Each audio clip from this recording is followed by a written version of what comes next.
Chapter 9:11. Gu Nianji was wearing a very elegant and mature red dress today. The front was slightly exposed, and a necklace with pigeon blood rubies and diamonds slid across her snow-white collarbone. If it weren't for the fact that her face and expression were still brimming with the elegance of a young girl, the dress alone would make her look 4 or 5 years older than her actual age. However, this was the benefit of being beautiful. No matter what she did, it would only make her look prettier and have a different kind of beauty. Sitting on the sofa, she happened to look about the same age as the male students who were 4 or 5 years older than her. It actually made her look more harmonious.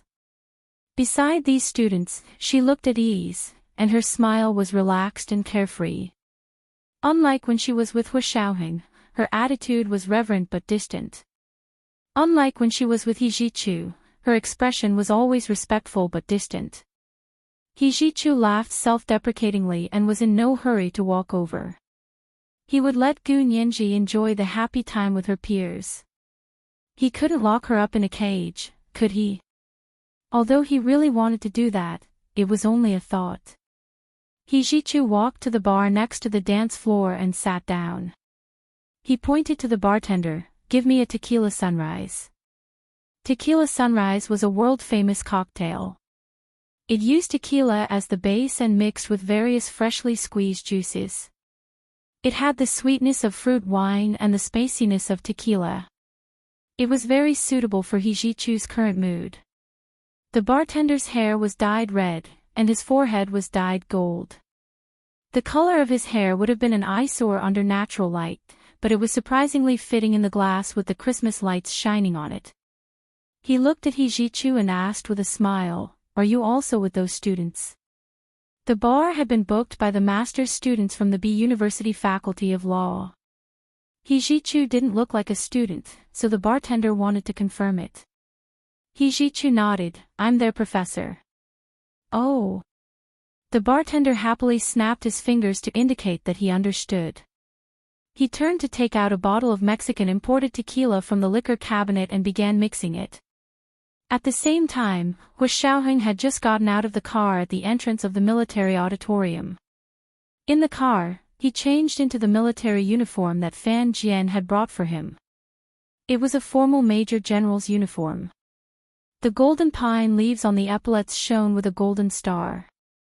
It was very imposing. The weapon belt around his waist tightened around his muscular waist, making his long legs even more eye-catching. "Major General Hu, this way please." The female soldier at the entrance of the auditorium was a member of the song and dance troupe. She had specially recognized all the VIPs present today. If she called them by the wrong name or title, it would be a mistake. Hu Xiaoheng nodded and handed over his invitation. The female soldier personally led Hu Xiaoheng into the hall and helped him find a seat. Surprisingly, it was the second row in the middle of the auditorium. Sitting in the first row were older generals like General Ji. The lowest rank was a lieutenant general. The second row was much freer. Hu Xiaoheng looked up and saw that his parents were both sitting in the same row. Hu Guanchen was sitting next to Song Jining and was talking to her with his head lowered. Song Jining sat up straight with an indifferent look on her face. No one knew if she was listening or not. Hu Xiaoheng looked at his seat and saw that it was on the other side of Song Jining. He adjusted the brim of his hat and walked over. "Xiaoheng, you're here."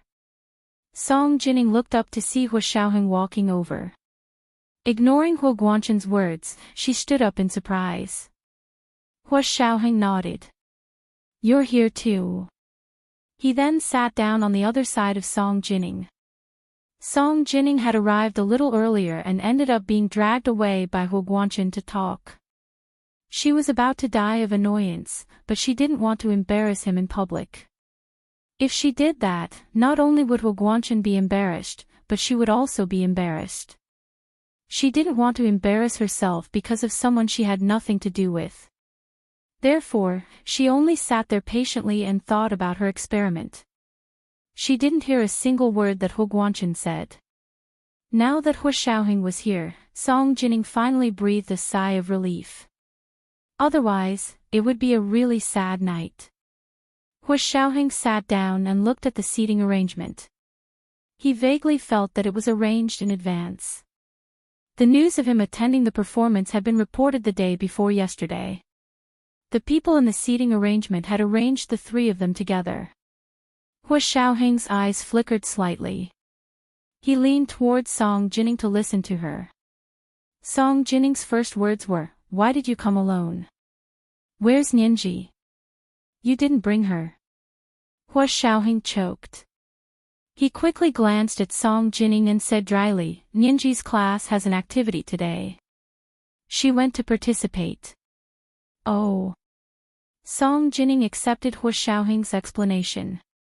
She had spent her entire life in a school and research environment, so she was very accepting of these kinds of situations.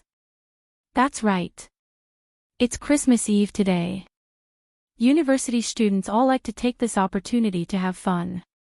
The new postdocs in our institute are all clamoring to celebrate Christmas Eve. Hua Xiaoheng clasped his hands in front of his chest and narrowed his eyes. Your institute is only a research institute. If the military also celebrates Christmas, haha, Song Jining glanced at him and frowned. That's not necessary, right? Not necessary. Hua Xiaoheng's expression was calm, but his words were a little harsh.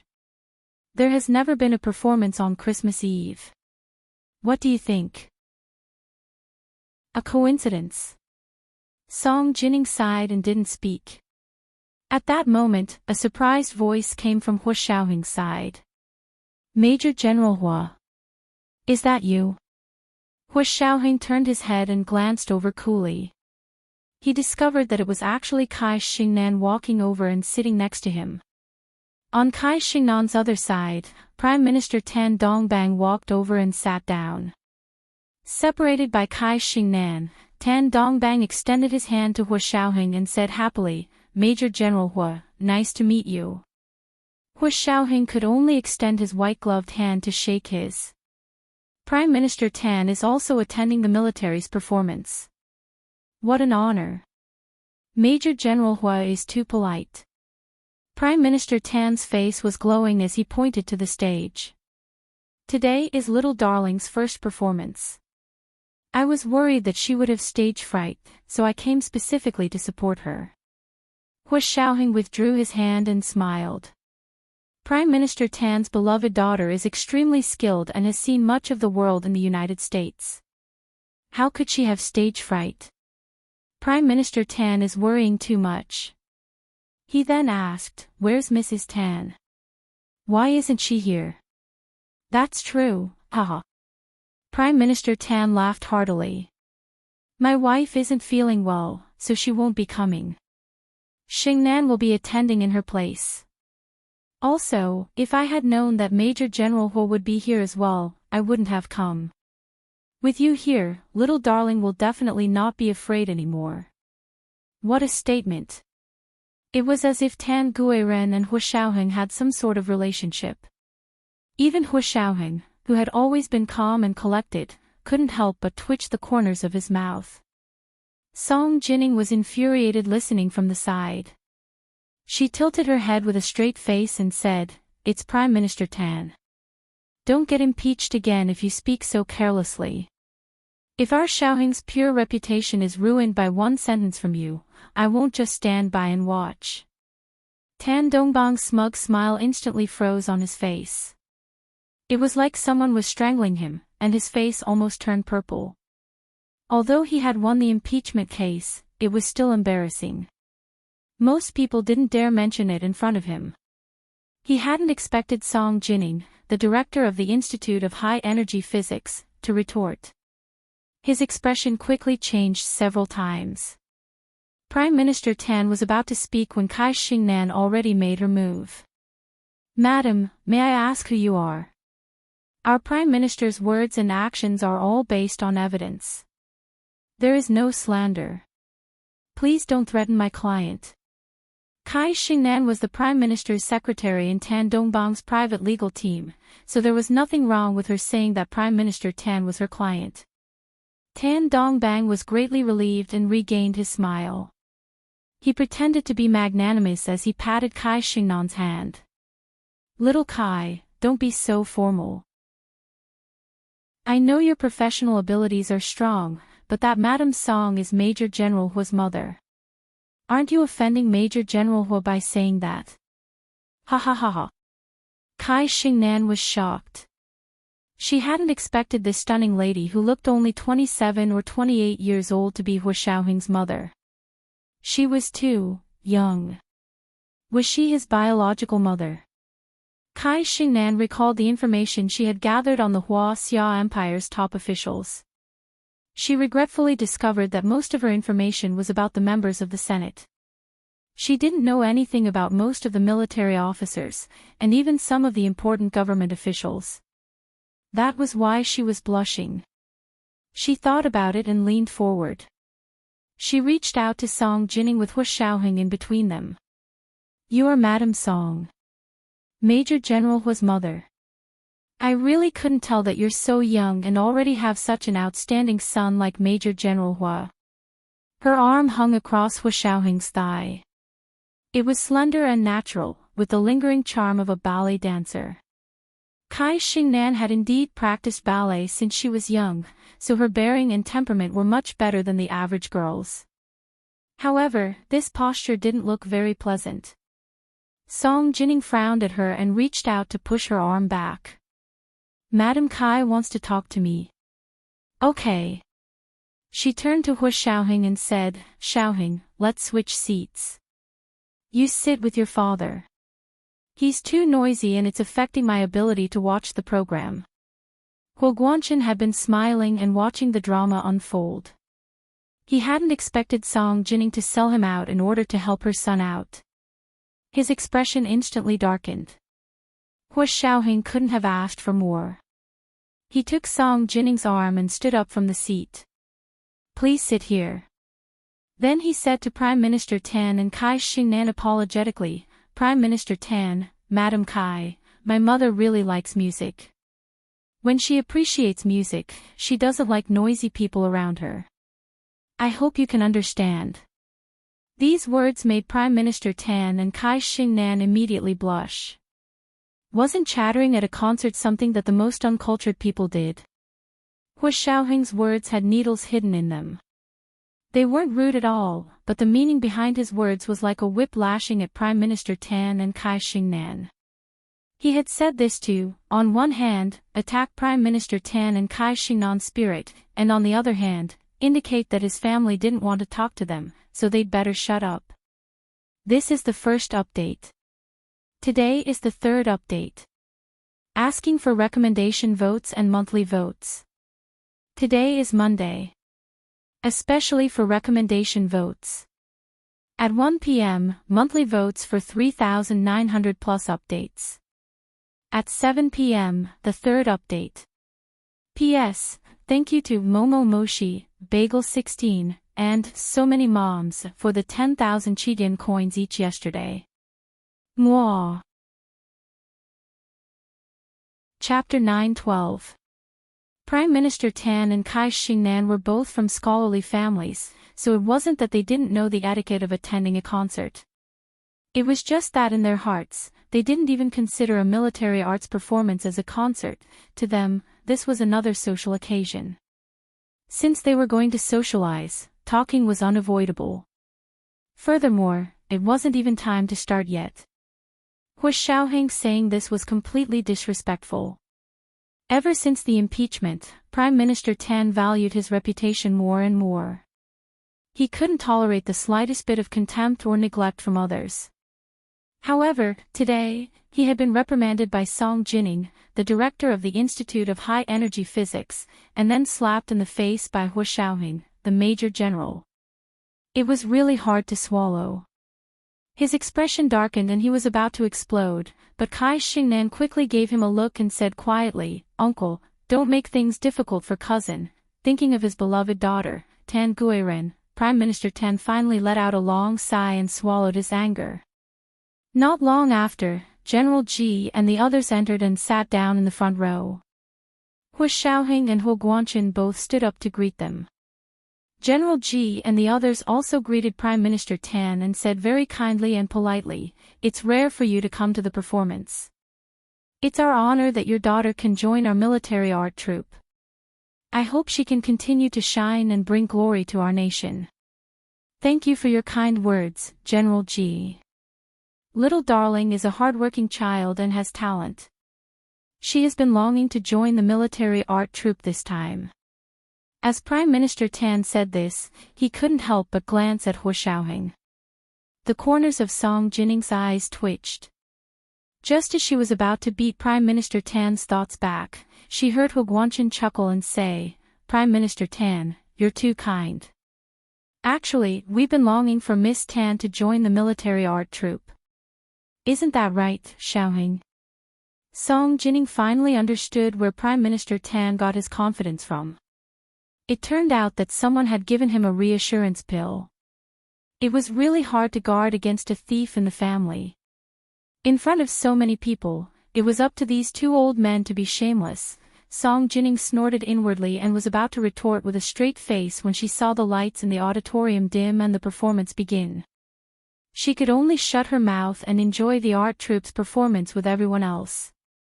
It had to be said that this performance was practically Tan Gairen's solo performance. Other than the violin solo and concerto, Tan Guiren was the center of attention even during the chorus and the dance. The TV cameras were on her, and the stage lights were on her.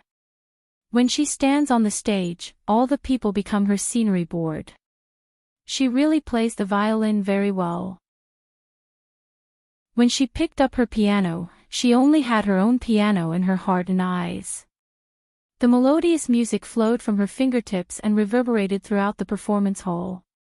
Her skills were exquisite, her emotions were full, and her deeply hidden thoughts were all vividly displayed.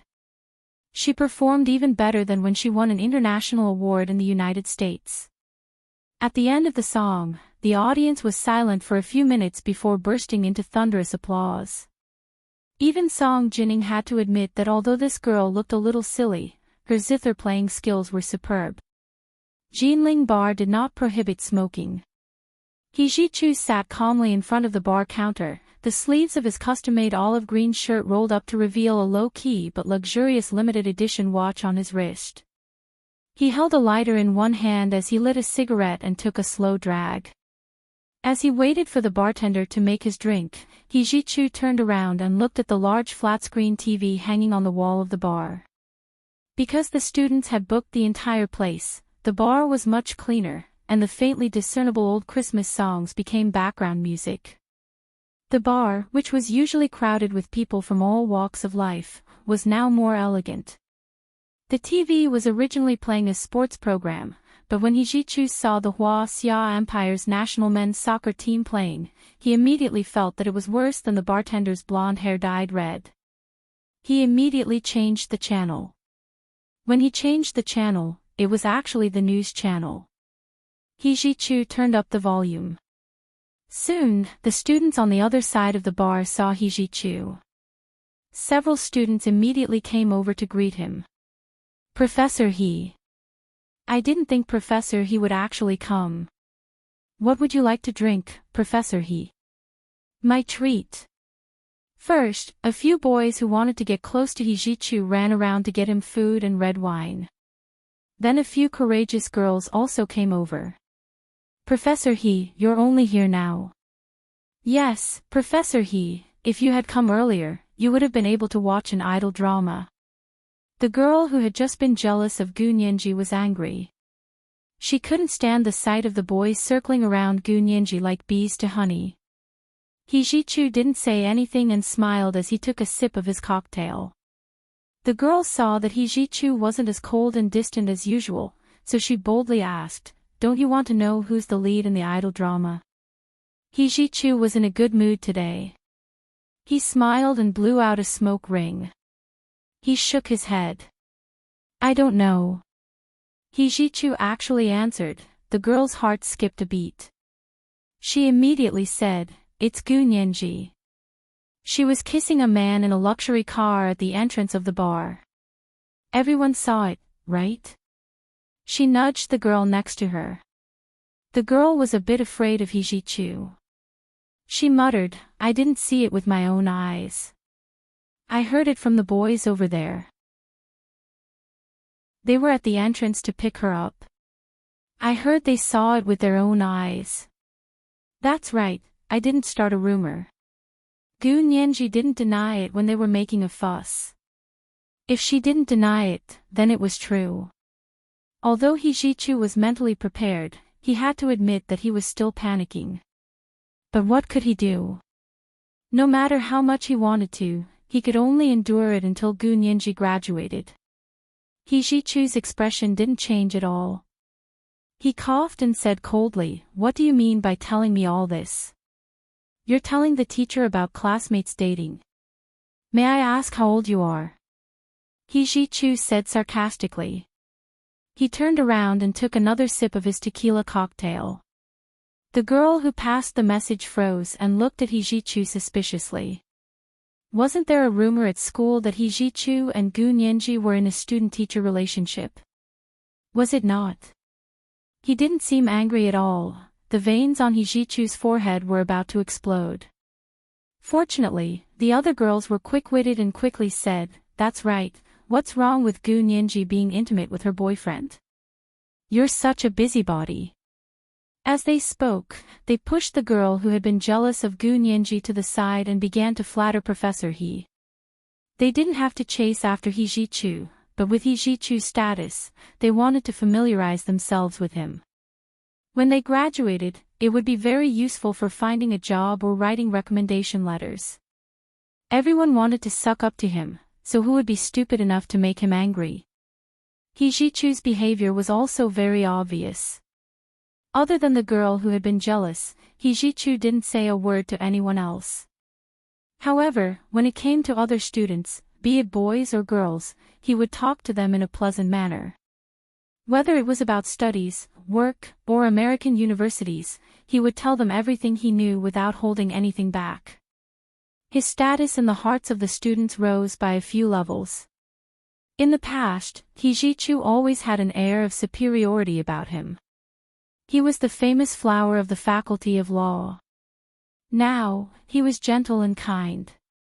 He really had the air of a gentleman, so more students surrounded him. Gu Nianji saw Hijichu from afar. She wanted to go over, but seeing that he was quickly surrounded by her classmates, she didn't go over to join in the fun. "Your tequila sunrise." The bartender finished mixing the drink and passed it to Hijichu. When Hijichu turned to accept his cocktail, the news channel he had already tuned to was broadcasting a piece of news. The military art performance is just around the corner, and the military art troupe has delivered a satisfactory performance tonight. The world-renowned violin virtuoso, Miss Tan Guiren, is also the only daughter of Prime Minister Tan. She joined the military art troupe and gave a stunning performance to the military leaders, cabinet leaders, and parliament.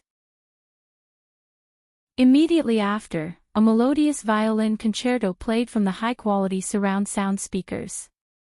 The sports channel only had images of the soccer match earlier, so the volume was off. Hijichu wanted to watch the news, so he turned up the volume. He didn't expect it to be at its loudest. He instinctively looked in Gu Nianji's direction. As expected, everyone was attracted by the sound of the television and looked over one by one. On the large television screen, Tan Guiren was wearing a long, sequin purple dress. The neckline was wide open, revealing her snow-white breasts. Her long hair was curled into large curls and swayed passionately as she played the violin. It was a different kind of temptation. Immediately after, the television camera switched to the audience below. Traditionally, the most important people were seated in the first two rows of the stage for this kind of performance. Although Hua Xiaoheng's figure only appeared briefly on the television, Gu Nianji still recognized him at first glance. This was the second update. Monthly tickets for 3,900 plus updates had arrived. Today was the third update. Asking for recommendation votes and monthly tickets. Today was Monday. Especially recommendation votes. Third update at 7 p.m. Chapter 9:13. The beautifully decorated military hall was no longer as solemn as it was in the past. Instead, it was filled with an exotic charm. Gu Nianji watched the scene on TV and was slightly surprised by Tan Gairen's attire, but she didn't spend too much time thinking about it. This kind of person could only make her sad once, but to make her sad a second time. Tan Guiren wasn't important enough. She wondered if this was the military arts performance that Professor He was supposed to attend. She didn't expect Hu Xiao to go as well. She knew that Hu Xiaoheng never went to these kinds of performances. In the past, when she was still with him in Sea City, he was either out on a mission or accompanying her at the base on Christmas Eve. Of course, things were different now. Now that she was of age and out of his protection, he would have more time to do his own things. Gu Nianji's heart was a mess. She wasn't jealous, nor was she upset. She was just a little lost, really, just a little. He Jichu didn't miss the slightest change in Gu Nianji's expression. He also saw Hu Xiaoheng on TV, but he wasn't surprised at all. At a time like this, with Hu Xiaoheng's status, it was only a matter of time before he showed up, and such events would happen more often in the future. It seemed like Nianji really couldn't get used to it. He Jichu thought about this and felt sad for Gu Nianji, but he also felt a sense of relief and joy. He had always felt that Gu Nianji and Hu Xiaoheng wouldn't be able to break up, but from the looks of it today, it wasn't necessarily impossible. In a split second, He Jichu took the remote control and changed the channel. He said to the bartender, "Play dance music." The bartender informed the bar's DJ to follow He Jichu's instructions and pick some melodious Christmas music. Soon, the middle three songs of Edelweiss were played in the bar, and the lights dimmed, leaving only colorful lights lingering around. He Jichu parted the crowd surrounding him and walked over to the sofa where Gu Nianji was sitting. He extended his hand to her. "May I?" Gu Nianji looked up at He Jichu in shock. She was so stunned that she couldn't speak. He Jichu smiled. His shimmering almond-shaped eyes were very alluring under the colorful lights. He Jichu bent down and whispered in Gu Nianji's ear, "You won't be so rude, will you?" Gu Nianji quickly grabbed his hand. "Of course not. Professor He, you're exaggerating. It's just a dance with everyone." At this time, there were already 2s and 3s of students on the dance floor. Everyone was already a master's student, so there was no one who didn't know how to ballroom dance. He Jichu held Gu Nianji's hand and put his other hand around her waist to slow dance with her. The movements of the two were surprisingly harmonious. Whether it was the rotation or the staggered steps, it was as if they had coordinated for thousands of times. Gu Nianji was also puzzled. Why was she so compatible with He Jichu's dance moves? When she was dancing with Hu Xiaoheng, it took a lot of effort to coordinate. He Jichu wrapped his arm around Gu Nianji's waist and looked down at her confused expression. He suddenly said, "Actually, I taught you ballroom dancing.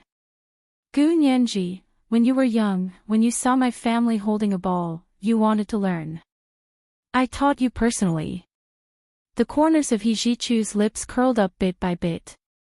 "Otherwise, how could we work so well together?" At that time, Gu Nianji was short, chubby, and mischievous. She was also restless when dancing and almost stepped on his feet until they were swollen. However, he enjoyed it and didn't care at all.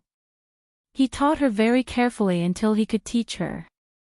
Unfortunately, she left him not long after. Gu Nianji frowned and thought about it.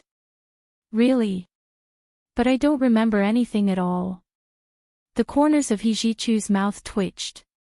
If she could recover her memory, would there still be a Hu Xiaoheng? Of course, he only thought about it in his heart and couldn't say it out loud. This was related to a man's pride. "I'm not in your memory, but you still remember me from your dance moves," He Jichu said coolly as he led her around again. On the dance floor, the scene of the two embracing and dancing was captured by someone. Soon, Hu Xiaoheng's phone vibrated with a notification. He took out his phone and quickly glanced at it. In the end, he saw a photo of He Jichu and Gu Nianji dancing together. Not to mention, Gu Nianji was dressed up in a mature and elegant manner today. It was a perfect match for He Jichu, who was equally elegant and aloof. If one only looked at the photo, they would be a perfect couple of similar ages.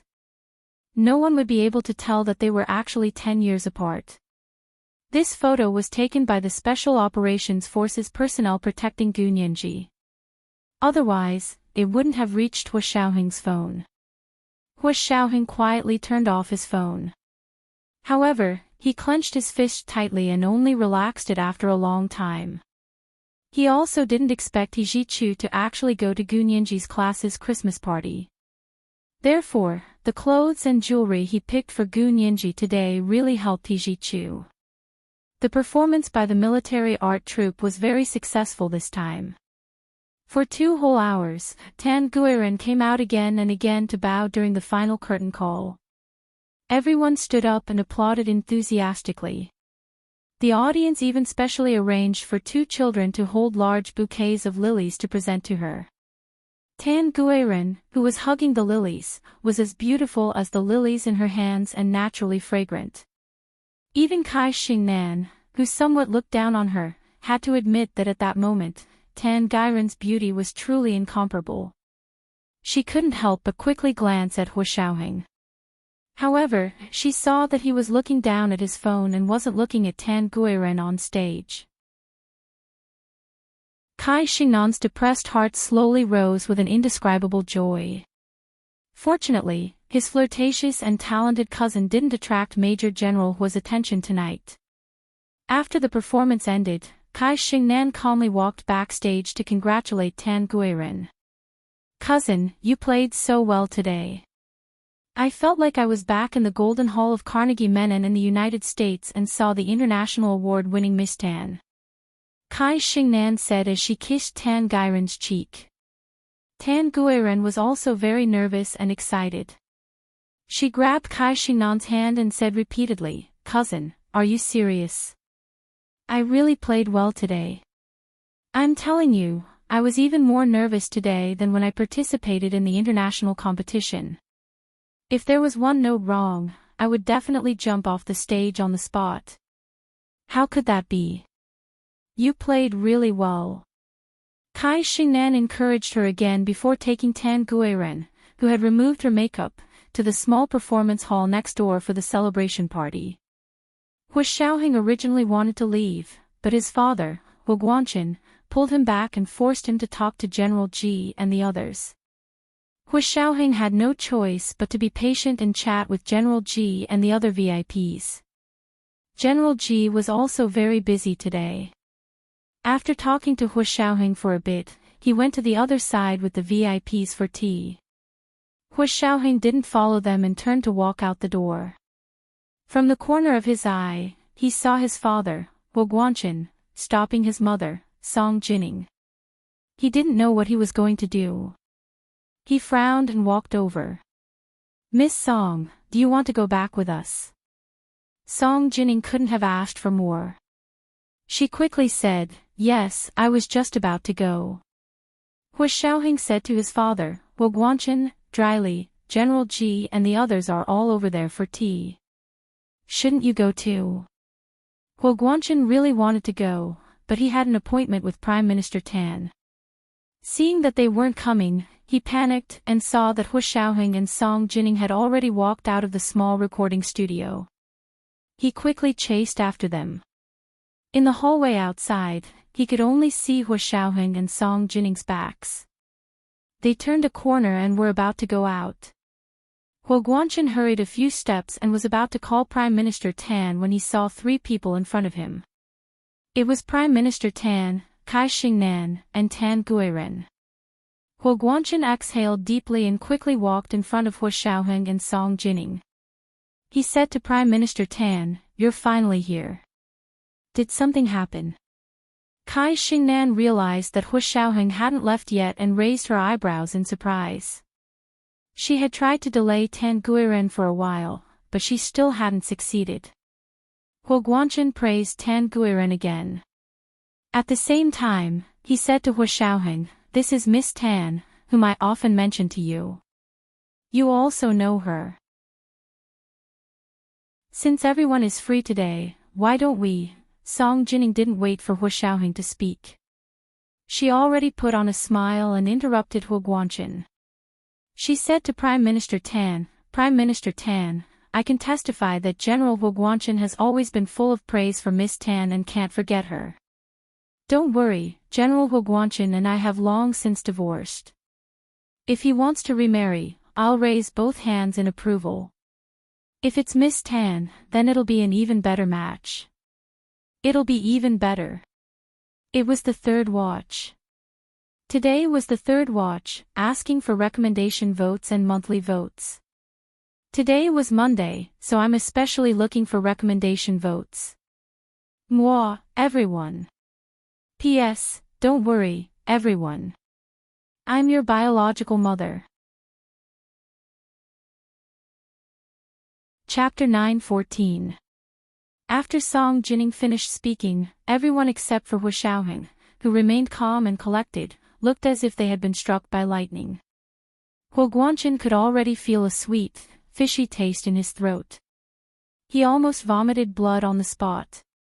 He glared at Song Jining angrily and clenched his fists. He didn't know how much he had to pay to not act rashly. Prime Minister Tan and Kai Xingnan were dumbstruck. The two people who had always been eloquent and quick-witted in front of others couldn't find a single thing to retort.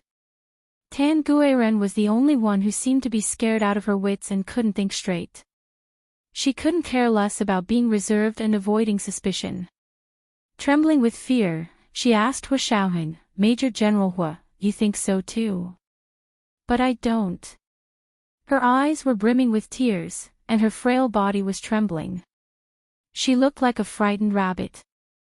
Huo Xiaoheng still looked calm and collected. He stared straight ahead and didn't speak. Song Jining snorted and looked at Tan Guiren sympathetically. "Miss, why don't you grow up? Why are you asking the son about the father's business?" She then said to Prime Minister Tan, "You and your husband are really too much. I told your wife last time that there was something wrong with your upbringing, but she didn't believe me. Look at what you've raised, such a good daughter. I'll leave it here. That's all for today. If I hear something like that again, Prime Minister Tan, then I'm sorry." Song Jining raised her chin slightly and looked disdainful. Never underestimate the extent to which a mother can go for her children. If you don't understand, go back and ask your wife. I'm sure she understands what I mean. Goodbye.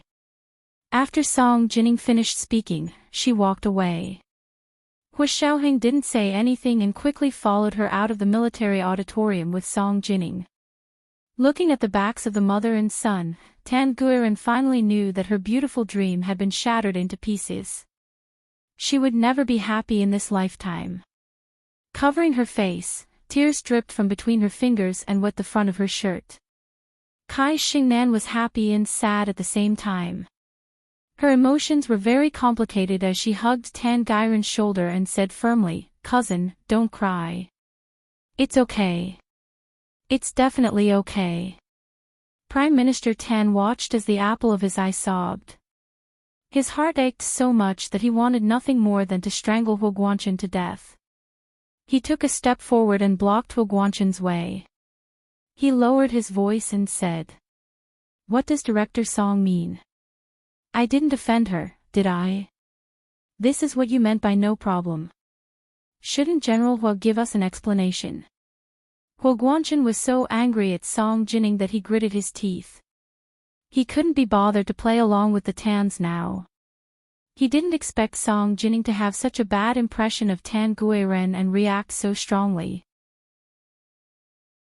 Naturally, he didn't dare to play matchmaker anymore. Straightening his uniform, Huo Guanchen said coldly, "Nothing forcibly done won't be sweet. Since we can't come to an agreement, then forget it. Goodbye."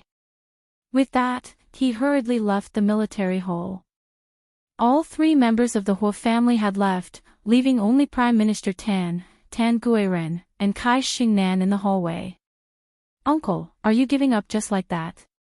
Kai Xingnan asked tentatively. "Why don't we just forget it? The Hu family isn't an ordinary family. It's best if we don't offend them." Prime Minister Tan really couldn't take this lying down. He grinned, and his smile was almost ferocious. "That's fine too. Unless he never gets married for the rest of his life, then I'll respect him." Kai Xingnan's heart trembled, and she didn't reply. It was a winter night in the imperial capital, and the wind was biting cold. The night sky was illuminated by the streetlights with a dim yellow glow. Thick layers of clouds overlapped and pressed heavily on top of their heads. Hu Xiaoheng asked Fan Jian to drive the car over as he said to Song Jining, "I'll take you back." Song Jining had driven her own car over. She originally wanted to drive back herself, but then she thought it would be good to talk to her son. She nodded. "My car is still in the parking lot. Find someone to drive it back for me." As she spoke, she tossed the car keys to Hu Xiaoheng. Hu Xiaoheng caught it. After getting into the car, he casually handed it to Fan Jian. "Drive Director Song's car back to the Institute of High Energy Technology when you have time." "Yes, Chief." Fan Jian took the car keys and placed them in the small hidden compartment in front of the car. Hu Xiaoheng and Song Jining sat on the left and right of the car. The car drove steadily and left the military auditorium, heading in the direction of the Institute of High Energy Physics. Song Jining had just bought a house, and it was still being renovated. It couldn't be lived in, so she was still living in the dormitory of the Institute of High Energy Physics. The two of them sat in the back seat and didn't speak at first. After the car drove for a while, Song Jining crossed her arms and glanced at Hu Xiaoheng. "Xiaoheng, you're not young anymore. No wonder your father is planning for your marriage." She could tell that this son of hers was in high demand. Everyone was eyeing him covetously and fighting for him. "Hu Xiaoheng, why aren't you saying anything?" Song Jining sighed softly and her voice softened. "How should I put it? I understand your father's intentions. He just wants to find a girl who matches your family background to be your wife." Hu Xiaoheng finally scoffed and didn't comment. "Don't disagree." Song Jining turned to the side. "I'm telling you, I also have a request. Don't think that only your father has a request." "What request do you have?" Hu Xiaoheng's voice was very calm. "That's new." Song Jining had never discussed this issue with Hu Xiaoheng openly. Today, she was probably stimulated by Hu Guanchen and Prime Minister Tan's plan, so she was in the mood to share her thoughts. "Of course I have a request," Song Jining said enthusiastically. "To be honest, it's important to match your family background, and I don't oppose it. But I've always thought that matching your family background is a way to make up for the lack of quality in the person. To borrow a saying from the internet, I call this situation a lack of quality in family background to make up for it. If the person's quality is strong enough, why would there be a need for a matching family background? She can hold up the family background on her own." After a pause, Song Jining further comforted Hu Xiaoheng's heart. "The person you're going to spend the rest of your life with is that person, not her family. Never put the cart before the horse." Hu Xiaoheng thought this was a little interesting. He turned around and looked at Song Jining for a while. He smiled and said, "Then your requirements are even higher than General Hua's." "Of course."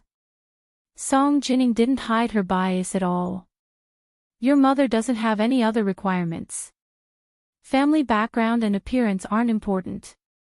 What's important is IQ and character. To say the least, bad character can be remedied with nurturing, but innate factors like IQ are useless no matter what. You have to think clearly. If the mother's IQ is low, the child can't be saved." Hu Xiaoheng, he curled his lips and said half-jokingly, "Then I'll have to ask Miss Song to help me check." Anyone who wants to be your daughter-in-law must pass your IQ test. Sure. Song Jining decided. I'll come up with a set of questions when I get back. 100 is the full score. Anyone below 90 is out. Hu Xiaoheng, he shifted his position uncomfortably. He thought that with his mother's obsession with scientific research, she might really be able to do such a thing. He hesitated for a while, then lowered his voice and said, "The test is pretty good. Which aspect do you want to focus on?" Hu Xiaoheng was worried that a certain someone would punch him in the chest with her small fists if they were all questions related to high-energy physics and biochemical medicine. Song Jining held back her laughter and said seriously, "I haven't decided which aspect yet. However, I've been quite busy recently. I'm worried that I won't be able to find time to come up with the test questions and delay your marriage. How about this, I'll ask Nianji to help me come up with the questions. You have so many girls around you, but I think she's the only one with an IQ that's off the charts." The corners of Hu Xiaoheng's lips couldn't help but curl up. He smiled and said leisurely, "That's not good, is it? Are you going to openly cheat?" "Cheat?" Song Jining deliberately widened her eyes. "Ha! I didn't say that Nianji would take the test." "How is that cheating?" Hu Xiaoheng, he had been tricked by Ms. Song. Seeing Hu Xiaoheng reveal a rare expression of grievance and awkwardness, Song Jining laughed happily. Fan Jian, who was sitting in the front row, heard everything clearly. He couldn't help but sigh. This was a real mother, a proper real mother who made fun of her son. After laughing enough, Song Jining finally held Hu Xiaoheng's hand and said gently, "Xiaoheng, Mom didn't participate in your childhood and also missed your adolescence. Mom doesn't want to make the same mistake again." Hu Xiaoheng wasn't used to such tender moments. He coughed lightly and discreetly removed his hand from Song Jining's grasp. He changed the topic. "Since you said that today, Prime Minister Tan probably won't try anything funny. However, I'm afraid General Hu won't let you go so easily." Song Jining's seat was next to Hu Guanchen's today, so it was obvious what he was thinking. Hu Xiaoheng didn't want his parents to get back together at all, but this was ultimately a matter between his parents. He wouldn't voice his opinion and add to his parents' troubles. Song Jining was least afraid of Hu Guanchen. She turned her head and frowned. "It's definitely not possible between your father and me. Xiaoheng, will you blame me?" Hu Xiaoheng quickly raised his hands. "Miss Song, I won't interfere with you too. Can you not interfere with me, too?" This meant that he was going to wash his hands of the matter. Because Song Jining was worried about her son, she still treated Hu Guanchen well on the surface. At least, she had never publicly disrespected him like she did today. Today, Song Jining discovered that Hu Guanchen didn't care about her son and her wishes as a mother. He insisted on sending her son and that silly girl, Tan Guiren, together. Her father, Song Haichuan, had been a child prodigy since he was young. She herself had been a genius all her life. Although her son wasn't a genius, he was precocious and even more brilliant than a genius. He knew to hide his abilities and bide his time. She didn't want to think about her son's next generation and have his IQ drop. The best thing that parents can leave their children is not wealth or status, but intelligence. Song Jining pointed at her own head. "Think carefully. Don't be led astray by your father's twisted logic." In Jinling Bar, the Christmas dance party for the first-year Master of Law Class 1 had already reached its climax. The ballroom music had already been switched out, and the DJ was now playing a powerful and rhythmic Christmas song. Men and women danced on the dance floor as if they were crazy. He Jichu had come down a long time ago. He had no interest in the energetic dance of these young people. Gu Nianji didn't dance either. It wasn't that she wasn't interested, but that she didn't know how to dance. She knew a bit of Latin ballroom, but she didn't really know how to dance. Of course, the main thing was that she couldn't dance in the clothes she was wearing today. How embarrassing. She only danced a few times with Hijichu. After that, Hijichu sat on the side and talked to her. Someone came to ask Gu Nianji to dance, but Hijichu looked up and saw the person leave. Hijichu had drunk a lot today, but he wasn't that drunk. Seeing Gu Nianji sitting on the side, bored, he couldn't help asking her, "Do you want to go back?" Gu Nianji nodded and looked down to take out her phone to send Hua Xiaoheng a message. Hijichu had already stood up. "Let's go. I'll take you back to the dormitory." As soon as he reached out, Gu Nianji smelled the strong smell of alcohol. She couldn't help but stay silent. Putting away her phone, she said, "Professor He, let me drive." It was common sense not to drink and drive. It wouldn't be too late to call Hua Xiaoheng when she got back to school.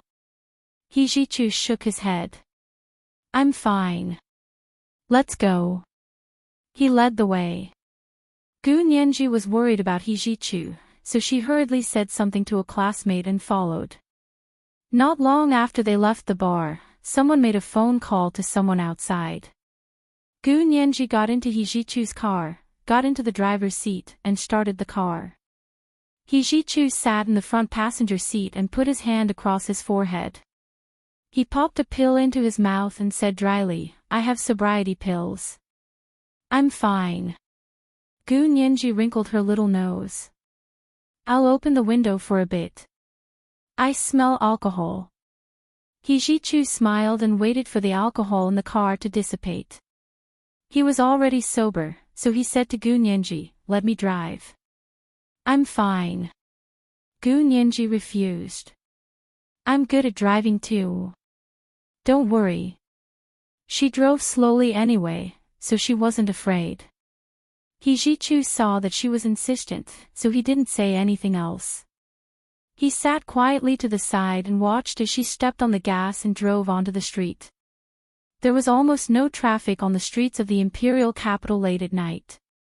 Gu Nianji drove at a moderate speed, and the entire journey was smooth. She was in a good mood, so she turned on the car stereo and found some music to listen to. Hijichu smiled as he looked ahead. He wanted nothing more than to drive like this forever, all the way to his home, but after a while, Hijichu straightened in his seat and looked at the rearview mirror. He whispered to Gu Nianji, "Someone's following us." Gu Nianji also glanced at the rearview mirror and saw that there were two cars that looked like modified sports cars. "We're not far from school. Turn this way and we'll be there in 10 minutes. Gu Nianji looked at the navigation system and said calmly. She suddenly stepped on the gas pedal. Although Hijichu's car wasn't a modified sports car, no sports car could keep up with him when he got cocky. Gu Nianji stepped on the gas pedal, and the car sped up like an arrow released from a bow. The cars behind were left further and further behind, and gradually became two small black dots. Gu Nianji breathed a sigh of relief. She was about to slow down, so she stretched her foot to step on the brakes. Once, twice, and thrice, sweat broke out on her forehead. Professor He, The brake seemed to have malfunctioned. This was the first chapter with 4,000 words, and today was the third chapter. Asking for recommendation votes and monthly votes. My friends were amazing yesterday. They actually broke 4,200 votes in one go. Monthly votes 4,200 plus chapters at 1 p.m. Third chapter at 7 p.m. P.S. Thank you to the leader, Bagel16, for tipping 20,000 Chidian coins yesterday. Mwah. Chapter 9:15. Hijichu's eyes flew open and he looked straight ahead. Brake malfunction. His voice was calm, sarcastic, and even a bit disdainful. Gu Nianji glanced at Hijichu, her palms beginning to sweat. However, Hijichu's calm expression infected her and she quickly calmed down. She gripped the steering wheel tightly and didn't try to step on the brake or accelerator again. She tried not to collide with any other cars. Fortunately, there weren't many cars on the street. Otherwise, it would be difficult to guarantee that they wouldn't collide with other cars. What do we do? Professor we're on the street. Gu Nianji's eyes sparkled as her mind raced to find the best route from the car's navigation system. She had to avoid the crowds and cars while also ensuring she could safely escape. She really wanted to call Hu Xiaoheng, but he was attending the military arts performance. He should have turned off his phone at this time, so calling would be useless. Also, couldn't she escape on her own? She had survived the deserted German Alps. This was the downtown area of the imperial capital of the Xia Empire. It couldn't be more dangerous than that. Anyway, as long as she didn't continue to step on the accelerator and avoided other cars, then drove to the deserted suburbs, the car would gradually slow down and they could jump out. Gu Nianji turned on the flashing lights to indicate that there was a problem with the car and told the cars behind to keep their distance. She looked at the navigation system and said to He, we can turn onto this side road. It's more deserted there. There's a small river about a mile away. If the car was still going very fast, they could consider driving into the river and using a hammer to smash the window open to escape. An escape hammer was a necessary tool in the car. He turned to look at her strangely. Nianji, aren't you afraid at all? Gu Nianji nodded. I am afraid. But what's the use of being afraid? It's not like it can save my life. If you're afraid, think about how to save yourself. I've been in more dangerous situations than this in the Alps. What's the point? She suddenly stopped talking and saw He looking at her from the corner of her eye. Tears seemed to flash across his shimmering, sultry eyes. Gu Nianji didn't know whether to laugh or cry. Professor what's wrong? Don't tell me you're scared, silly. He came back to his senses and looked ahead. He said aloofly, I thought you would have a psychological barrier after experiencing such a car accident. He knew that Hu Xiaoheng had rescued Gu Nianji from a serious car accident.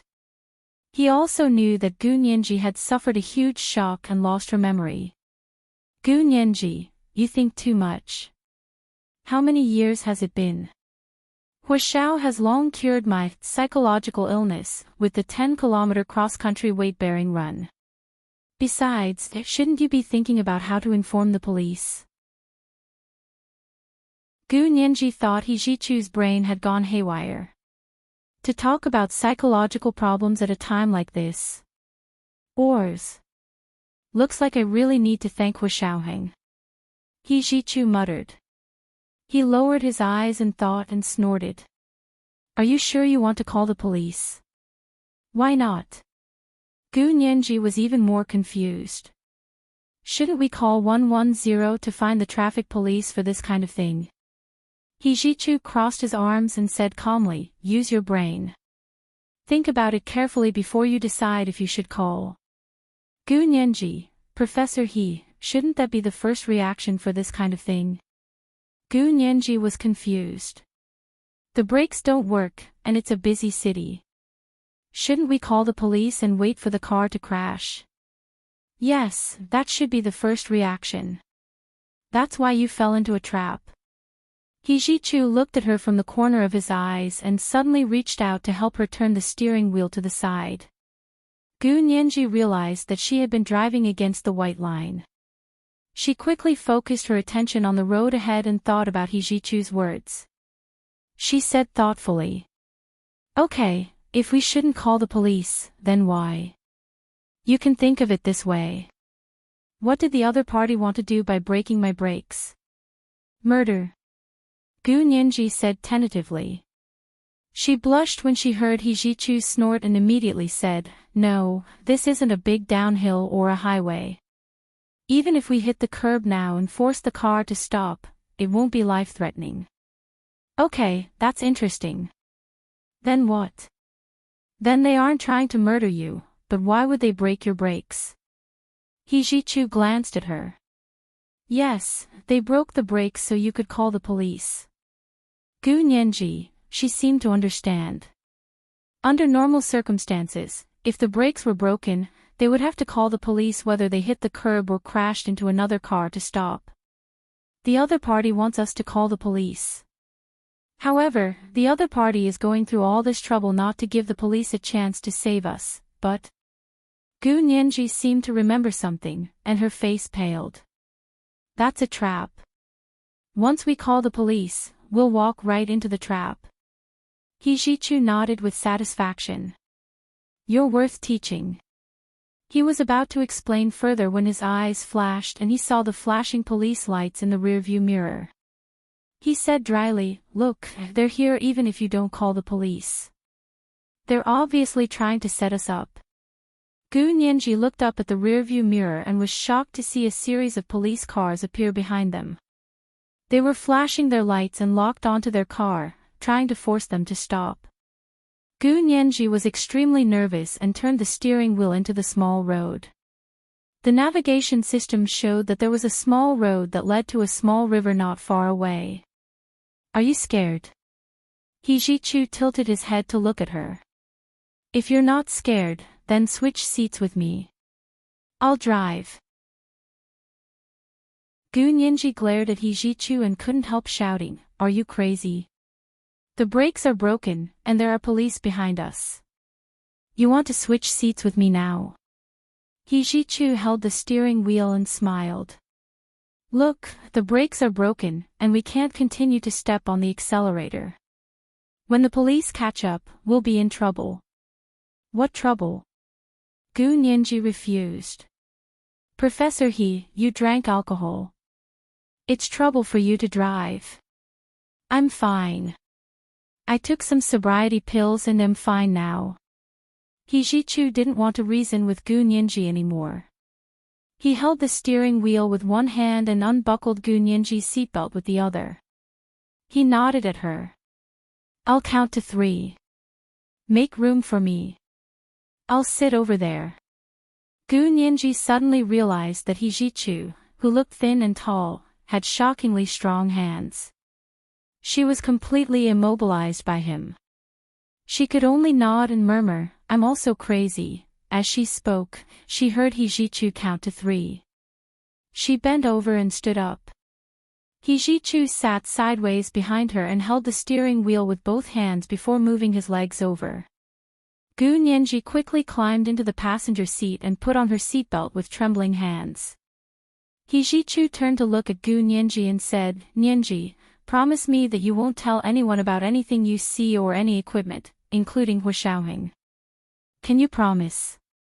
Gu Nianji pursed her lips. "Professor He, do you have a reason?" He looked down. "My car and I don't want to be lab rats." Gu Nianji understood and blinked in surprise. He smiled at her and said softly, "Thank you." He reached out and fumbled under the steering wheel. He found a button and pressed it.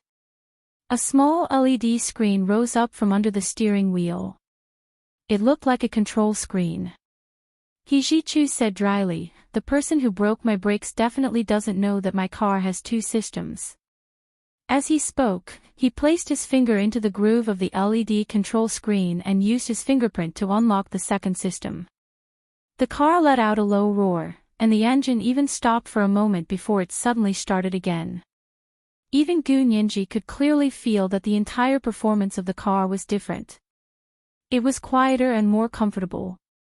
She couldn't even feel the little bit of turbulence from before. He stepped on the brakes and it was ready to be used. He slammed his foot on the accelerator and drove forward at high speed.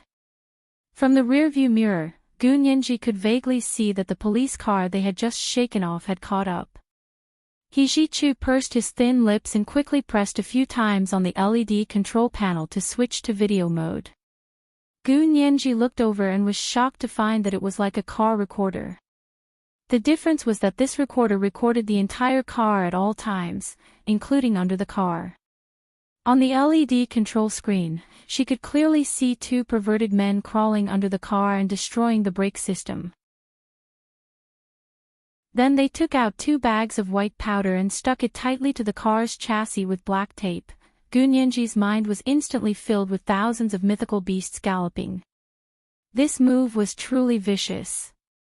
This is the second update, and the monthly votes have been delivered to 4,200. Today is the third update, and I'm asking for recommendation votes and monthly votes. 7 p.m., the third update. P.S. I corrected some typos in the chapter this morning. I was worried that everyone would be anxious, so I posted it as soon as I finished writing and didn't catch bugs.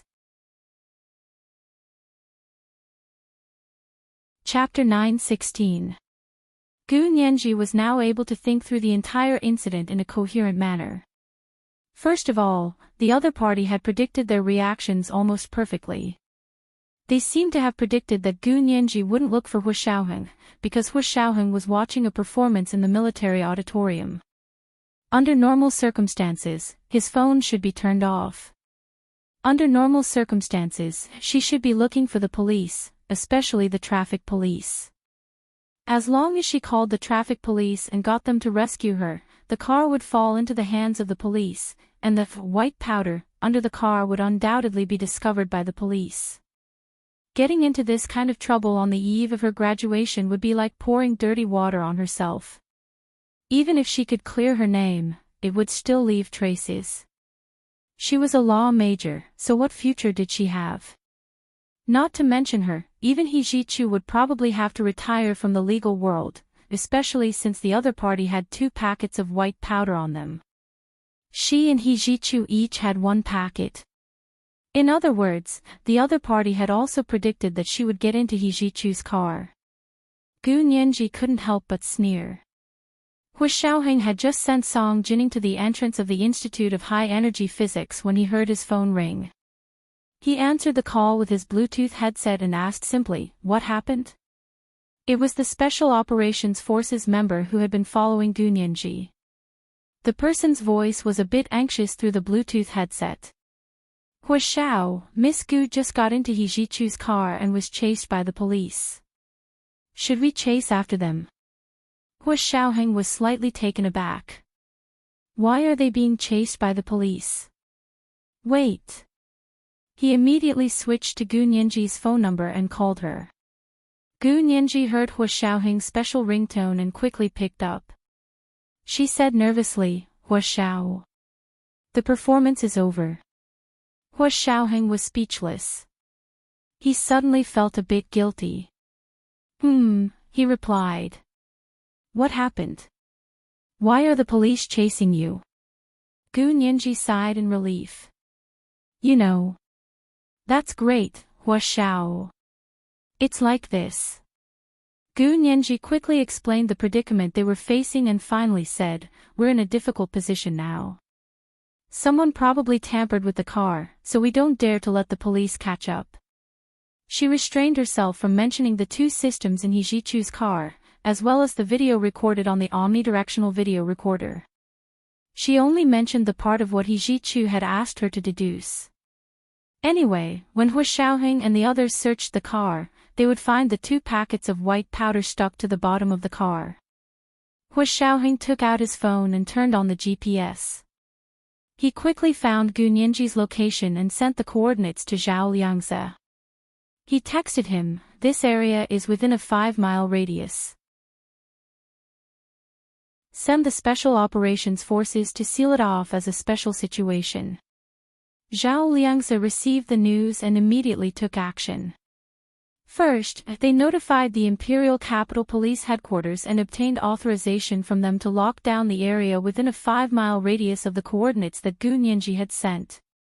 Then, they sent out the Special Operations Forces Domestic Enforcement Team. In the country, they used the identity of Special Forces as a cover.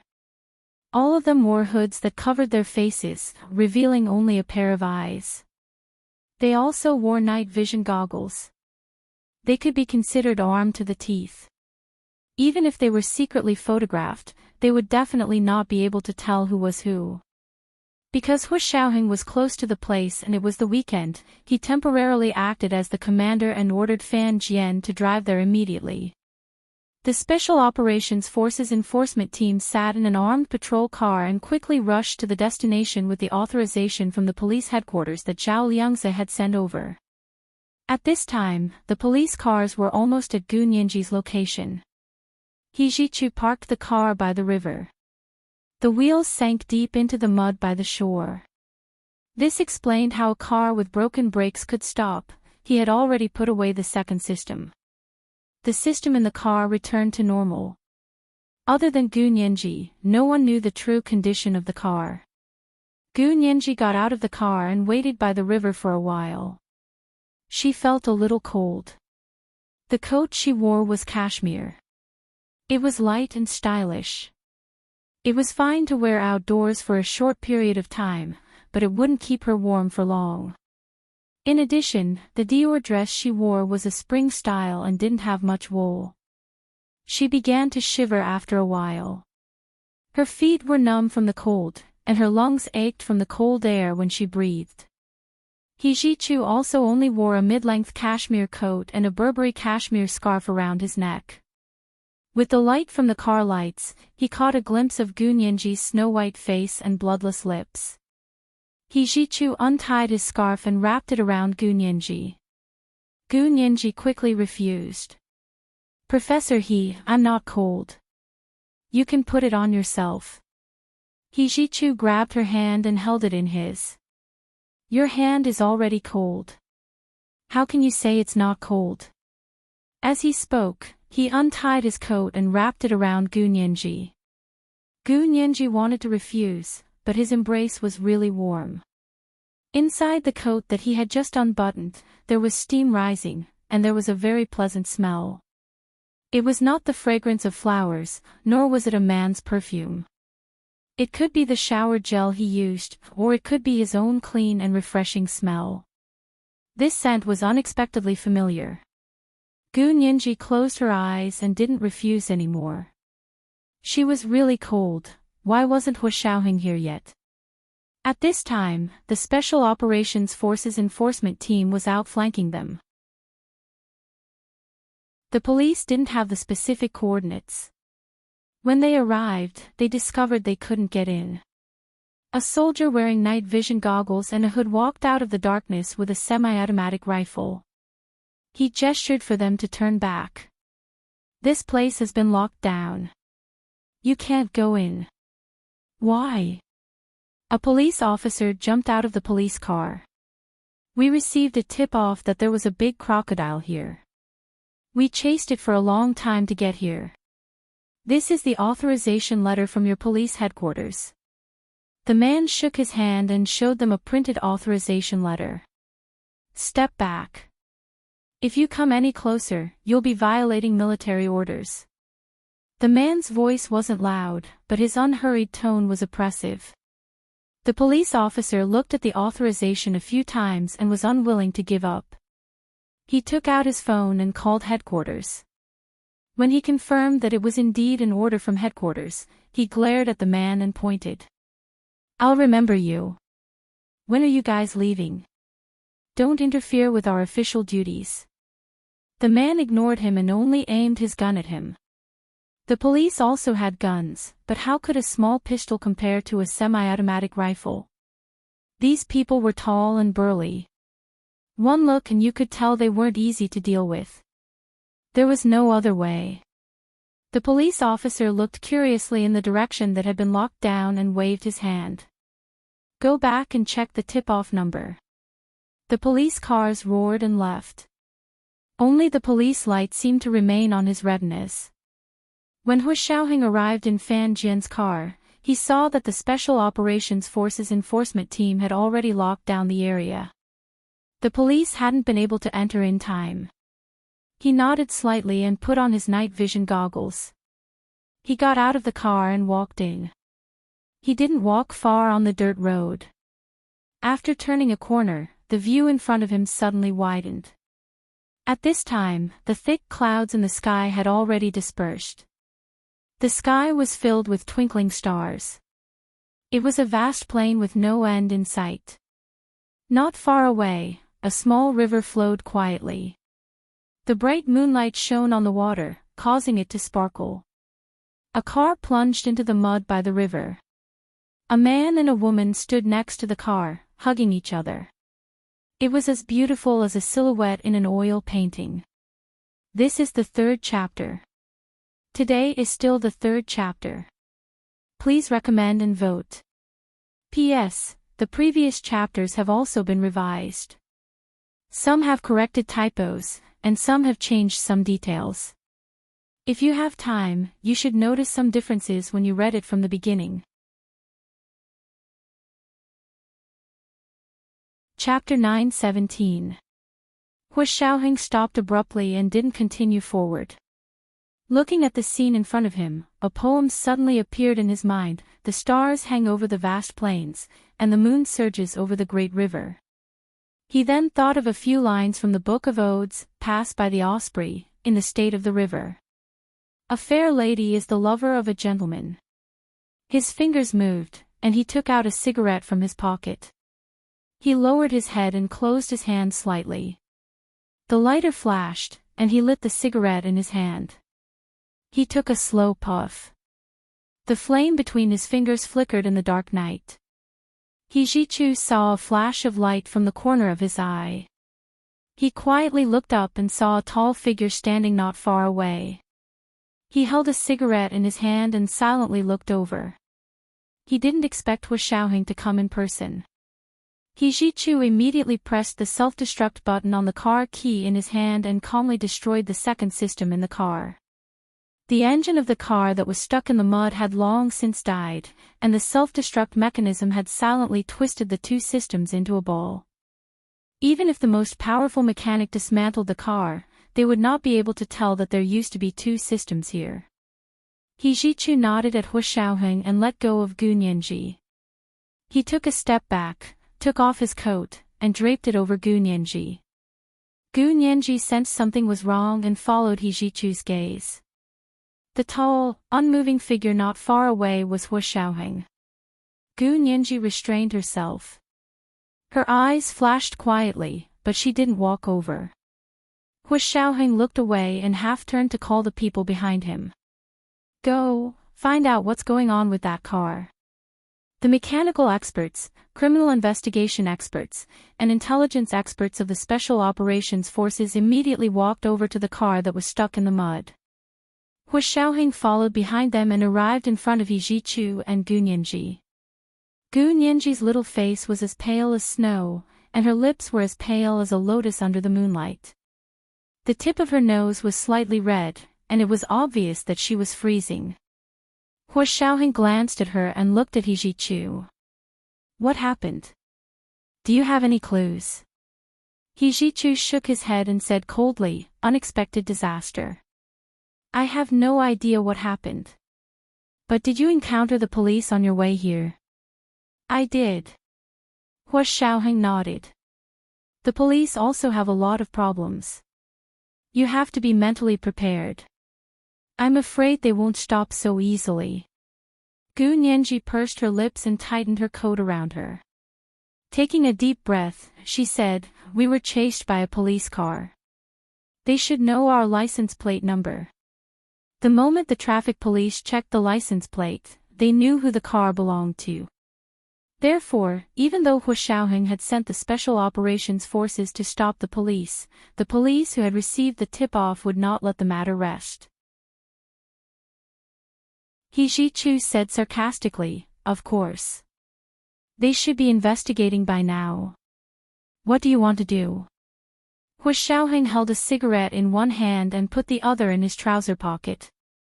He was wearing an overcoat made of military wool, and underneath it was the uniform he wore when he attended the military performance. It was made of thick wool, so it wasn't cold at all. His fingers twitched when he saw Gu Nianji's pale face, but he resisted the urge to feel her forehead temperature. A gust of cold wind blew, and Gu Nianji shivered. Hu Xiaoheng threw away the cigarette in his hand. I'll get Fan Jian to send you back first. He called Fan Jian over through his Bluetooth headset. Drive the car over and send them out first. Make sure to take the other road. The worker with the scanning equipment discovered something under the car. He quickly put on his gloves and climbed down from the raised back of the car. He successfully removed the 2 packets of white powder. Gu Nianji had only seen the 2 packets of white powder on video. She didn't think it was a big deal at the time. Now that he saw the 2 packages, his breathing almost stopped for a moment. Each packet weighed 2 kilograms, so 2 packets weighed 4 kilograms. It was enough for them to sit in jail for a long time. There are fingerprints on them. We'll investigate after we collect them. Hu Xiaoheng waved his hand to dismiss his men. He had already received a secret report that the car was already destroyed beyond recognition. There was no need to investigate further. We can't stay too long. He Zhichu turned to look at Gu Nianji. Let's go. Hu Xiaoheng was here on official business, so it wasn't appropriate for him to have too much contact with Gu Nianji. Their gazes met for a moment under the night sky, and then they looked away. Gu Nianji walked up slowly and looked up. Take us back to the parking lot of the bar. What do you want to do? Hu Xiaoheng frowned. Go back quickly. I'll take care of this. Gu Nianji shook her head and chuckled. We want to go back to the parking lot of the bar and report that the police car was stolen. Otherwise, this basin of dirty water would still have a follow-up. He Zhichu understood what Gu Nianji meant and was slightly moved. This was all for his own good, the car was his. If Gu Nianji hadn't been caught by the police in the car accident, the consequences would have had nothing to do with her. But she didn't stand by and watch. Hu Xiaoheng regained his expressionless composure. He glanced at the car and said, the windows are professionally shielded from light. The driver's face shouldn't have been captured. It's still feasible to report that the police car was stolen. He agreed with Gu Nianji's idea. That's why we have to go back and call the police. Gu Nianji shivered again. It was so cold that even her smile was frozen. What if the parking lot had surveillance? He Zhichu said slowly. Wouldn't you be slapping yourself in the face if you called the police like that? Gu Nianji winked at He Zhichu slyly. How could that be? I bet the cameras in the bar's parking lot must have been broken today. He Zhichu thought about the 2 people who had tampered with his car and immediately understood. A faint smile appeared on his cold face. Yes, definitely. The 3 of them didn't say anything else. He and Gu Nianji got into Fan Jian's car and drove off in another direction. It wasn't far from Bar Jinling, so it only took them 10 minutes to make a detour. Knowing their plan, Fan Jian purposely chose a place where the cameras couldn't capture them and finally sent them safely to the street. Gu Nianji and He Zhichu got out of the car and went to a supermarket to kill 5 minutes. Then they walked to the parking lot of Bar Jinling. The bar was still brightly lit. The dance hadn't ended yet. The 2 of them walked to the parking lot and looked around before He Zhichu picked up his phone to call the police. 5 minutes later, a local police car drove over with flashing lights and stopped in front of Bar Jinling. He Zhichu stood calmly in the parking lot and said to the traffic police officer who had come to collect information, "My car has been here since 6 p.m., but it's gone now." Gone. The traffic policeman scratched his head. The person who made the police report had an extraordinary bearing and was handsome. Although he was only wearing a narrow gray pinstripe suit, his every movement was extraordinary. One look and one could tell that he was either rich or noble. The car he said had been stolen was a famous luxury Bentley. How about this? There are usually cameras in the parking lot of bars. We'll know once we get them. The traffic police officer searched the license plate number He Zhichu had mentioned in his system. It matched their records. The owner was indeed He Zhichu. The owner of Bar Jinling panicked when he heard that a luxury car had been lost in his parking lot. He quickly asked someone to bring the parking lot camera records for the police to see.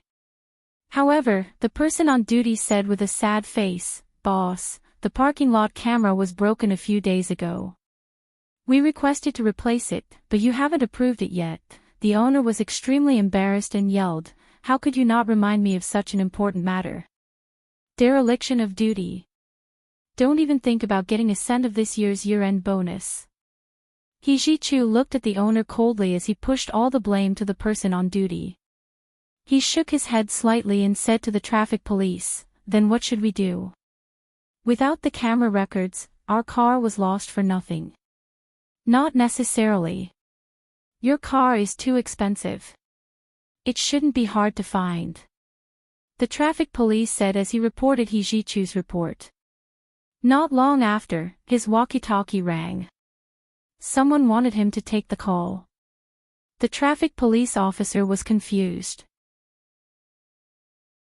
He didn't know what was going on. He took out his phone and walked to the side to ask, "What is it?" "Boss, I have someone reporting a theft." "What license plate did you say the car was reported missing?" The traffic police repeated the license plate Ji-chu had just mentioned and added, "I just checked the system. The owner of the car is indeed this person. He lost his luxury car, so of course he's unhappy." The person on the other end was very surprised and said, "Calm him down. I'll be right there." The traffic police didn't know what was going on, but he still put away the phone and came over with a smile. "Please wait a moment. Our boss will be here soon." "Sir, you lost a luxury car, and the amount is huge. We will definitely file a case." Ji-chu nodded reservedly, but he was unwilling to wait. "I believe in your abilities, but can we go back first? It's too cold, and I'm worried that my students won't be able to take it. It'll be troublesome for you if they get sick, right?" Ji-chu used both the carrot and the stick, and the traffic police hesitated again. Ji-chu was the person who had reported the theft. What reason did he have to detain him? But he had no choice but to listen to his superior. The traffic police was in a difficult position. With a bitter expression, he bowed to Ji-chu. "Mr. He, please wait a moment. Our boss will be here soon." He added, "If this lady is cold, you can come to my police car to warm up." "No. No way." Gu Nianji and Ji-chu refused almost in unison. The traffic police froze. "I'll warm up in the police car," Gu Nianji pouted. "I didn't break the law. Why would I get in your police car?" If someone secretly took a photo of her sitting in the police car, then edited it and photoshopped it, she would be in unknown trouble again. As the saying went, it was easy to start a rumor, but it was hard to refute it. Ji-chu ignored the traffic police and called a taxi over. Fortunately, the traffic police's superior arrived at almost the same time as the taxi. As soon as he got out of the car, the police captain said to Ji-chu, "You called the police? When did the car go missing?" Ji-chu put his hands in his trouser pockets and shrugged. "I don't know when I lost it. From 6:00 this afternoon until now." He looked at his watch with his left hand. 11 o'clock. There were 5 hours in between. The police captain folded his hands behind his back and walked around the parking lot a few times before returning to Ji-chu. "To be honest, we received a tip-off that a Bentley had a major transaction today, but we lost it after following it for a long time. The license plate of that car is your car's license plate." Ji-chu raised a brow. His expression didn't change. "I see. You mean someone stole my car to commit an illegal act? What does that have to do with us?" Gu Nianji was impatient. She gathered her coat and tugged at Ji-chu's collar. "Professor He, I'm freezing." Ji-chu reached back to take her hand. It was icy cold. He immediately said, "I'm sorry. We really can't stand the cold. Goodbye." The police captain was about to stop Ji-chu when he heard someone call out to him. "Boss! We found the car. It's at Little Chong River. Hurry over." The police captain was overjoyed. He immediately said to Ji-chu, "Sorry for the interruption. He then got into his police car and drove towards the Little Changhe River. Gu Nianji and He Jichu got into a taxi and returned to B University. The taxi dropped Gu Nianji off at the bottom of her dorm building. He Jichu got out of the car with her and called the taxi back. Gu Nianji asked, "Why did you come down? Isn't it better to take the taxi all the way back to the professor's building?" He Jichu urged her upstairs. "I'm fine. You go up first. I'm going to smoke." Gu Nianji was freezing. She felt like her nose was about to run. In order to not be rude in front of He Jichu, she turned around and went upstairs. He Jichu quietly smoked a cigarette under the big tree in front of the dorm building. He only returned to the professor's building when he saw Gu Nianji's dorm lights go out. On the other hand, the police only found a nearly totaled Bentley stuck in the mud by the river. "Boss, there's nothing in the car. Someone tampered with the brakes. It doesn't look that simple." A police officer reported their findings to the police captain. Hua Xiaoheng and his team of law enforcement officers were, of course, efficient. They searched the area first and didn't leave behind any clues. The police who came to search the area a second time didn't notice anything at all. However, someone was also suspicious. "Boss, this area seems to have been sealed off tonight." The police captain knew what was going on. "Tow the car away. Have Mr. He come to pick it up tomorrow." Gu Nianji took a hot shower after returning to her dorm before going to bed. However, she still caught a cold. When she woke up the next day, her head was heavy and her feet were light. She had a fever and didn't want to get up. Her temples were swollen with pain. She didn't rest for long before she was shocked by Ma Chi-Chi's knocking on the door. "Nianji. Nianji. Look at Weibo. Look at Weibo. Someone is making a big scoop." Gu Nianji's heart skipped a beat.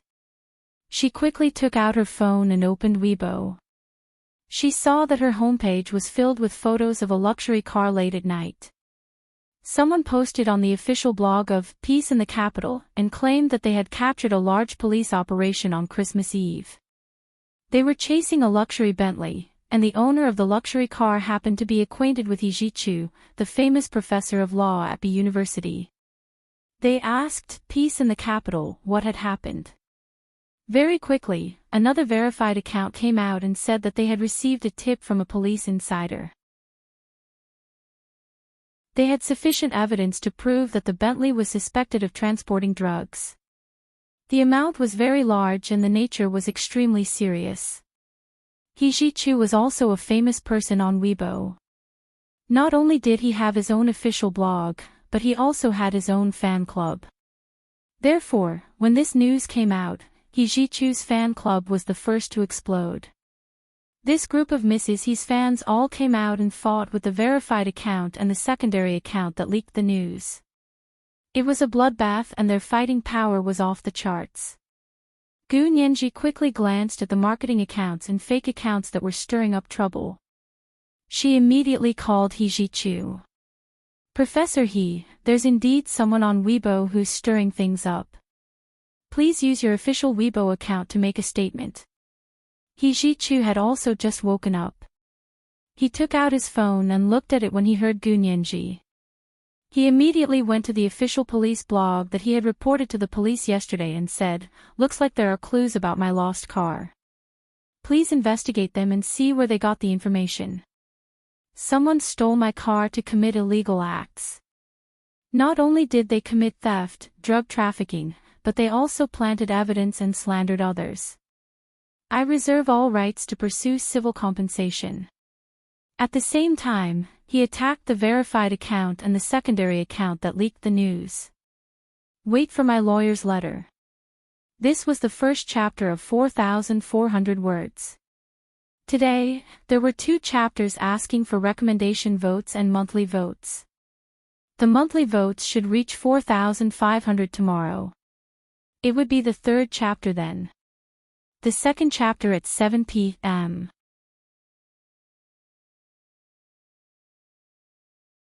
Chapter 9:18.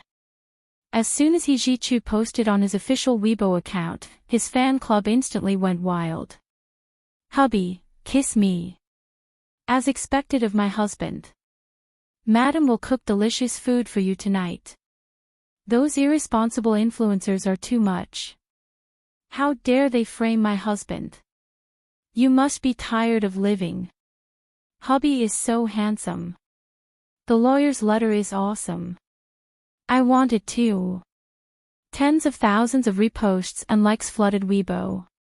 In addition, the big verified accounts who knew Hijichu's strength also liked and expressed their support. These VIPs were no ordinary VIPs. Among them were the founders of the largest law firms in the Huaxia Empire, directors of foreign law firms branches in the Huaxia Empire, big shots in the financial world, and the richest men in the real estate industry. As soon as these people made their move, the fake reviewers on Weibo immediately disappeared. Mrs. He's fans had won a resounding victory. The official police blog that Hijichu had criticized also came out to clarify that someone had indeed leaked the news, but Mr. He's car had also been reported missing and had been found.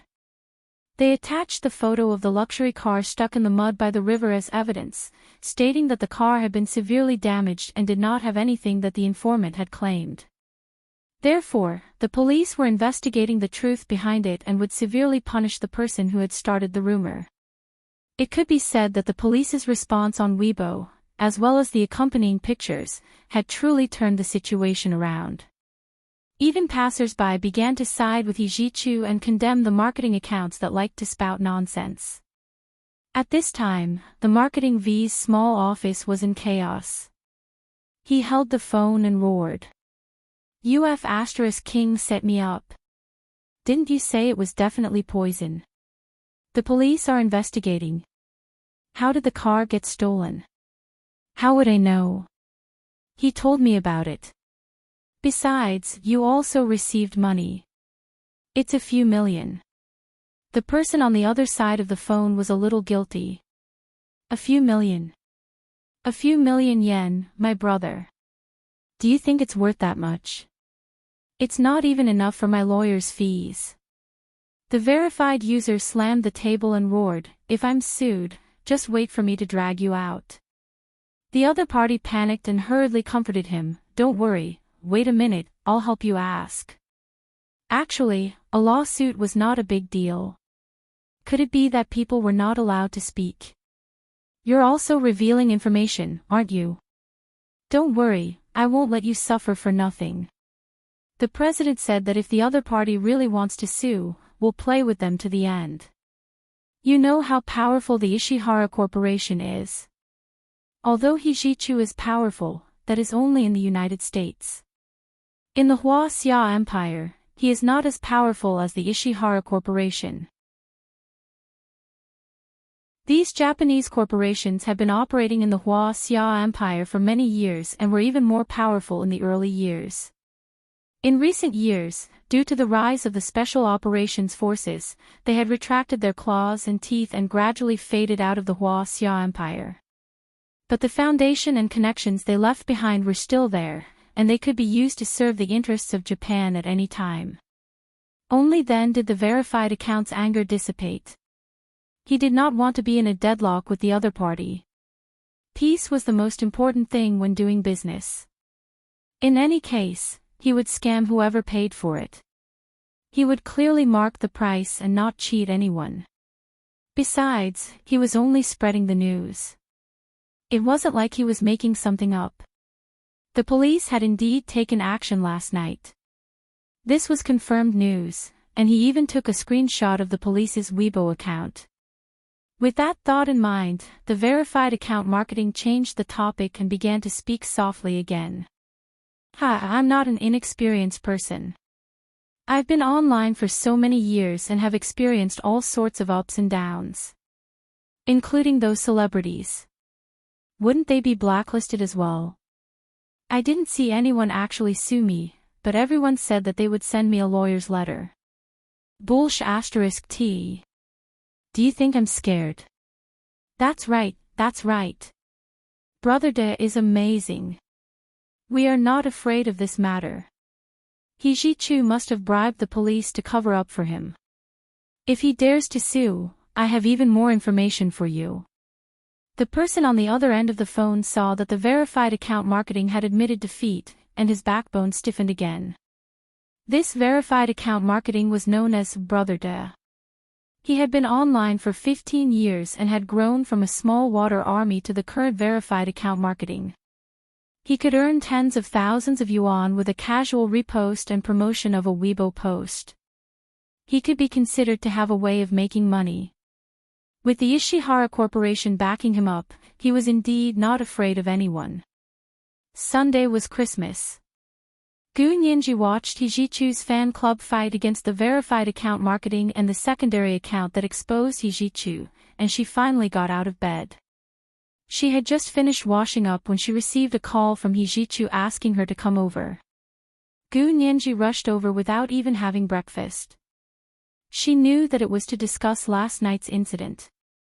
When she arrived at He Ji-chu's suite in the professor's building, she opened the door and entered while looking down at her phone. He Ji-chu walked out of the bedroom with a frown. Walk properly. Why are you looking at your phone? Gu Nianji quickly put her phone away and looked up at He Ji-chu with a smile. Professor He, you have so many wife fans. He Ji-chu was speechless. What wife fans? I don't even have a girlfriend. Where would I get a wife? He Ji-chu looked away and walked into the kitchen to make breakfast. What do you want to eat? Gu Nianji looked at the time. It's already noon. I'll have a sandwich and a cup of milk tea. He Ji-chu was the best at making sandwiches. He had 2 pieces of bread dipped in egg, and Gu Nianji's favorite shrimp sandwiches were sandwiched in the middle with mayonnaise.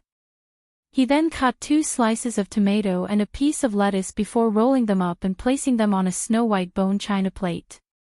Gu Nianji's fingers twitched when she saw it. She stopped looking at Weibo and picked up the sandwich with her hands. He Ji-chu made the same sandwich for himself. Although he didn't like mayonnaise, he was too lazy to make anything else. The two of them finished their brunch and began discussing who was behind the scenes to ruin He Ji-chu and Gu Nianji's reputation. However, because they discovered it in time and responded appropriately, Gu Nianji was already excluded. Now, all the attention on the internet was on He Ji-chu. Gu Nianji was in a good mood. She smiled. Professor He, I really didn't know you had so many fans on Weibo. The other party came here for nothing. They're helping you abuse your fans. Abuse of fans could increase combat effectiveness and cohesion. He Ji-chu's fan club gained almost 1 million fans overnight, and He Ji-chu's own official Weibo account was approaching the 10 million mark. He Ji-chu shook his head. This Weibo account was created to find you. I wanted to close it a long time ago. I don't usually use it. Gu Nianji froze. It was when she was in danger in Germany. In order to find her, He Ji-chu had done many things he wouldn't have done otherwise. Gu Nianji knew that He Ji-chu was actually a very low-key person. He wouldn't reveal himself unless it was absolutely necessary. In the past, he didn't have any social media accounts at all. He only contacted her through phone calls and text messages. Gu Nianji's heart softened. It was like eating a freshly baked lava cake. It melted in her mouth, and the heat warmed her from head to toe. When she woke up in the morning, she had a slight fever. She struggled to take an antipyretic and lay in bed all morning. Now, her fever was completely gone. However, when she heard He Ji-chu's words, she felt her head heat up again. It was like she had a fever again. Professor He. Gu Nianji called him softly. The warmth and gratitude in her eyes were very obvious. Thank you. He Ji-chu looked up at her. His shimmering, sultry eyes flickered slightly. He reached out to hold Gu Nianji's hand. There's no need for thanks between us. No matter what it is, I'll do it for you willingly. Gu Nianji looked at Hijichu and nodded firmly. Professor He, I'll help you too. Hijichu was speechless. She didn't understand what he meant at all. Hijichu looked down indifferently and finished the sandwich in his hand in a few bites. He then drank his coffee and wiped his mouth with a napkin. He said coldly, I called you over today to tell you about the case in Japan. The case against the Angel and the World Foundation for illegal donations is progressing well. The Japanese court can't hold on much longer. Really? That's great. Gu Nianji's eyes lit up. Her big, black eyes were like glass. It was extremely moving. I knew the #1 law firm in America must be amazing. She gave Hijichu a thumbs up. Hijichu curled his lips slightly. All right, don't be in such a hurry to flatter me. But even if we win the case, we won't be able to get that much money back in a short time. I don't care. As long as we win the case, I'll get the money back even if I have to rush 3 meals a day. Why should I donate to this kind of foundation? Do I look like an idiot? Gu Nianji didn't think much of it. She raised her cup of milk tea. When I didn't know Gu Yanran was Japanese, the things she did made me think she was either stupid or vicious. I only realized later that she was both stupid and vicious. She's really hopeless. Hijichu wasn't interested in Gu Yanran and had no intention of expressing his opinion at all. After finishing brunch, Gu Nianji accepted the task of helping Hijichu draft a lawyer's letter. She happily walked out of Hijichu's professor's building. Not far from her, a handsome young man wearing a black double-breasted uniform stood under a big tree. He kept flipping a coin in his hand, and Beethoven's Symphony of Fate was playing in his headphones. The rumbling piano music really sounded like fate was knocking on the door. In his eyes, everything in the world was probability. Flowers bloomed and wilted, the seasons changed, and people passed each other. All of this could be calculated. He stared at Gu Nianji's footsteps and silently calculated in his mind how many more steps she had before she would bump into an oncoming bicycle. On the small road, the boy riding the bicycle turned around and waved to his companions. A few female students walked over from the other side of the road with books in their arms, chatting and laughing. Gu Nianji brushed past these two groups of people. Time was up. The young man threw a coin. Like a butterfly flapping its wings in the Amazon rainforest, the Atlantic Ocean had a rainstorm. The coin shone so brilliantly in the midday winter light that it reflected brilliantly into the eyes of a schoolgirl who was holding a book. She squealed and covered her face, then stopped. Her companions surrounded her and asked with concern, "What's wrong?" Gu Nianji happened to walk right next to them. Seeing them suddenly stop, she instinctively stepped to the side. With this one step, the bicycle that was coming from the other side crashed into her waist. Just as they were about to collide, someone on a skateboard suddenly flew past and raised his hand. The boy on the bicycle was instantly knocked to the ground. Sorry. The person on the skateboard quickly slipped away, leaving only a string of apologies. Gu Nianji was still in shock as she stood on the small road. She suddenly realized something and turned around to look at the young man in black. The young man's face was full of regret. He thought to himself, where did this person on a skateboard come from? I missed him just now. It seemed like my calculation wasn't good enough. I still need to modify it to deal with Gu Nianji. He gave Gu Nianji a 90-degree bow, then turned around and left. In this world, he alone was enough to be the smartest genius. Gu Nianji didn't deserve to live in this world. This was the second chapter of the chapter. Today, there were 2 chapters asking for recommendation votes and monthly votes. The monthly votes should reach 4,500 tomorrow. It would be the 3rd chapter then.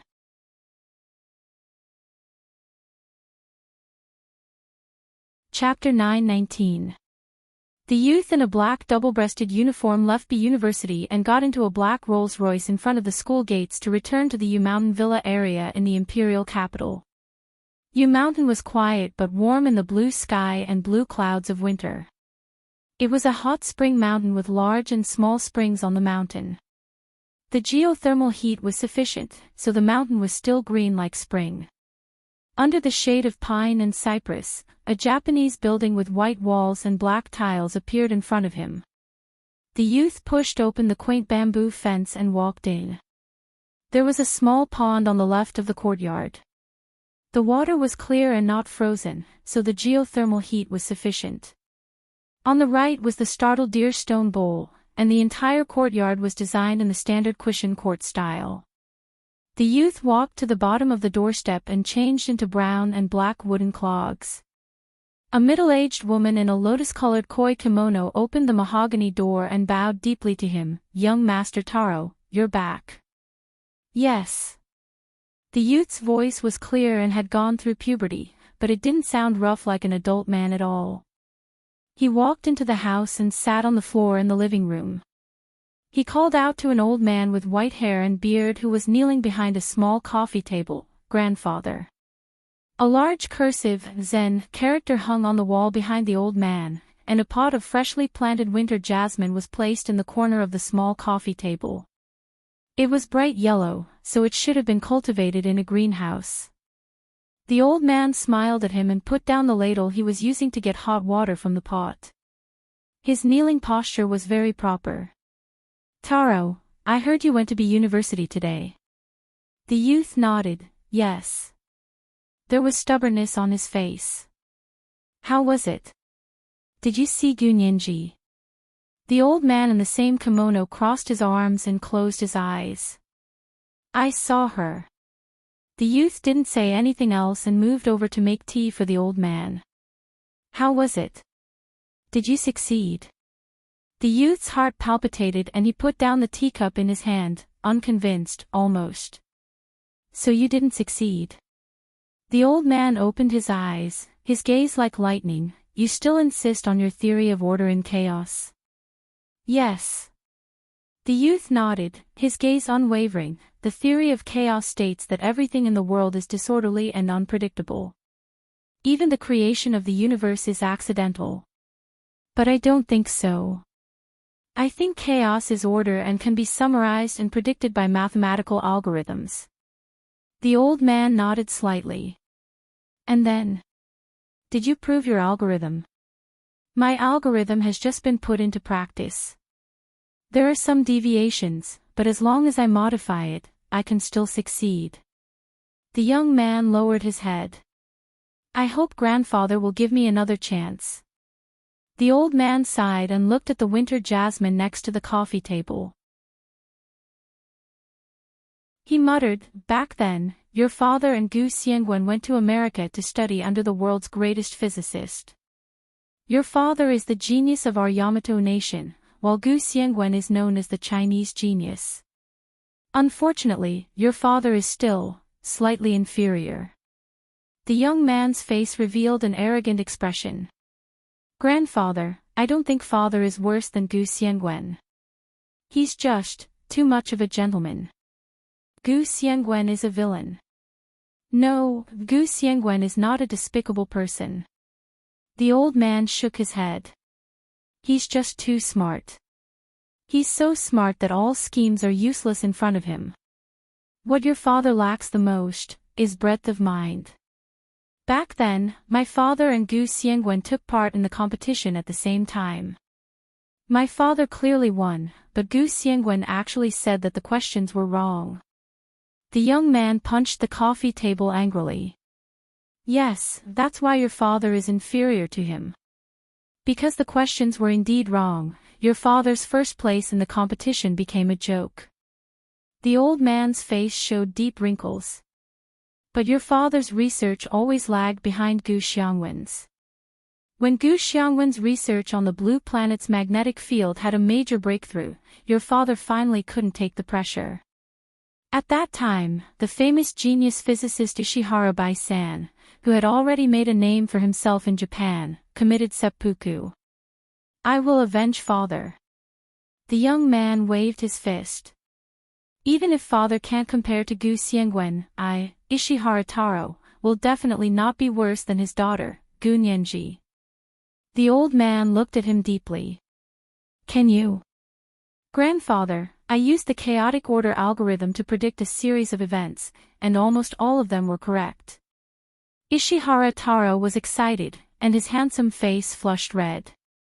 The old man looked at Ishihara Taro's follower. Tufei, speak. Tufei Higashihara was a plump middle-aged man who was less than 1.5 meters tall. He also knelt on the ground and began to explain to the old man what Ishihara Taro had done. President, young master is indeed very impressive. He analyzed our information and came to the conclusion that Gu Nianji would not go to the military to participate in the cultural performance. Instead, she would go to their class's Christmas party. After the party, she would not go home by herself. Instead, she would go back to school with Yijichu. All of these were correct. We used certain channels to find people to tamper with Yijichu's car, and they successfully drove away from the bar. These were all true events that happened, and it was exactly the same as young master's chaotic prediction. The old man laughed. What else? You tampered with more than just putting things in Yijichu's car, right? Tufei Higashihara hung his head in shame. Hey! The surveillance camera in the parking lot of the Golden Collar Bar was damaged by our people a few days ago. What? The young man jumped up in shock. You're saying that it was damaged by itself? Tufei Higashihara did not dare to look Ishihara Taro in the eyes. The old man raised his hand to calm Ishihara Taro down. Taro, sit down. Don't get angry over such a small matter. Have you forgotten your father's lesson? Ishihara Taro's eyes were bloodshot. After a while, he slowly sat down and faced the old man. Grandfather, you're right. The old man patted his head. That's right. It's okay if you fail. What's important is not to be arrogant when you win, and not to be discouraged when you lose. Ishihara Taro was so moved that tears welled up in his eyes. Grandfather. Go and think about how to optimize your algorithm. The old man was giving him a beating before giving him a beating. I'll give you 2 more chances. Prove to me that your algorithm can really be applied in practice. If Ishihara Taro could really succeed, then this would be the real killing without using a knife. The law would not be able to punish him at all. The old man looked forward to it. Ishihara Taro left the old man's courtyard with his subordinates and returned to his apartment in the imperial capital CBD. Watching his thin but upright figure disappear in front of the bamboo fence, the old man rubbed the space between his eyebrows. His body could not take it anymore. The middle-aged woman wearing a koi kimono quickly came over to support him. She comforted him and said, Mr. Ishihara, young master is very smart. You don't have to be so hasty. How can I not be hasty? The old man's voice was very low. We're about to lose the lawsuit. Once the foundation's money is pursued, our entire company will go bankrupt. Ishihara Taro returned to the apartment that he lived in alone. He turned on his computer and began to calculate all kinds of programs again. This time, it was clearly a flawless algorithm that was targeted at Gu Nianji. He did not know what went wrong, but for the first time, she managed to escape unscathed from that car. He was indignant and personally went to the school to look for her for the second time. He only wanted to let her get hit once and teach her a lesson. He did not expect that such a small wish would not come true. He re-examined the first mistake and felt that it was because his own people had interfered too much. The chaotic and orderly algorithm should be completely natural and free of interference. Their own people had first destroyed the cameras in the parking lot, then sent people to release the car. Just these 2 incidents had shaken the fundamental foundation of the chaos theory. Yes, that must be it. Ishihara Taro pursed his lips tightly and planned another operation. This time, other than the initial flapping of butterfly wings, he could not allow any external interference to be mixed in. Tweefei Kun, give me the information of the verified account that you have previously contacted. The more detailed the information, the better. Ishihara Taro ordered. Yes. The verified account that had started the rumor quickly received a letter from Yijichu's lawyer. He looked at the carefully worded lawyer's letter and couldn't believe his eyes. He had really sent him a lawyer's letter. He wanted him to apologize and compensate the other party for the loss of 30 million yuan. What the F***ck? So capable. Why don't you go to heaven? The verified account was so angry that he tore up Yijichu's lawyer's letter and angrily called the person who had previously exposed him. He did not expect that the number could no longer be reached. It was an empty number. And the account that had exposed him had long been deleted and had disappeared without a trace. You want me to take the blame alone? The verified account laughed coldly. Humph. Ishihara Corporation, do you think that I am a pushover? After messing around in the study for the whole morning, he found the official website of the Ishihara Corporation and sent a warning letter to them. In the end, the other party directly rejected his email. No matter how many accounts he changed, it was useless. The verified account was so angry that he almost smashed his computer. At noon, he was really hungry. He rubbed his stomach and stood up, planning to go out to eat something and relax. When he came out of the elevator, he looked at the endless blue sky and took a deep breath before walking to the parking lot. He had to cross a street to get to the parking lot from his apartment building. The parking lot was on the other side of the street, and the apartment building was on the other side. Their apartment building had an underground parking lot, but he had wanted to save money when he bought the house, so he did not buy an underground parking space. He regretted it later and could only buy a parking space in the parking lot opposite the apartment building. It wasn't too far. She just had to cross a narrow street. There was a small stall on the street that sold newspapers and magazines. He habitually stopped and flipped through a few, then put them down under the stare of the stall owner. He did not buy them either. On the other side of the street, an old lady hobbled over. She was also a resident here and was used to walking around at this time every day. There was a bus stop on the side of the street, and two young people were waiting there. The verified account owner looked at the people waiting for the bus proudly, and instantly felt that he was superior because he had a private car. Not far away, someone was dragging a cart of briquettes and was working hard, huffing and puffing. The orange bus was almost here, and the next stop was at this stop sign. At this moment, a shiny coin suddenly rolled to the feet of the middle-aged man who was dragging the cart of briquettes. The middle-aged man saw that it was a shiny gold coin, and his footsteps subconsciously slanted to the side. He did not expect that there would be a shallow pit next to him. The moment he stepped into it, he lost his balance and immediately stumbled, causing the cart of briquettes to roll down. The old lady hurriedly dodged the rolling briquettes and walked a few steps forward. Seeing this, the verified account owner did not want to be caught by the old lady, so he also quickened his footsteps, wanting to cross the street. The bus driver happened to be attracted by the overturned cart of briquettes on the side of the road and forgot to step on the brakes, so he continued at the same speed. There was a loud bang. The verified account owner, who was about to run across the road, was instantly hit by the bus that did not stop according to the stop sign, and then fell to the ground far away. After a bout of convulsions, he stopped breathing before the ambulance arrived. The young man in black standing not far away smiled slightly and hurried past with his backpack. This is the first 3,400-word chapter.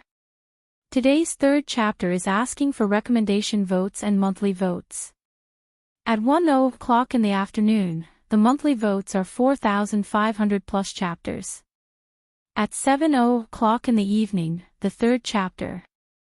P.S. Thank you to Momo Moshi for the 10,000 Chidian coins yesterday, mwah.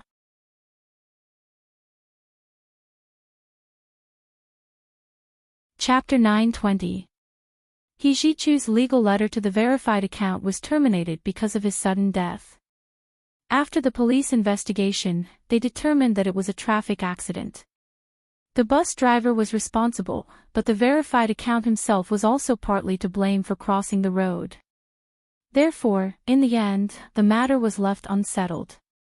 Ishihara Taro returned to his apartment with a faint smile on his handsome face. He had just turned 18 this year, which was 1 year younger than Gunyenji. However, he had already graduated with a master's degree and started studying for a PhD in chaos mathematics. No matter what, his academic qualifications were always higher than Gunyenji's. Turning on his computer, he saw that Toshihara had sent him another person's information. This was his second chance, and he could only succeed. He could not fail. The second person was Gu Yenran's biological father, who was still in a vegetative state on the hospital bed. It was both easy and difficult to make a vegetative person die of natural causes. If it was easy, the vegetative person would definitely die of natural causes if he was in their hands. However, the vegetative person was now in a Huaxia Empire hospital, and according to their observations, there were people secretly monitoring him. If they really sent people to kill this person, they would be walking into a trap. Ishihara Taro thought for a long time and decided to open his program to calculate all kinds of possibilities. The chaos algorithm he designed could include all kinds of seemingly random events, then calculate the probability of these random events becoming related events, and finally find the best way to achieve his goal. For example, the first chance he wanted to achieve was to make the verified account die of natural causes. Finally, the sequence of events derived from his algorithm was successfully completed. Now he needed to calculate which events had the highest probability of happening and which combinations of events could achieve his ultimate goal. Gu Yenran's father was now in a vegetative state, but no one knew when he would wake up. Although this person's position was not very important, what if he woke up and spoke nonsense? It was better for him to die of natural causes. He spent 2 sleepless days calculating in his apartment before he found the best combination of events. If these events could happen, of course, he would need his butterfly wings. Ishihara Taro played with the coin in his hand, and a glimmer of light flashed across his eyes. After Christmas, it was soon New Year's Day. New Year's Day was a holiday celebrated by the entire Blue Planet, and the Huaxia Empire was no exception.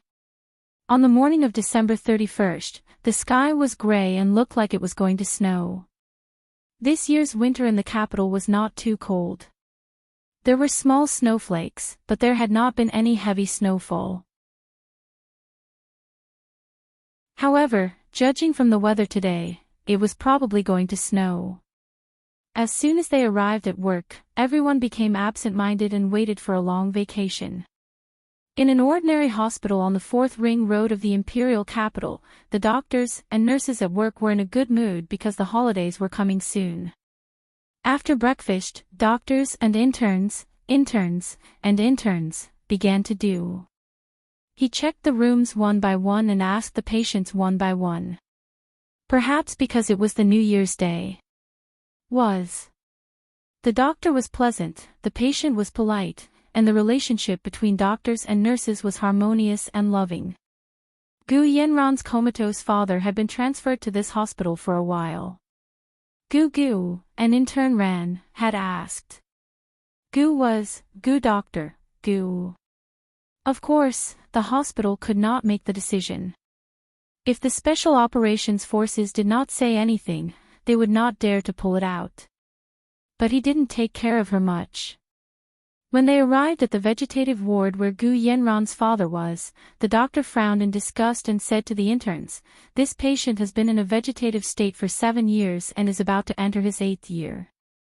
You can take a look at him when you have time. It will help you understand vegetative patients." The interns looked at each other and nodded. Since it was almost New Year's Day, many people came to the hospital. In the hallway, a few teenagers were playing with each other. They pushed and shoved each other, but it was not intense.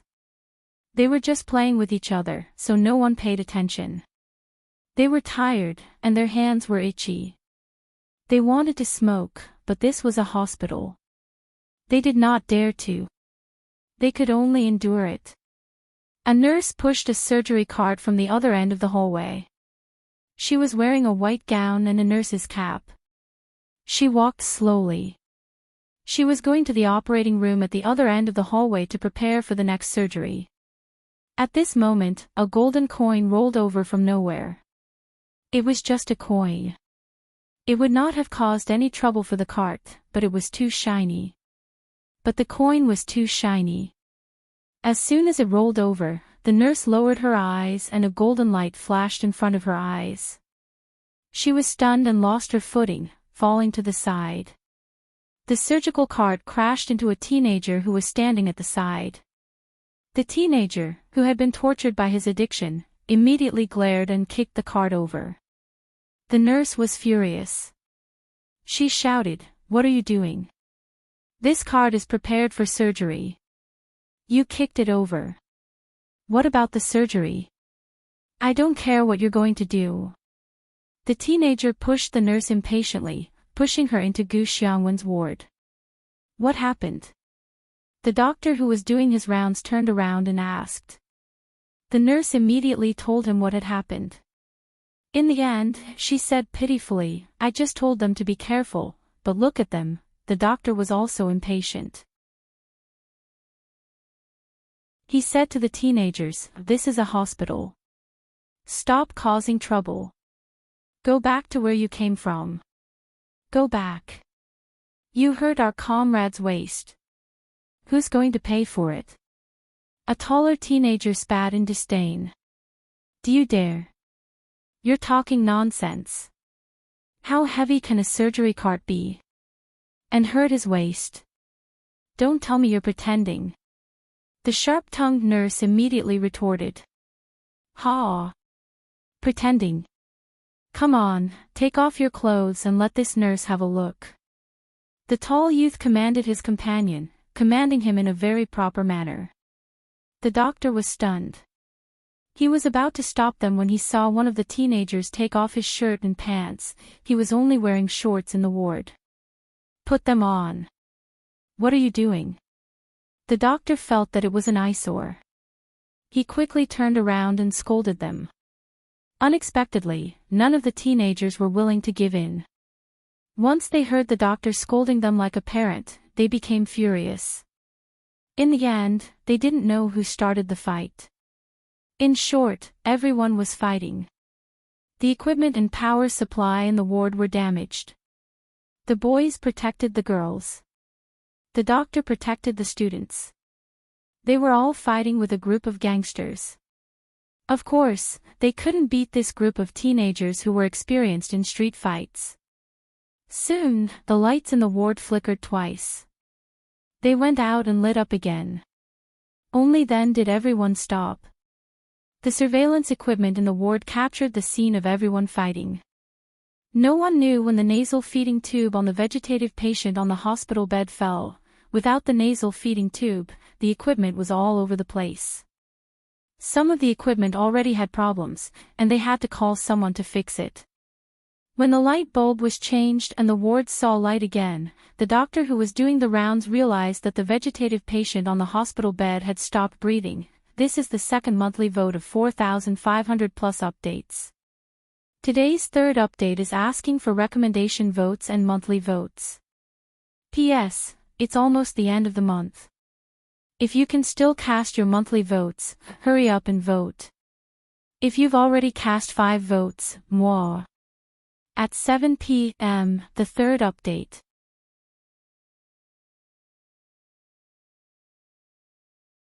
Chapter 921. On the night of December 31st, Hu Xiaoheng received news that the person in a vegetative state that they had purposely placed in the general hospital as bait had just passed away. The hospital's report clearly stated that he had died of organ failure. He had been in a vegetative state for many years and would have died long ago if he hadn't been constantly nourished with medicine and equipment. Now, he had only died of normal organ failure. Of course, the hospital had also written a detailed account of what had happened during the day in the report and stated that it was indeed their responsibility.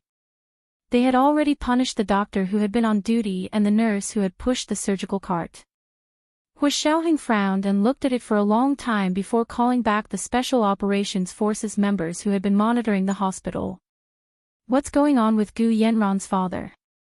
Hu Xiaoheng stared at the Special Operations Forces member in front of him. As he listened to him speak, he observed his attitude. This was also a way to determine whether he was telling the truth or not.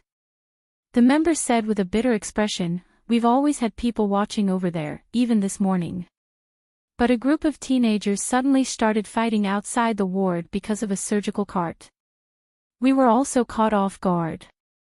When they had wanted to rush in, they discovered that the ward had already been blacked out. The person's life was maintained by all kinds of equipment. As soon as the power went out and the equipment stopped working, his organs began to fail and he quickly passed away." Teenagers. Hu Xiaoheng's frown deepened. "Get someone to investigate the background of these teenagers." He paused and said, "Get the information from the police headquarters first. They might have it." As soon as he heard the description, he felt that these teenagers were the kind of problematic teenagers who constantly made mistakes and entered the police station as if they were in their own bedroom. "Yes, Chief." Because of this sudden incident, Hu Xiaoheng worked overtime from the day before New Year's until the first day of the new year. He stood up from behind his desk, walked to the window, and lit a cigarette. Taking a deep breath, the spicy smell of tobacco instantly cleared his mind. From the video footage he had seen today, everything was a coincidence. The leader of the teenagers had come with his family to visit the patient, and the other teenagers had come with him. At that time, the fight was also a mess. The interns that the doctor on duty had brought along were all men. They were hot-blooded and couldn't stand being bullied. Seeing the young nurse being bullied, they all rolled up their sleeves and joined in. As for Gu Yanran's father, he was the fish in the moat that was caught in the crossfire. He couldn't see any human factors. But as Gu Yanran's father, Hu Xiaoheng refused to believe that everything was a coincidence. He had already laid out an inescapable net. No matter who it was, they would not be able to escape his trap. But he hadn't expected that no one would actually do it. If it was a coincidence, then they could only blame their bad luck.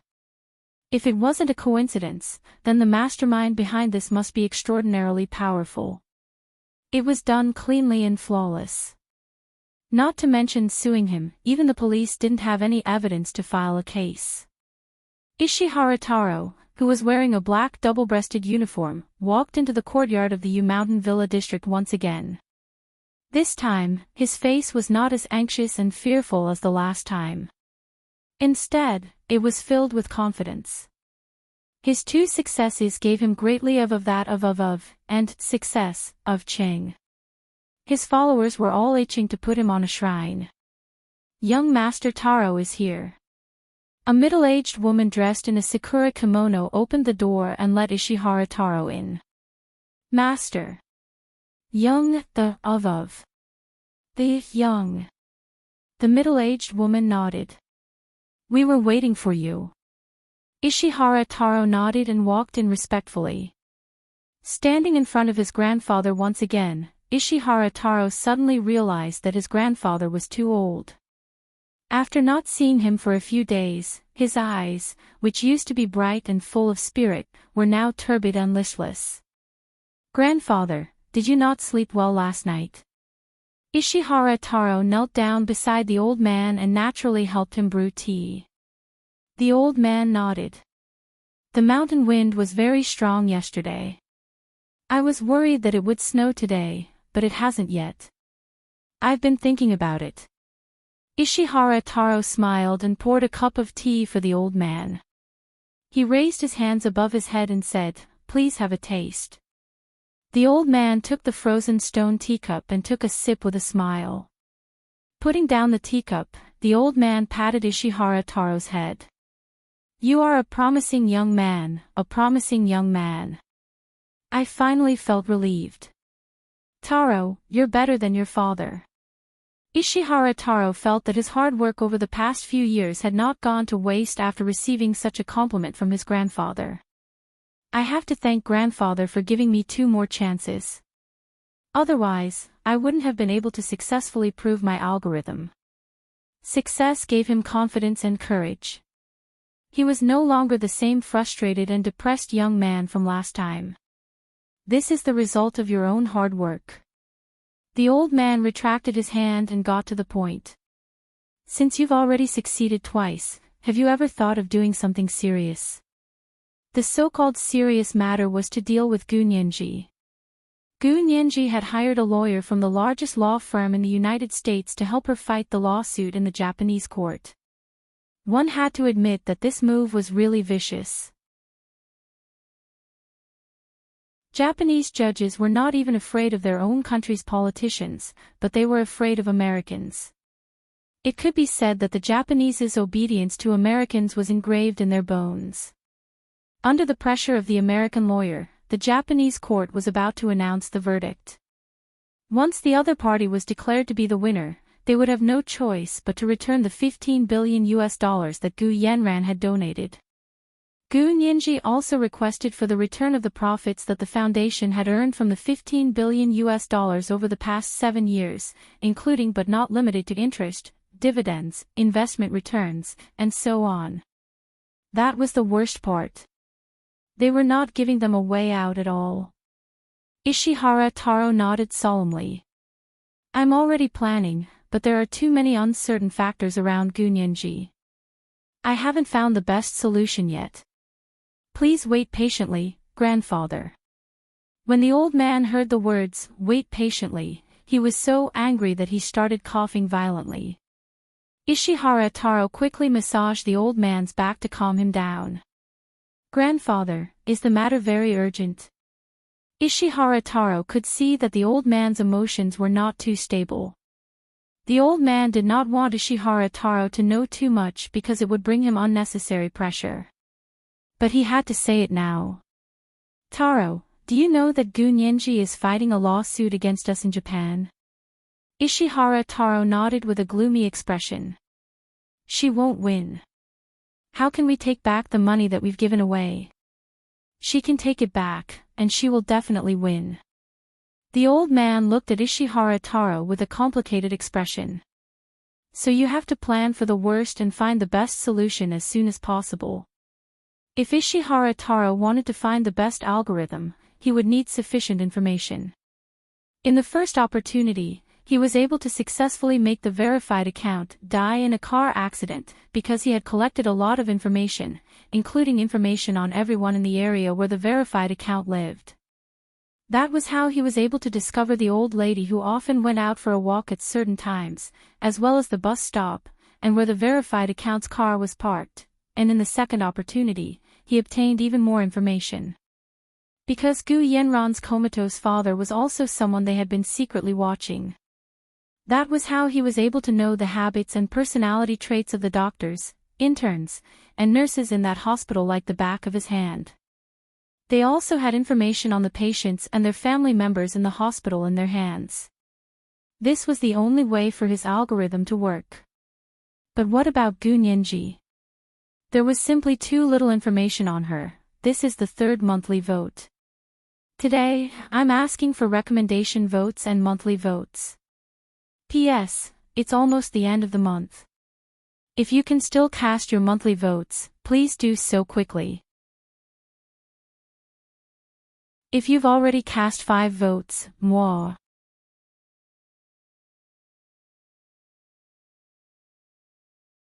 Chapter 922.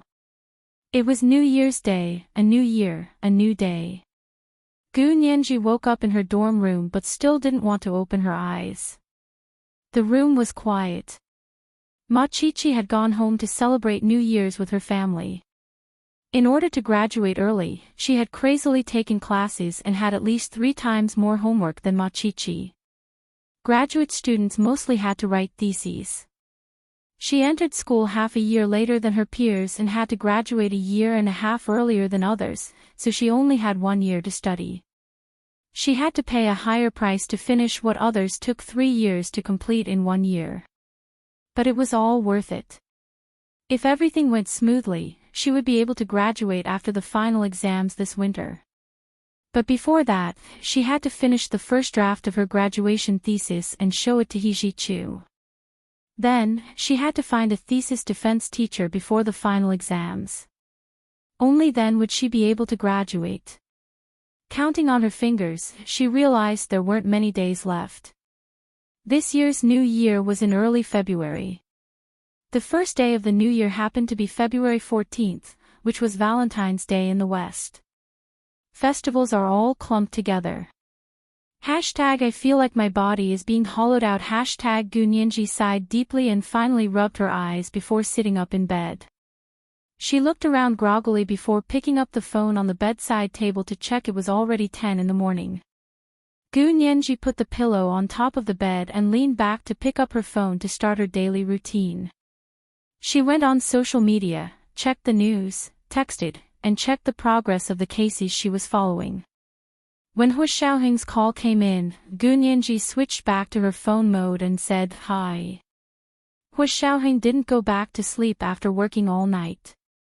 Instead, he went for a run before showering and eating breakfast.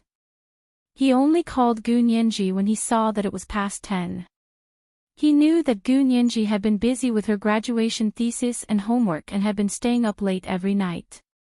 Although his heart ached for her, he also knew that if she didn't do this, she wouldn't be able to graduate early. Hu Xiaoheng, like He-ji-chu, also wanted her to graduate early. Today was New Year's Day, so he had to be on duty as usual. During New Year's, his subordinates could take turns to take time off. As the general commander, he had been on duty during New Year's without exception for 7 years. This was so that his subordinates and soldiers could have more time to rest after working hard for a year. He couldn't see Gunyenji, so all he could do was call her and wish her a happy new year. Gunyenji gripped her phone and smiled. Happy New Year to Hu Xiao too. Rising steadily. Hu Xiaoheng couldn't help but laugh. He flicked the ash in his hand and shook his head. You're getting more and more glib. He then asked her, are you awake? Have you had breakfast? Gunyenji quickly got up from the bed and tried to keep her voice steady as she said, you woke up early. What time is it now? Are you still eating breakfast? Hu Xiaoheng smirked and said nonchalantly, okay, that's good. Then he suddenly asked, did you brush your teeth? Gunyenji subconsciously shook her head. Not yet. I'm going to do it now. As soon as he said that, he knew it was bad. Wasn't this a confession? She had just said that she had woken up early and had even finished breakfast. In the end, Hu Xiaoheng had tricked her into lying. Gunyenji blushed and said frantically, okay, I can't talk to you anymore. I have to go to the library. She hung up the phone and floated into the bathroom with her hands covering her flushed face to wash up. After washing her face, she was in front of the closet picking out clothes for the day when her phone rang again. She picked it up and saw that it was He-ji-chu calling. She unlocked the phone and answered.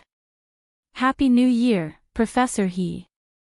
He-ji-chu was holding a lunchbox in his hand. He stood tall and handsome in front of the female law graduate students' dormitory and called her. Did you stay up late again last night? Come down, I'm here to bring you food. Gunyenji cheered and rushed to the balcony with the phone in hand. As expected, she saw He-ji-chu standing under the big tree downstairs. She smiled and waved at him. Then she casually put on a thick fleece sweater with the B University logo, a pair of thin wool pants, and a pair of UGG suede boots to go downstairs. When she came out of the dormitory, He-ji-chu saw that she wasn't wearing a coat and frowned slightly. You caught a cold last time and got a fever. Why aren't you careful? Go back quickly, how can you come out without a coat? He handed the lunchbox to her. I still have something to do. I'll be going now. Hijichu turned and left without a moment's delay. Gu Nianji held the lunchbox and felt a warmth wash over her soul from the inside out. She stared blankly at Hijichu's handsome back as he walked away and felt an indescribable sense of familiarity. This feeling wasn't because she had been in contact with him for a long time. It was because he had been in her mind for a long time. She closed her eyes and suddenly a few fragmented images appeared in front of her. On a patch of green grass, she looked like she was only 5 or 6 years old. She stood under a big banyan tree and hugged a doll. She stared blankly at the back of a young man gradually disappearing into the distance. In the blink of an eye, she was once again at a noisy birthday party. She was wearing a little princess tiara and was already about 10 years old. She looked at the young man's resolute back and suddenly burst into tears. She threw the birthday cake in her hand and threw a tantrum. She only hoped that the young man would turn around and come back. The person heard the movement behind him and gradually slowed down. So she cried even louder and used her hands to cover her chubby little face that was streaming with tears. Her round eyes secretly peeked through the gaps between her fingers at the young man's handsome back in front of her. Finally, the young man turned around. Gu Nianji's body trembled, and the images in her mind instantly disappeared. It was as magical as a daydream. She regretted waking up too early and not seeing the young man turn around at all. From the back view, that person really did look like Hijichu, but he was slightly thinner, unlike the current him. Although he was still tall and handsome, he always exuded an inadvertent aura of toughness as he walked. It was an incongruously cute contrast. Gu Nianji rubbed her temples and took the food box upstairs. When she returned to the dormitory, she opened the lunchbox Hijichu had given her and found 3 small lunchboxes inside. There was a bowl of steaming hot soup, 3 juicy and delicious soup dumplings, and a small lunchbox of shrimp dumplings. The shrimp dumplings were exquisitely made, and the shrimp filling was a little red. It looked like red bean paste inside a glutinous rice ball. It wasn't as heavy as the glutinous rice ball, but had the lightness of a crystal skin. It looked appetizing at first glance. However, Gu Nianji still resisted the desire to eat the shrimp dumplings and obediently drank the soup first. Then she picked up her chopsticks and ate one by one to taste the delicious shrimp dumplings.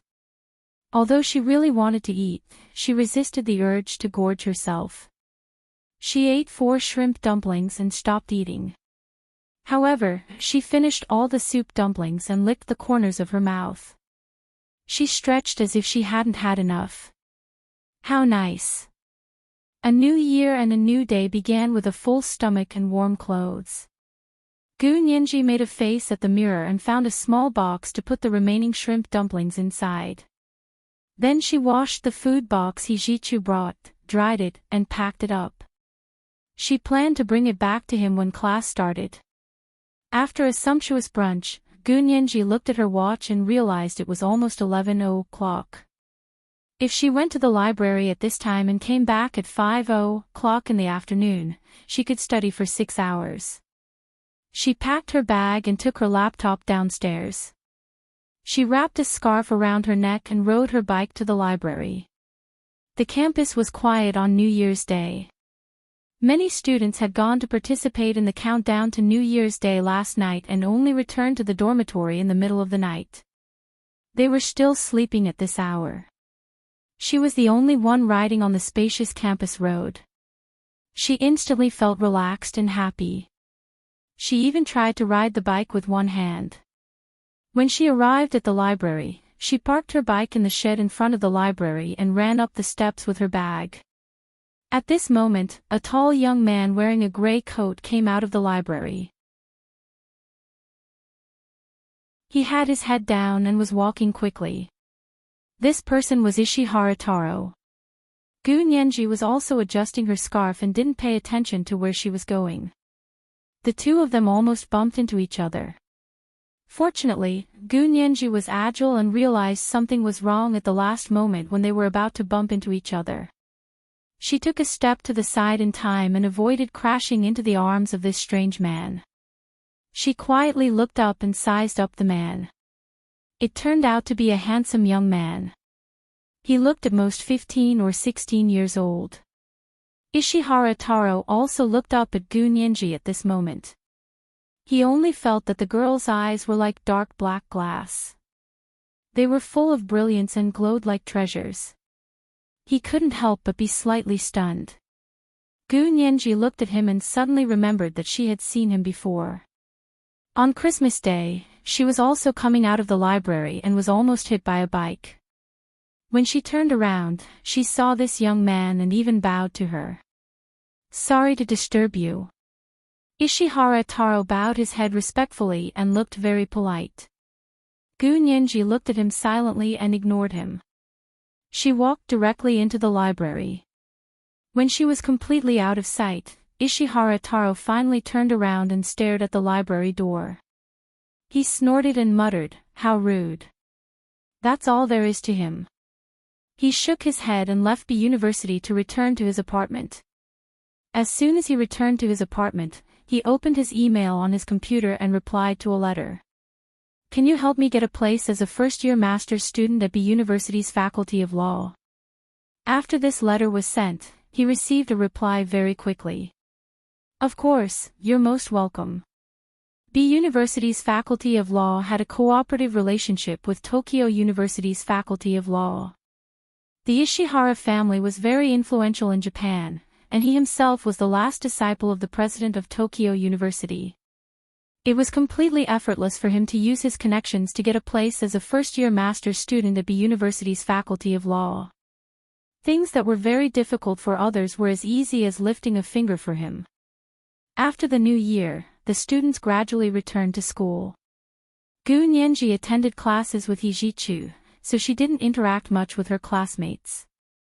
Therefore, she still listened to Ma-Chi-Chi when she heard about a very handsome and elegant Japanese exchange student from the first-year master's student at the Faculty of Law. "Nianji, I'm telling you, this kid is amazing. His IQ is off the charts. His looks are off the charts. And his poise and demeanor are off the charts." Ma-Chi-Chi sighed with a smile. "If he wasn't Japanese, I would have given him full marks." This was the first 3,100-word chapter, and it was still the third chapter today. Asking for recommendation votes and monthly votes. At 1 p.m., the monthly votes were 4,800 plus chapters. At 7 p.m., the third chapter. P.S. Dear friends, today is the last day of June. If you have monthly votes, hurry up and vote. If you don't, it will be invalid. Thank you.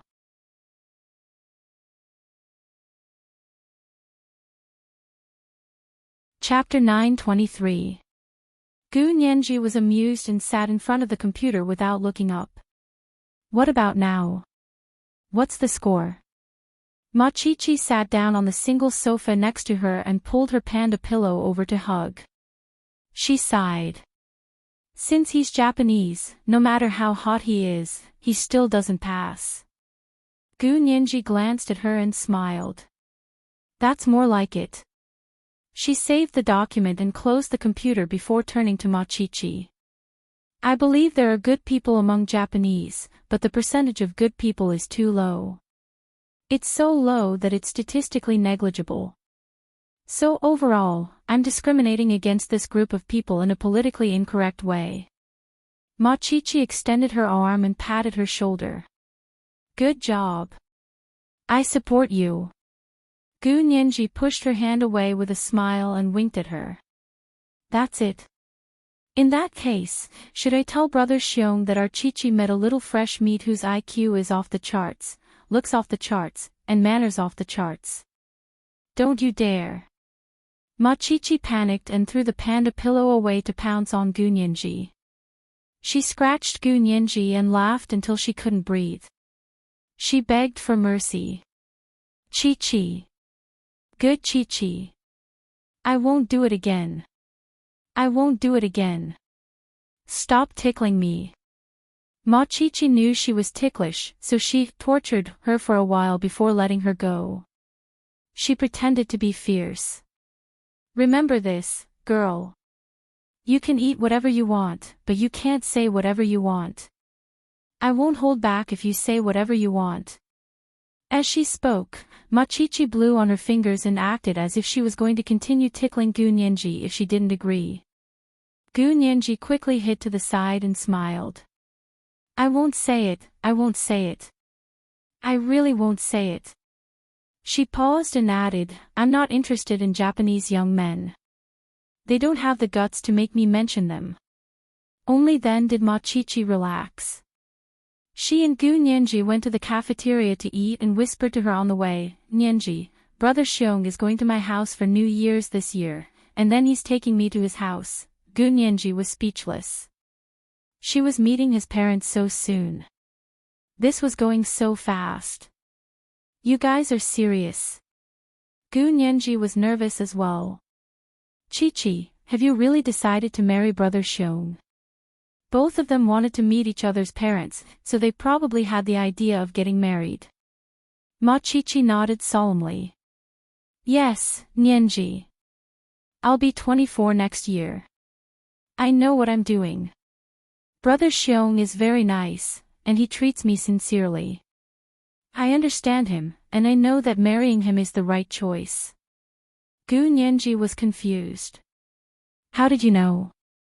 How long have you guys been together? Take her and Hu Xiaoheng for example. She had known him for a whole 7 years and had been in love for a year since she was 12. Even then, she couldn't say that she completely understood this man. You can't say that.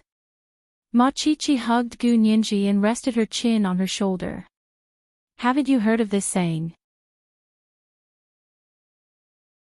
Some people were like strangers to each other their entire lives. Some people only met for the first time, but it felt like they had known each other for a lifetime. That's how I feel when I'm with him. Although we haven't known each other for long, it feels like a reunion after a long time. The corners of Gunyenji's mouth twitched. Chi-Chi, you're done for. How can you say something so sour? Now I believe that you really love him. Otherwise, you wouldn't have said something so mushy. Ah. She shook her shoulders as if trying to shake off the goosebumps. Machichi also felt that she was being too dramatic. Embarrassed, she looked up and hugged Gunyenji's shoulder. She murmured, really, that's what I really think. Of course, I don't know what the future will be like, but I can't give up on the present just because I'm worried about something that hasn't happened yet. That made sense. Gunyenji pushed Machichi. I give up. Okay, let me know when you plan to get married. At least a year in advance, so I can save up to buy you a gift. A gift? Okay. Machichi didn't hesitate to extort Gunyenji. A Tahiti honeymoon travel set. That's not expensive, right? You can give me this. Are you sure? Gunyenji held her hand. If I give you this, I'm afraid Brother Xiong will cut all ties with me. Gunyenji actually gave him a honeymoon travel set. That was a slap to the groom's face. Hee hee. I don't care. I'm saving money for him. Machichi covered her face and giggled. Humph. You little vixen who values love over friendship. Now you're scheming against me to save money for your husband. Brother Xiong, hurry up and marry your virtuous little vixen. Then I'll have this dorm all to myself. Gunyenji laughed and ran away to prevent Machichi from pouncing on her again. The two of them joked around, and another happy day passed. In the following days, Gunyenji was still busy shuttling between the library, the dorm, and the cafeteria. Her days were full and busy. Gunyenji had never seen the Japanese exchange student who had already made a name for himself in his first year of law. Because she didn't have classes, she woke up at 7 in the morning to study at the library and left at 6 in the afternoon. She went to the cafeteria for dinner, then returned to the dorm to continue writing her thesis and homework until the wee hours of the morning. She repeated this cycle without a break. He Jichu and Hu Xiaoheng had a tacit understanding not to disturb her and let her quietly finish the last month of her student life. Ishihara Taro personally approached Gu Nianji and observed her for half a month. The conclusion he came to was that this person's life was too monotonous and boring. Day in and day out, a young girl like her could actually endure the loneliness. One evening, Gu Nianji came out of the library to find that it had been snowing for the whole day. The weather was fine when she came in the morning, so why was it snowing now? Gu Nianji put her hand on her forehead and looked forward. There was already more than an inch of snow on the ground. The snow was loose and made crunching sounds as she walked on it. Students came out of the library in groups of 2s and 3s. Some stood by the door and made calls. Were they probably looking for someone to pick them up? Some carried their school bags on their heads and ran out in the snow. On the road near the library, there were sanitation workers using large brooms to sweep the snow over and over again.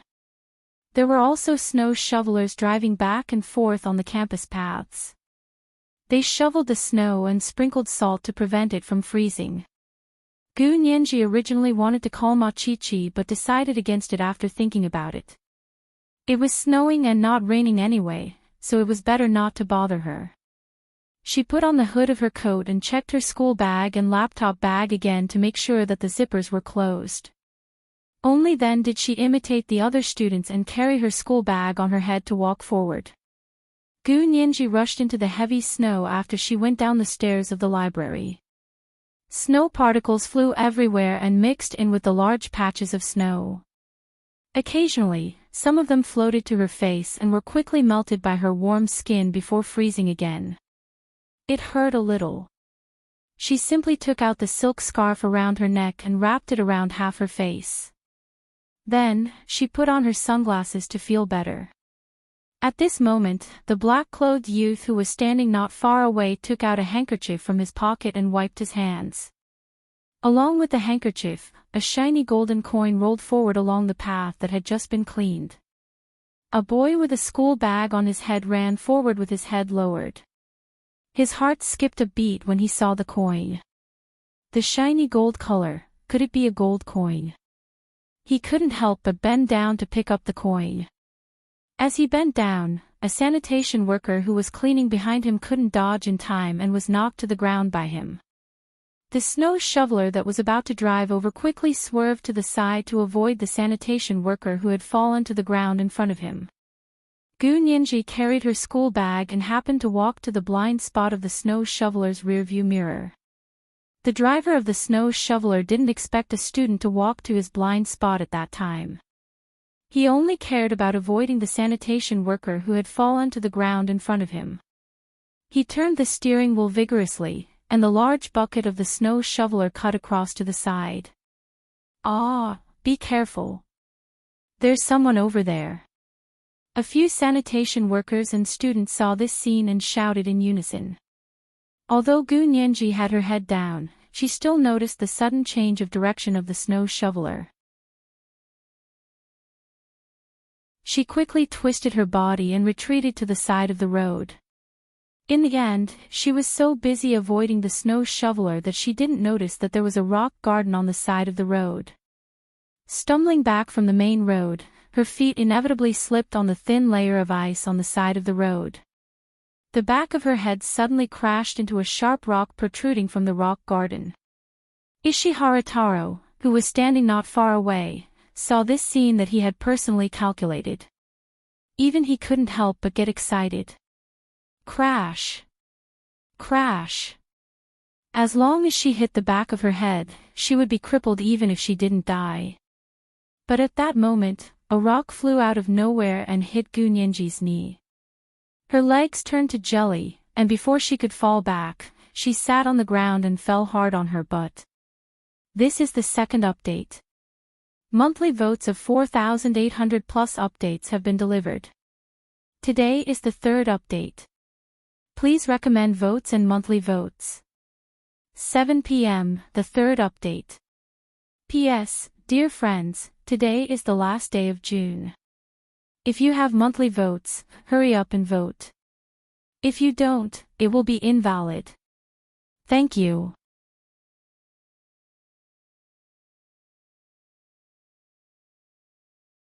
Chapter 9:24. As soon as he saw that Gu Nianji hadn't hit the protruding rocks on the rockery and had instead sat on the ground, Ishihara Taro's expression turned ugly. He clenched his fists tightly, and his fingernails dug into his palms. However, he didn't feel any pain, only discomfort. He glared hatefully at Gu Nianji. Wearing the same sunglasses, he quickly turned to leave. He didn't want to stay any longer. To Gu Nianji, this was a really hard fall. She sat on the ground and felt her head ringing. She couldn't recover for a long time. A few students nearby ran over and asked, "Classmate, are you okay?" Gu Nianji shook her head lightly. "I'm fine." She used her hands to push herself up, but the fall was too painful. Her tailbone seemed to have been shaken, and she gasped in pain. At that moment, a slender, fair hand reached over. The shape of the hand was very perfect. The knuckles were straight, and no bones could be seen at all. However, it didn't seem soft either. Instead, it contained an indescribable strength. The clean fingernails had a full crescent shape. It was healthy and refreshing. There was also a faint ring mark on the middle finger of the left hand. Gu Nianji slowly raised her head. Her sunglasses had fallen off the bridge of her nose due to the force of her fall. They hung loosely on her nose, and she looked a little comical. However, the pair of big, dark eyes added a sense of endearment to her dazed expression. It was He Jichu standing in front of her and reaching out to her. "What's wrong? Can't get up?" Gu Nianji gritted her teeth and grabbed He Jichu's hand. He Jichu noticed the moment she exerted force. He immediately bent down and carried her horizontally. "I'll take you to the hospital." On second thought, Gu Nianji probably couldn't go to a normal hospital. He Jichu immediately corrected himself. "Call Hu Xiaoheng and ask him to take you to his hospital. That Dr. Chen of yours has been treating you all this time, right?" Gu Nianji narrowed her eyes and grunted softly. It seemed like her constitution was indeed very special. Hu Xiaoheng knew, Chen Lai knew, and He Jichu also knew. The three of them had intentionally not allowed her to go to a normal hospital for treatment, even if it was a small problem like a fall. She pulled out her phone and dialed Hu Xiaoheng's number. Hu Xiaoheng was in the middle of a meeting. According to the rules, no electronic devices could be brought into the meeting, including smartphones. Therefore, the person who answered the phone was the operator from the headquarters of the Special Operations Forces. He heard Gu Nianji's voice and immediately connected to Hu Xiaoheng's phone. Unfortunately, all he got was a voicemail. Gu Nianji thought about it and called Yin Shixiang. Yin Shixiang wasn't in a meeting. He saw that it was Gu Nianji's number and answered with a smile. "Nianji. What is it? You actually took time out of your busy schedule to call Brother Xiong." "Brother Xiong is flattered, ah." Gu Nianji gripped her phone and saw that He Jichu was staring intently at her. She had no choice but to whisper to Yin Shixiang, "Brother Xiong, I fell just now. There might be some bone problems. Can you take me to Brother Chen's for a checkup?" Gu Nianji volunteered to be examined, and Yin Shixiang immediately became serious. "How did you fall? Where did you fall? Could he move? If not, I'll send an ambulance." There was a stretcher in the ambulance, so it wouldn't aggravate her injury. Gu Nianji felt the pain in her tailbone and thought it would be better to have a stretcher. She said quietly, "Okay, if it's not too much trouble." Yin Shixiang immediately called Chen Lai. "Dr. Chen, Nianji seems to be injured. Can you send an ambulance to her school to pick her up for a checkup?" Chen Lai was also shocked to hear that an ambulance was needed. He quickly said, "Okay, I'll take the ambulance there myself." Chen Lai hurriedly put on his coat and white lab coat, then left with his medical team. He Jichu carried Gu Nianji to the car and laid her flat on the back seat. "Wait for a while. When Dr. Chen arrives, get in the ambulance directly." Lying in the back seat, it was difficult for her to nod, but she still nodded. It was just that when he Jichu carried her over, many students had seen them. If she wasn't mistaken, someone had taken out their phone to secretly take pictures of them. However, as soon as the ambulance arrived, everyone would understand. There were very few people who liked to make groundless accusations. He Jichu didn't get into the car.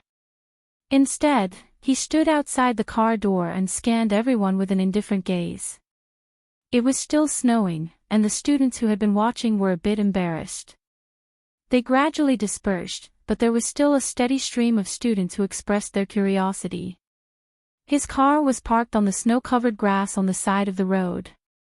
Although it was winter and there was no grass on the grass, the ground here was still softer than other places.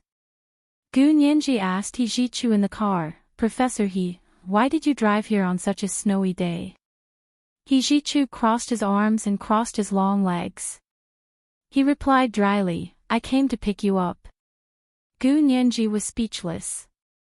"Did you hit me with a rock just now?" Gu Nianji couldn't help asking. "That was really hard." He Jichu turned to look at her. "No. But I have to thank the person who hit you. Otherwise, you wouldn't be lying here talking to me now." He Jichu's heart almost jumped out of his throat when he recalled what had just happened. He had just gotten out of the car and was behind Gu Nianji. He could only watch as she fell backward. The protruding rock was so sharp that it looked like a sharp knife. If the back of Gu Nianji's head had really hit the protruding rock, then the consequences would have been unimaginable. So when he saw that Gu Nianji hadn't actually hit the rock, but for some reason, her legs had slipped and she was actually sitting on the ground, he was able to gasp for air. It really felt like someone was strangling him. He didn't even dare to breathe. Gu Nianji's heart skipped a beat. How could there be such a coincidence? Her camera-like memory and meticulous brain started working again. This time, the situation was so similar to the last time she had almost been hit by a bicycle. Last time, a boy on a skateboard had also rushed over and knocked the bicycle down. That was why she hadn't been hit. This time, it was also a stone that flew out of nowhere that hit her knee. Only then did she fall back to the ground. However, the recoil force was so strong that when she fell backwards, it was all on her tailbone. Gu Nianji used a physics formula to calculate the pressure she had to bear when she fell backwards. It was roughly equivalent to someone hitting her back with a 10-kilogram hammer. Then again, the skateboard boy who had helped her block the car last time and the rock that had been hiding in the dark this time seemed to be a method that people from Huashaohing's side often used. They were all quietly protecting you and getting you out of trouble. You usually couldn't feel their presence, but at the critical moment, they would definitely appear to save you from trouble. Could it really have been arranged by Huashaohing? She also remembered that when Huashaohing had forced her to get married, he had also said that if he said that, her security level would return to the highest level as soon as possible. She didn't know how long her imagination had been running wild, but she finally heard the sound of an ambulance approaching from afar. The door opened, and Chen Lai, wearing a white doctor's gown, jumped out of the car.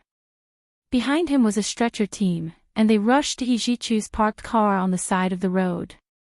This is the third chapter, and today is still the third chapter. Please vote for recommendation votes and monthly votes. P.S. Dear friends, today is the last day of June.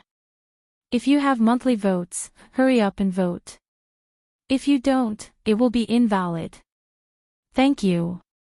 P.S. Yesterday's chapter has been revised. It should be $15 billion. Dear friends, you can see it when you download that chapter again. The chapter at noon has also been revised with a small detail. Dear friends, you can see it when you download it again. Mwah.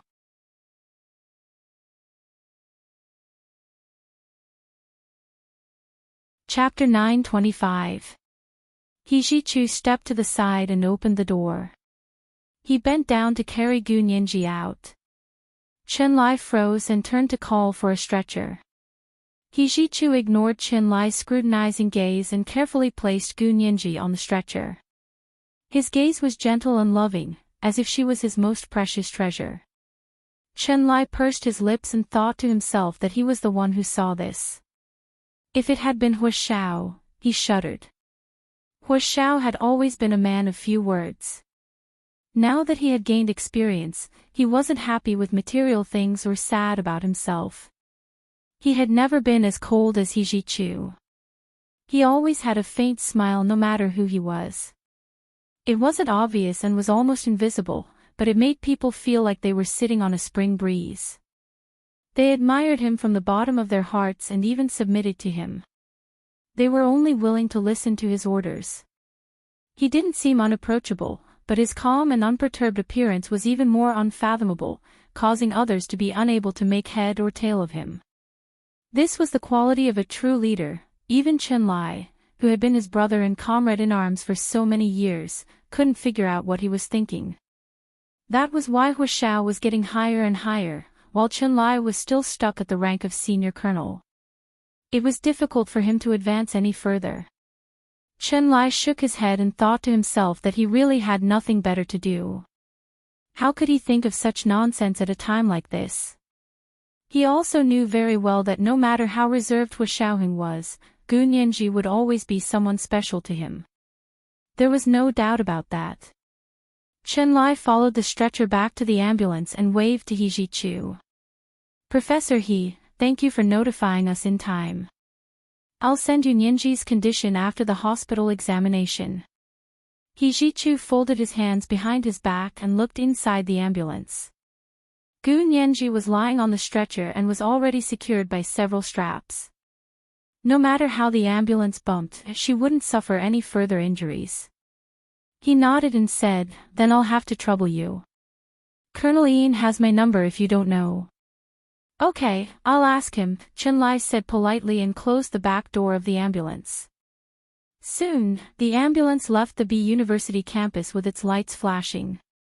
Only then did the spectating students disperse.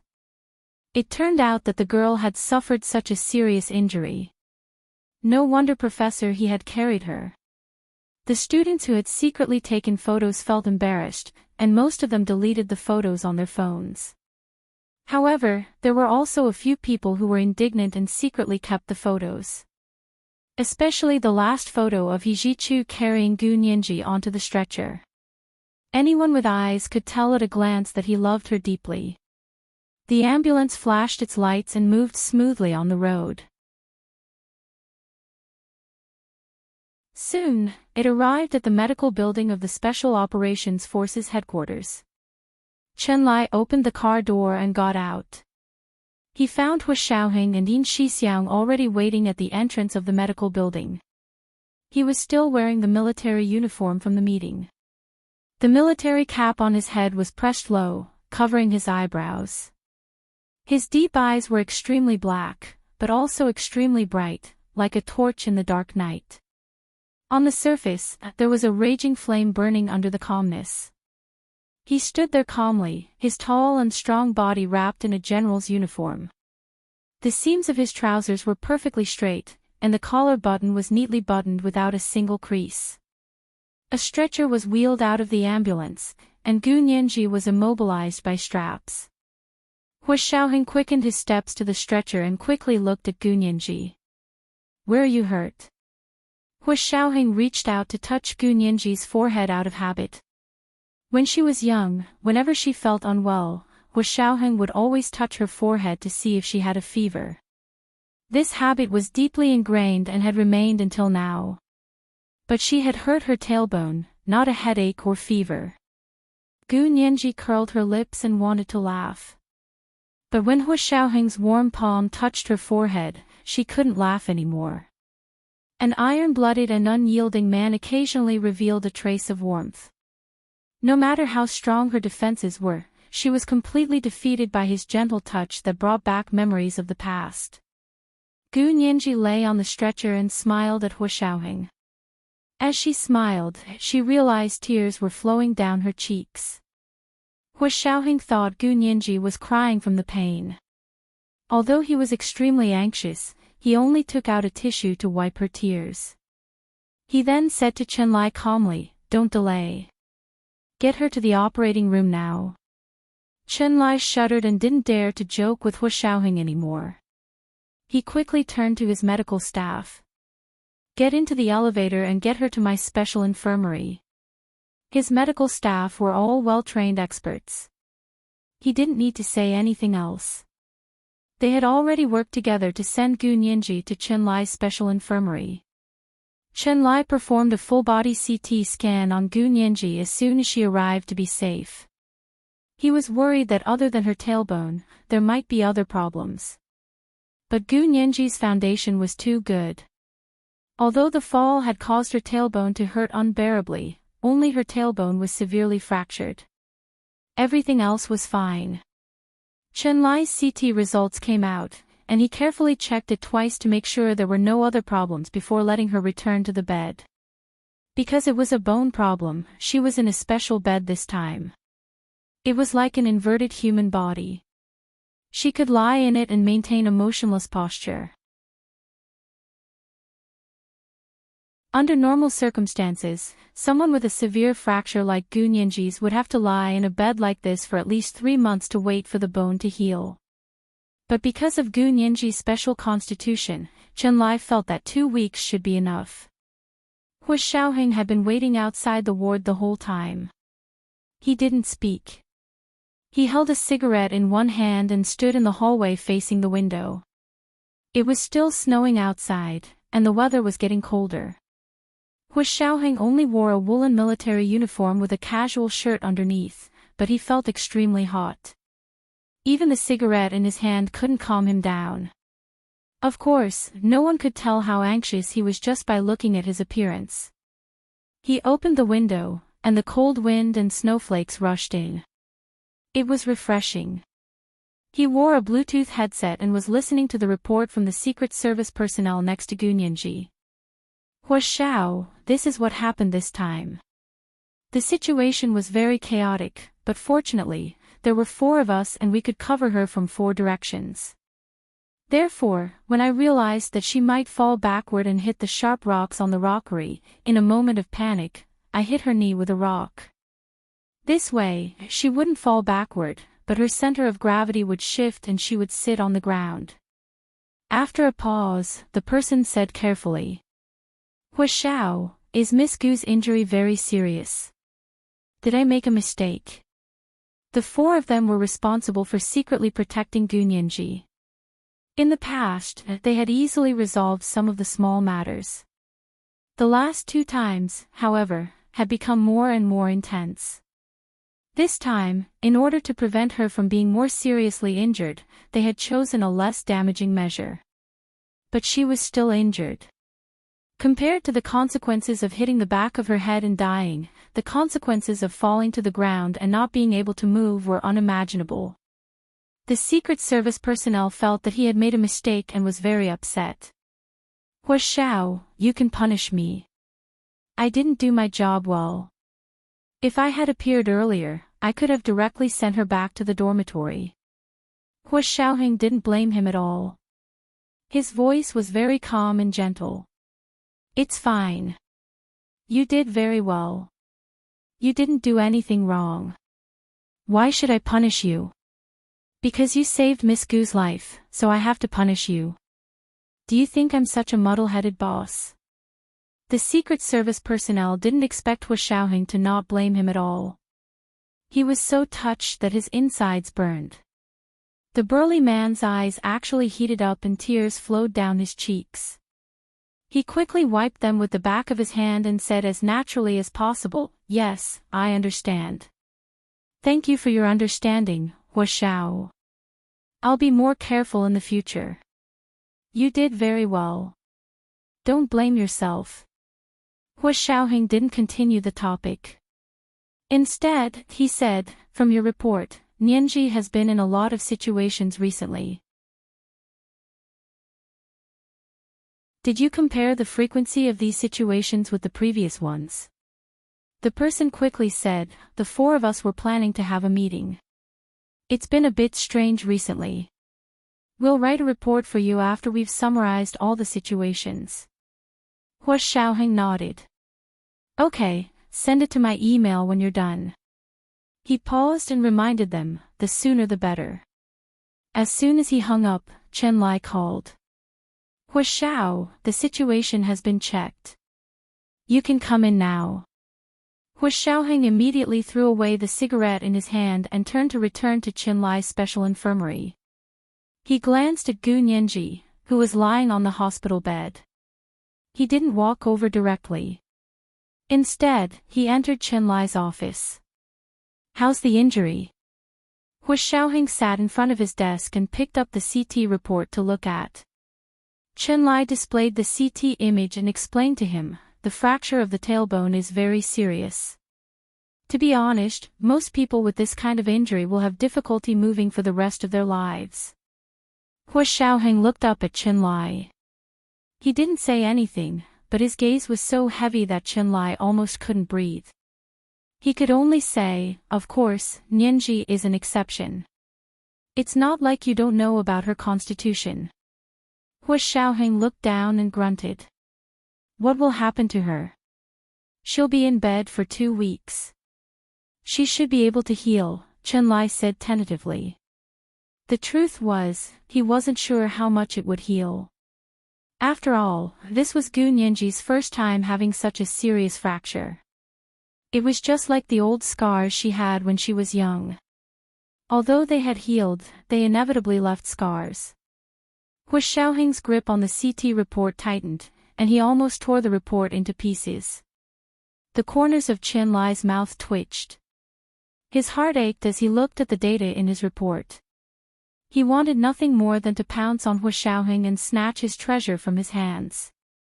Hua Xiaoheng sat for a while before putting the report back. He stood up and straightened his military uniform. When she recovers, this report must be destroyed. Yes, Chief. Chen Lai nodded solemnly. He wasn't joking about something like this. Hua Xiaoheng nodded and turned to walk out of Chen Lai's office. He even closed the door to block his view. Chen Lai was speechless. Rubbing his nose, Chen Lai silently turned off the camera in the ward. Hua Xiaoheng came to Gu Nianji's bed and sat down. He held her hand and said in a hoarse voice. Where does it hurt? This is the first 3,200-word chapter. Today is the first day of July, and the new guaranteed monthly votes have been dropped. Dear friends, you can vote now. At 1 p.m., the monthly votes for June will increase by 5,100. At 7 p.m., the third chapter. P.S. Dear friends, you were amazing yesterday. Thank you for your monthly votes. Thank you to the leader, I am Master Rashi, for the 10,000 Chidian coins yesterday. Mwah.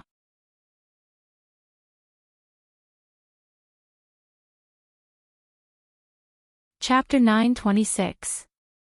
Of course, a fractured bone was painful. People who had never experienced it couldn't imagine what kind of pain it was. If he didn't know about Gu Nianji's special constitution, Chen Lai would definitely have given her painkillers because that kind of pain wasn't something an ordinary person could endure. However, Gu Nianji rarely complained about pain in front of him. Even if she said it hurt a lot, when Chen Lai asked her if she needed painkillers, she would say, bear with it. If I can't take it anymore, I'll take the painkillers. Up until now, there hadn't been any pain she couldn't endure, physical pain. To her, emotional pain was much harder to endure than physical pain. Seeing Hua Xiaoheng's forbearing gaze, Gu Nianji smiled slightly. It's okay, it's not that painful. It was much better than the high-voltage shock she'd suffered in the blue hole.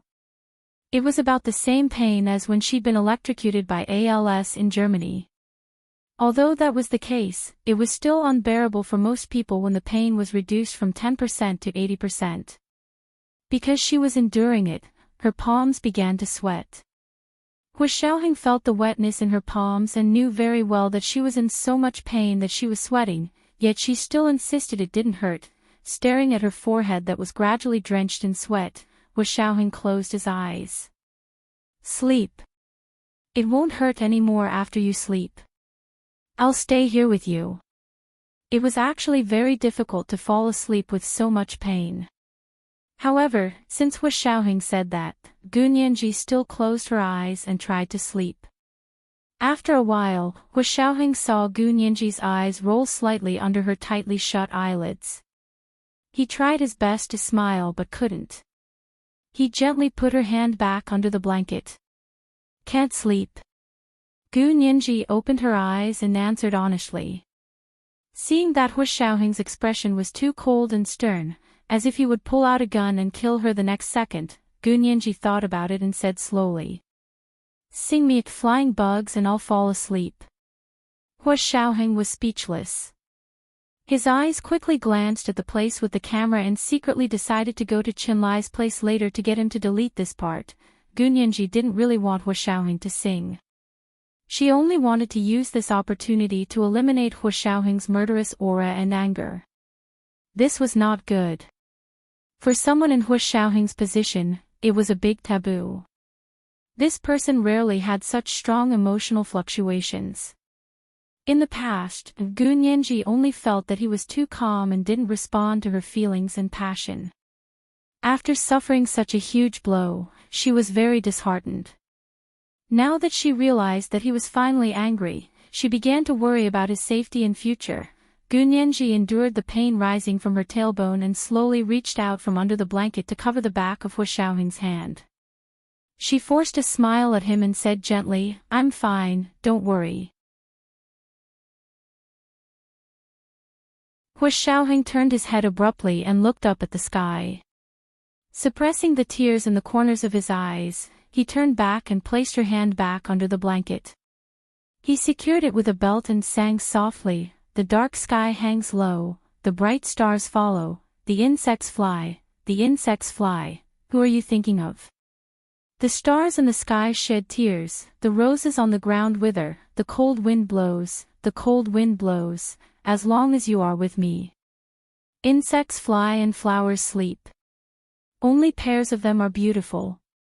Don't be afraid of the dark, only afraid of heartbreak, no matter if you're tired or not, no matter where you are. Gu Nianji had never heard Hu Xiaoheng sing before. It was her first time hearing him sing under such circumstances, and it was completely unaccompanied. There was no accompaniment or beat, but it was extremely beautiful.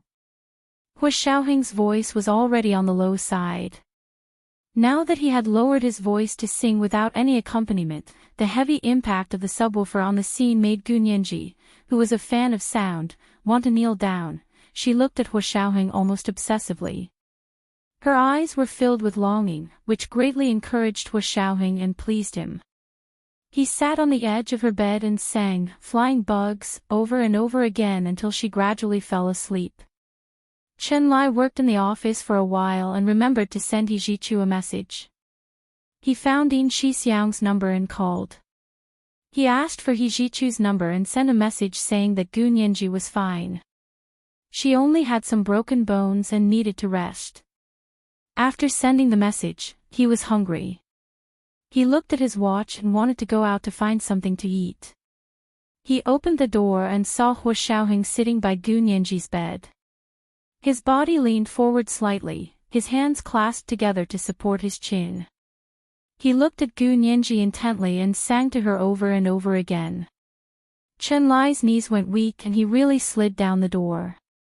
He finally steadied himself by holding on to the door frame and immediately crawled back to his office. He decided that even if he was so hungry that he could only eat dog food, he would never leave the office. What a joke!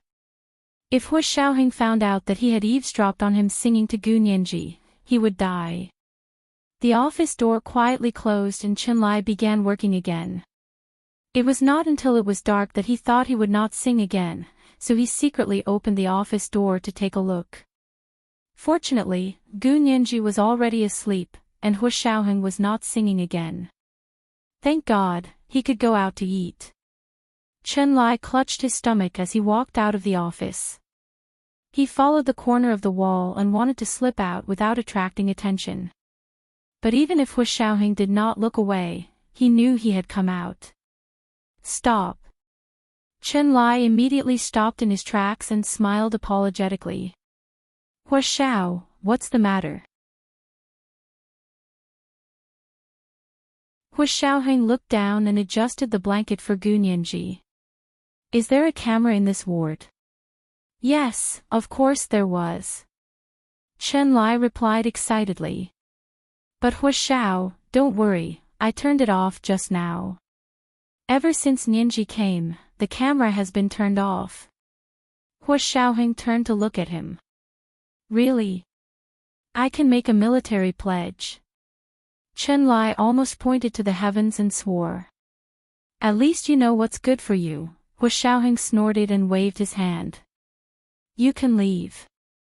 Chenlai felt like he had been pardoned and quickly ran out. He only remembered after he left. What the hell? That was his office. What was with Hu Xiaoheng acting like the host was chasing his guest away? Chenlai cursed Hu Xiaoheng indignantly, but he did not dare to say a word in front of Hu Xiaoheng. After Chenlai left, Gu Nianji began to have a fever. Hu Xiaoheng knew that this should be normal.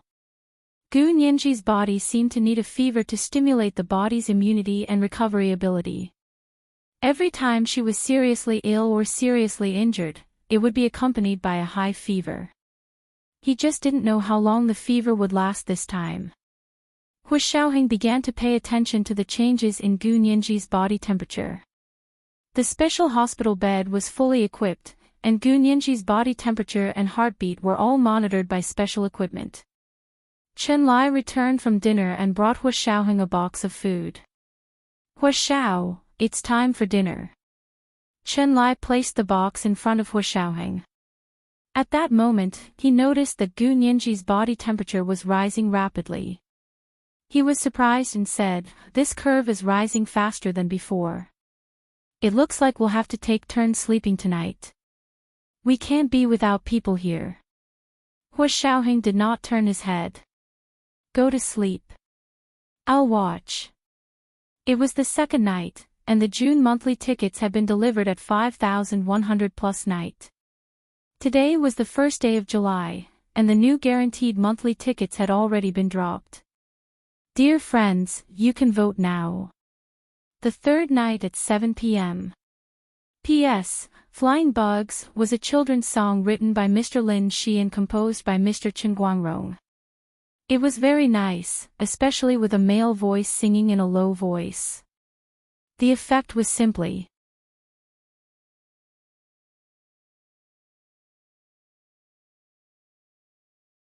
Chapter 927. Hu Xiaoheng really hadn't closed his eyes the entire night. He had been monitoring Gu Nianji's condition. In the middle of the night, Gu Nianji's temperature had risen so high that the equipment was beeping alarms. Hu Xiaoheng suppressed his anxiety and whispered to Chenlai, who had come to check on Gu Nianji, "She's burning up so badly. Will she be okay?" "That's hard to say. Maybe she'll burn herself into a retard." Chenlai deliberately dragged out his tone to play the official tone with Hu Xiaoheng to get back at him for scaring him with her singing today. Hu Xiaoheng was speechless. His sword-like eyebrows were just about to rise when Chenlai immediately backed down. "Ha ha ha ha, Hu Xiao, I was just joking with you. No, Nianji won't become a retard, but why is her temperature so high? It's even higher than the last time." Hu Xiaoheng was talking about a year and a half ago when Gu Nianji was infected with H3Ob7 and had a high fever that lasted for 2 weeks. Even that time's temperature wasn't as high as this time. Chenlai was also puzzled but didn't dare to pat his chest and say she was definitely fine. But looking at Hu Xiaoheng's eyes, if he dared to say something was wrong, then he would definitely be in trouble before Gu Nianji. Hu Xiao, you still don't believe me? Chen Lai puffed out his fat chest. My medical skills may not be world-class, but they're renowned both at home and abroad. If I say she's fine, then she's fine. But as soon as Hu Xiaoheng turned around, Chen Lai pressed his palms together and silently prayed to the unconscious Gu Nianji, Nianji, you have to be fine. You have to be fine. Hu Xiaoheng suddenly turned around. Chen Lai immediately folded his hands behind his back and shook his head as he looked around the equipment. He looked confident and busy. Hu Xiaoheng believed half of it but couldn't relax the other half. He and Chen Lai both sat by Gu Nianji's bed and didn't speak. One watched the changes in the equipment while the other watched Gu Nianji's expression. Both of them had a tacit understanding that the other wasn't confident either. After a night of anxiety, the sky finally brightened and the temperature and heartbeat displayed on the equipment gradually returned to normal. Chen Lai sighed and got up to wipe his sweat. He didn't tell Hu Xiaoheng that he was drenched in sweat. If he took off his shirt and wrung it, he would be sweating profusely. Hu Xiaoheng didn't sweat, but he was no less nervous than Chen Lai. The last time Gu Nianji was in danger in Germany, he didn't know. By the time he found out, she had already escaped safely. For this, Hu Xiaoheng felt guilty for a period of time. But now that Gu Nianji was in the Hua Xia Empire and under his close protection, something like this still happened. He couldn't forgive himself. Of course, no matter how angry he was, he had to ensure Gu Nianji's health first. Gu Nianji slowly woke up and saw Hu Xiaoheng's concerned eyes when she opened her eyes. He probably hadn't slept all night. Stubble had appeared on his chin, but it didn't make him look sloppy. Instead, it added to his unruly masculine charm. It made Hu Xiaoheng, who had always been solemn and awe-inspiring, look even more handsome in a different way. Gu Nianji sighed inwardly. Did this man realize how lethal his appearance and voice were to her? She was still seriously injured, but he kept flirting with her. He was really too much. Gu Nianji pouted and moved subconsciously. She realized it didn't hurt at all. She was very stunned. The piercing pain in her tailbone yesterday was still fresh in her memory, but now she couldn't feel it at all. This was really strange. Did her self-healing ability go up another level? Hu Xiaoheng looked at Gu Nianji for a long time and saw that she wasn't moving at all. Her eyes were blank, and he was a bit unsure. Chen Lai's words from yesterday still rang in his ears. Had he really jinxed it? Nianji. Nianji. Hu Xiaoheng couldn't help calling her softly. Gu Nianji came back to her senses and wanted to reach out, but found that her arms were also tied up. Her bones hurt yesterday, so it was fine when they were tied up. Now that there was nothing wrong with her body, it was uncomfortable to be tied up. Gu Nianji blinked. Hu Xiao, untie me. I'm fine now. It doesn't hurt anymore. Really? Hu Xiaoheng was speechless. Did this mean her brain wasn't fried, but she was hallucinating? Hu Xiaoheng leaned over and pressed Gu Nianji's shoulder. Don't move. Your bones are injured. It'll be very troublesome if you don't recover. But I don't hurt anymore. I'm fine now. Gu Nianji quickly widened her eyes at Hu Xiaoheng. Look at me. I'm really fine. Gu Nianji's voice was rather loud, so Chen Lai, who had been watching from the sidelines, had to come over to help. Putting on his glasses, Chen Lai hurriedly stood up. What's wrong? What's wrong? Are you feeling unwell? Gu Nianji quickly said, Brother Chen, can you tell Hu Xiao that I'm really fine? Can you not tie me up? I can't take it. Chen Lai saw Gu Nianji speak with such vigor and was half convinced that she was fine. People with severe bone fractures would speak with a lack of breath. They definitely wouldn't be like Gu Nianji, who was almost speaking from her chest. It was especially crisp and tender, as delicious as the first green cucumber in early summer. However, Chenlai was a doctor, so he had to completely believe that Gu Nianji was fine. Of course, he had to go through the equipment and not just look at the surface. He pushed Hu Xiaoheng away and said to Gu Nianji, "Let me check your temperature and pulse." After checking the equipment, he found that everything was normal. Her temperature, heartbeat, pulse, and blood pressure were no different from a normal person. Compared to the sky-high temperature last night, the current temperature data looked like a cute little angel. Chenlai reached over and pressed a button to unbuckle all the belts on the bed. He said to Gu Nianji, "Take another CT scan. Can you walk over by yourself?" Gu Nianji sat up with a grunt. "Yes." Hu Xiaoheng's brows were already furrowed. He watched Gu Nianji jump up from the bed, and his heart couldn't help but skip a beat. He walked over with a solemn expression and carried her horizontally. He asked Chenlai, "Where's the CT?" Chenlai pretended not to see that Hu Xiaoheng had already carried Gu Nianji. He said to the confused Gu Nianji nonchalantly, "It's over there. You went there yesterday." He turned around and walked away. Hu Xiaoheng carried Gu Nianji to the CT room and placed her on the conveyor belt. Chenlai started the equipment and performed a second full-body examination on her. After the examination, Chenlai looked at the CT data and the radiographic films. He couldn't believe his eyes. One night. Only one night. The severe bone fracture from yesterday had completely healed. He had originally estimated that it would take at least 2 weeks. And this time, he didn't know if it was because the new injury had been treated in time, but it had healed especially well. There were no scars at all. It was completely different from a normal bone fracture patient's condition after recovery. It was as if she had never been injured in the first place. Chenlai's hands trembled as he looked at the data. He placed it side by side with yesterday's report in front of him. He was so shaken that he almost couldn't sit still. After Gu Nianji left the CT room, Chenlai called out to Hu Xiaoheng. He said dreamily, "Hu Xiao, you must protect Nianji well. Don't let her have any chance of getting hurt again. I'm really afraid that we won't be able to hide it anymore." He felt that Gu Nianji's self-healing ability was already a perfect recovery at the genetic level. It wasn't an ordinary enhanced self-healing ability of the human body. And as she grew older, this self-healing ability became stronger and stronger. After Chenlai said this, he took the initiative to burn both reports in front of Hu Xiaoheng. He also destroyed all the temporary data that had been kept in the CT. Hu Xiaoheng saw Chenlai destroy the data that he had always regarded as a treasure. He finally understood the seriousness of the matter. It was the third watch. Today was the first day of July.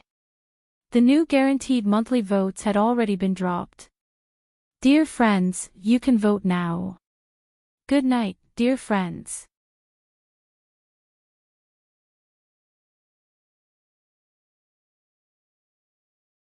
Chapter 928. How could this be? Hu Xiaoheng's relaxed brows furrowed again. His expression was solemn. "I don't understand medicine. Can you explain it more scientifically?" If he didn't know Hu Xiaoheng well, Chenlai would have thought that Hu Xiaoheng was deliberately saying this to slap him in the face. If he could scientifically explain Gu Nianji's special constitution, he would have become an international pioneer in genetic medicine. How could he be scared out of his wits by a set of test data? But even though he understood that Hu Xiaoheng didn't mean to embarrass him, Chenlai still felt very uncomfortable. He had been hailed as a medical genius since he was a teenager. Even his doctoral supervisor had to admit that he was inferior. This was the first time he had encountered a difficult problem. Chenlai sat behind his desk and groaned for a long time. His eyelids drooped as he said nonchalantly, "I'm inexperienced and ignorant. I can't scientifically explain what's going on for now. He threw his pen away angrily and turned his head to the side to stare at the stainless steel trash can in the corner. Hu Xiaoheng didn't know whether to laugh or cry. He relaxed a little and reached out to knock on Chen Lai's desk. I was just asking if you could explain Nianji's condition from a medical perspective. Why are you throwing a tantrum? Chen Lai was silent for a while. He also felt that his anger was a little strange. He scratched his head and chuckled. He said guiltily, Hu Xiao, I'm not throwing a tantrum at you. I'm throwing a tantrum at myself. He coughed lightly. I really don't know why it's like this, but I have a rough idea of what's causing her physical condition. Speak. Let's put it this way. The human body has the ability to repair itself. Everyone has it. For example, getting sick, having a fever, or fighting a virus is a sign that the human body is trying to repair itself. But the average person's self-repair ability isn't that strong. If they can't handle it, they have to see a doctor and take medicine. Hu Xiaoheng nodded. I know that. As for Gu Nianji, her body's self-repair ability is probably several times that of the average person. That's why we discovered these special traits. Chen Lai made the final decision.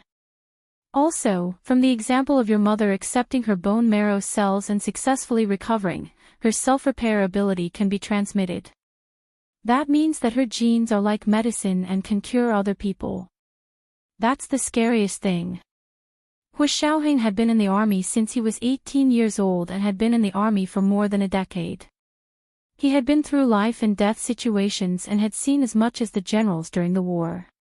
He had long developed the ability to remain calm even if Mount Tai collapsed in front of him. But when he heard Chen Lai's last sentence, his expression changed and he couldn't speak for a long time. The entire medical building was clearly controlled by the central air conditioner to maintain a constant temperature of 27 degrees Celsius, but Hu Xiaoheng felt that the harsh winter weather outside the building had already invaded his body. It made him shiver all over. So, I want you to be more careful. You can't let anything happen to Gu Nianji again. This time, Professor, he was smart enough to inform us to pick her up. If someone else had been sent to another hospital while Gu Nianji was unconscious, think about the consequences. Chen Lai's warning to Hu Xiaoheng was not only for Gu Nianji, but also for Hu Xiaoheng. To be honest, Hu Xiaoheng had seriously violated the rules. At the very least, he would not be able to escape the charge of deceiving his superiors and deceiving his subordinates. As a soldier, it was an unforgivable felony to obey orders but secretly disobey orders. Hu Xiaoheng's only defense was that he hadn't been ordered to report everything about Gu Nianji. The orders he had received from beginning to end had only been to search for Gu Nianji's background and investigate the person who had drawn the engine blueprints. But if Gu Nianji's physical condition was exposed, those people wouldn't think that way.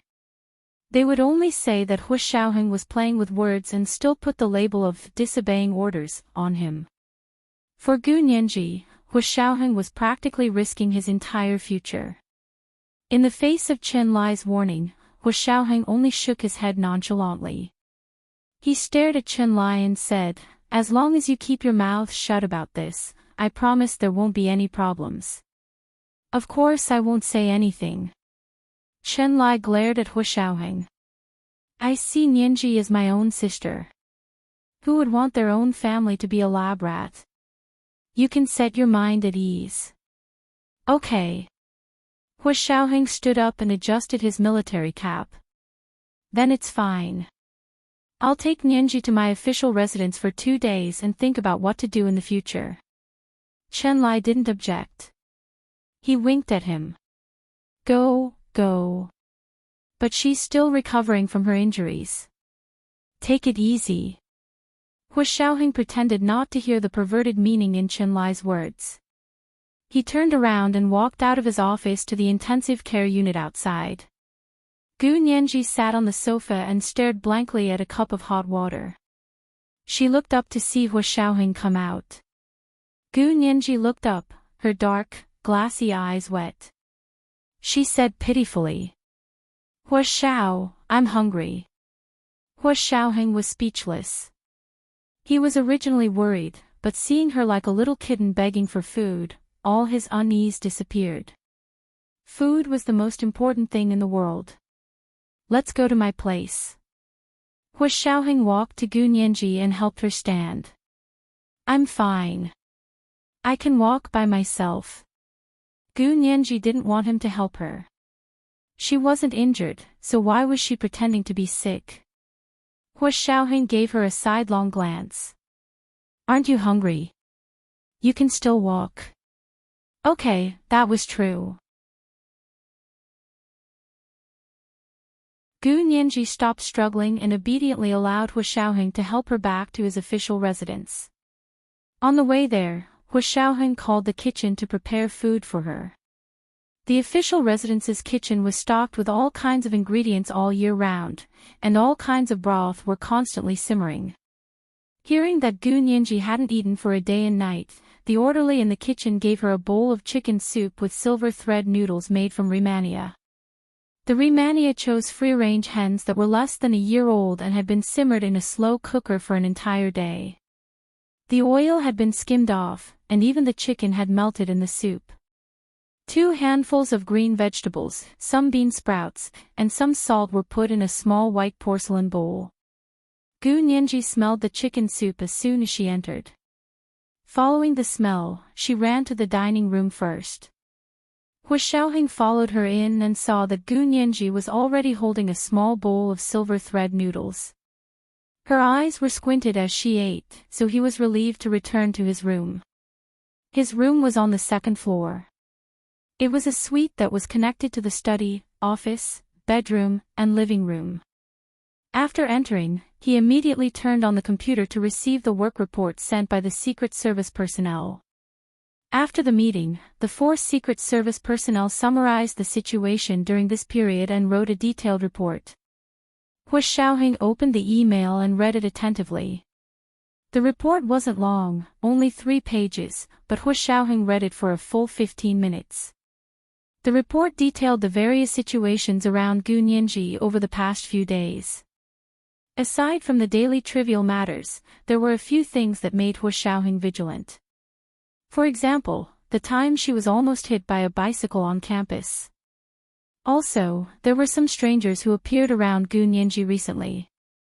They didn't do anything out of line, but as long as Gu Nianji appeared on campus, these people would follow her inconspicuously.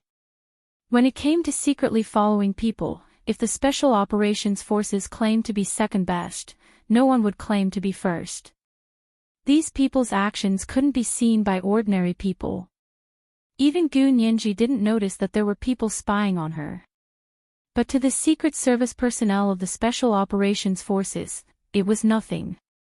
It was just that these people really only paid attention to Gu Nianji and didn't do anything at all. Therefore, the Special Operations Forces personnel only watched them and didn't expose their own whereabouts. And in the past few days, these people had disappeared from the B University campus and hadn't come back since. Therefore, they weren't sure if they were targeting Gu Nianji. The Secret Service personnel of the Special Operations Forces were preparing to report these situations to Hua Xiaoheng at the next regular meeting, but this situation happened to Gu Nianji. They usually had a regular meeting every 15 days. Hua Xiaoheng and his subordinates had the same intuition that these people weren't simple. But why didn't they do anything? It seemed like they were only secretly observing. Could it be that they were being paranoid? Hua Xiaoheng fell into deep thought. Gu Nianji finished a bowl of fragrant chicken soup with silver thread noodles and instantly felt her vitality return. She wiped her mouth and returned to her room on the 2nd floor to take a shower. Lying in bed for a day and a night, she also had a high fever. She felt like she was rotten. But Hua Xiaoheng didn't look disgusted at all. Gu Nianji sat in the bathtub and took a bubble bath. She thought about Hua Xiaoheng's deep and magnetic voice when he sang "Flying Bugs" to her before she fell asleep yesterday. Oh my! It was so beautiful. Why was she so smart yesterday? She really wanted to give herself a thumbs up. She remembered that when she first started working for Hu Xiaoheng, he used to make her some nursery rhymes. When he wasn't home, Gu Nianji could listen to them and hypnotize herself. Out of so many nursery rhymes, Gu Nianji only remembered Flying Bugs because the melody was very beautiful, but the lyrics didn't sound like a nursery rhyme. She had cursed it when she was young, so she remembered it clearly. Now that she thought about it, Hu Xiaoheng probably became familiar with it at that time, so he could sing it. Even soldiers could sing. Gu Nianji had a deep understanding of this. Military songs were loud and clear. It wasn't a simple phrase. However, Hu Xiaoheng had never sung before. At least, Gu Nianji had never heard him sing before. This time, she used her injury as an excuse to ask, and it actually worked. Gu Nianji was a bit regretful that she had recovered so quickly. Otherwise, she could have asked him to sing again. She let her imagination run wild in the bathtub, and before she knew it, the water in the bathtub was about to turn cold. Hu Xiaoheng was already knocking on the bathroom door. "Nianji, are you done?" Gu Nianji snapped back to reality and quickly stood up from the bathtub. She turned on the shower and rinsed before coming out with a towel wrapped around her. As soon as she opened the bathroom door, Gu Nianji looked at Hu Xiaoheng like she had never seen him before. Hu Xiaoheng felt a bit uncomfortable under her gaze. "What's wrong?" Gu Nianji rolled her eyes and put her hand on her waist. "Hu Xiao, my bones still hurt, still hurt." Hu Xiaoheng actually looked relieved. "Then it's not healed yet." Gu Nianji was speechless. She continued, "Yes, it still hurts. If I can't sleep later, can Hu Xiao sing me another lullaby?" Hu Xiaoheng was speechless. "Are you going to kiss, hug, and raise me up high?" Hu Xiaoheng looked at her coldly and folded his hands behind his back. He was unmoved and saw through her trick. He wouldn't sing that kind of song again. Gu Nianji rubbed her nose awkwardly. "That's not necessary." When she walked back to the bedroom, Hu Xiaoheng had already put the Secret Service personnel's work report on her desk. "Look at this material and think about whether there have been any unusual people around you recently. This is the first update. It's a new month, and the guaranteed monthly votes have been dropped. Dear friends, you can vote now. At 1 p.m., the monthly votes for June will be increased by 5,400. At 7 p.m., the third update. P.S. Dear friends, you were amazing yesterday. Thank you for your monthly votes.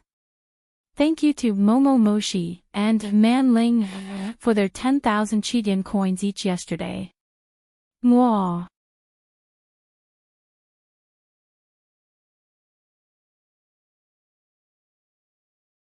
Chapter 929. Gu Nianji dried her hair with a towel and glanced sideways at Hu Xiaoheng. She asked in confusion. "Abnormal person. What do you mean?" Hu Xiaoheng crossed his arms and leaned against the edge of Gu Nianji's desk. He explained to her what had happened recently. "From the feedback from your security personnel, your fall this time was a bit strange." "Strange?" Gu Nianji was even more surprised. It was just a slippery road on a snowy day. How could it be strange? At least she didn't feel like someone was deliberately trying to harm her. The sanitation worker who fell and avoided the snow plow to avoid hitting the sanitation worker. Gu Nianji also avoided the snow plow and accidentally brushed against a piece of floating ice. This kind of thing was normal on a snowy day. Hu Xiaoheng shook his head. "We're not very sure either, so it's just a suspicion. Take a look at this material and tell me if there's a problem." Hu Xiaoheng left after speaking, leaving Gu Nianji alone in the room. Gu Nianji picked up the hairdryer and dried her hair as she quickly read the material. The material wasn't long, only 3 pages, but it was very informative. Gu Nianji knew that she had security personnel around her, but she was still a bit surprised to see that her daily activities were clearly observed. She silently read through the entire document, and her brows furrowed. Hua Xiaoheng was right. There really was something fishy. If it weren't for these people secretly observing her, it wouldn't have been easy to find clues. Gu Nianji recalled the last two accidents. The first was the bicycle. There were no suspicious people on the road at the time. She clearly saw two groups of people walking from both ends of the road. When she passed between them, no one deliberately pushed her. The accident could almost be described as, when the conditions are right, success will follow. Later, she was saved by a young man on a skateboard. It was an accident because that person turned out to be her security personnel. And this time, the accident that seriously injured her tailbone was the same. A series of seemingly unrelated events finally led to her injury. According to the situation described in the material, if her security personnel hadn't stepped in and sat her down, the back of her head would have hit the rock garden. Gu Nianji knew very well how important the back of the brain was to the human body. If something really happened to that part of her body, she would be a cripple even if she lived. If Gu Nianji's previous bicycle incident could be described as an accident, then this snowy fall could be described as intentional murder. But if it was really murder, then the mastermind was too powerful. It was as if he hadn't made a move at all and had only cleverly made use of some unexpected events to lead to the final result. Gu Nianji rubbed her knees with lingering fear. Who could be so powerful? What method did he use to make use of this chain of events to achieve this result? Naturally, Gu Nianji also thought of the word probability. Her computer skills were very solid, and she didn't just know how to apply them. In order to master computer science, one must not be bad at mathematics. Gu Nianji's mathematics was completely self-taught in the Special Operations Forces base. However, from the age of 13, it only took her 2 years to learn all the mathematics subjects by herself, including advanced mathematics such as calculus during her university days. Probability was a mathematical concept and an important part of statistics. She was no stranger. When she realized that these seemingly scattered events could actually achieve an unexpected result when combined, Gu Nianji subconsciously wanted to calculate the probability of various events happening. In statistical terms, it was the probability of various events happening. Then, she used a formula or algorithm to link the probability of these different events happening and calculated under what circumstances which events could happen in a coherent manner. When they happened in a coherent manner, what would be the result? Gu Nianji was fascinated by her own thinking. She didn't care that her hair was still wet and immediately turned on the computer in the house. She opened the program and began to write a computer program to calculate. At that moment, in a small building in the Yu Mountain Villa district, Ishihara and his grandson were sitting opposite each other and drinking. There was a short long table in front of each of them. It was filled with Japanese snacks, fruits, and sake. Ishihara Taro knelt behind the long table and raised his glass to the old man. "Grandfather, Gu Nianji can escape this time, but she won't be able to escape next time.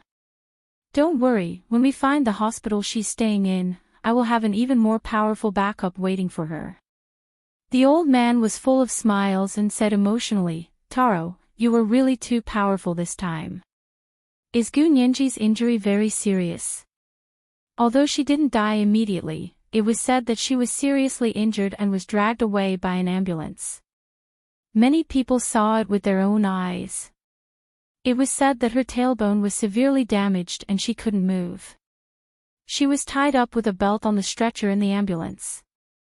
There were photos as proof. Ishihara Taro said proudly, "I calculated the reaction force she received at that time. It was almost enough to make her entire spine pop out of her body. A serious spinal dislocation and a serious bone fracture will make her spend the rest of her life in a hospital bed."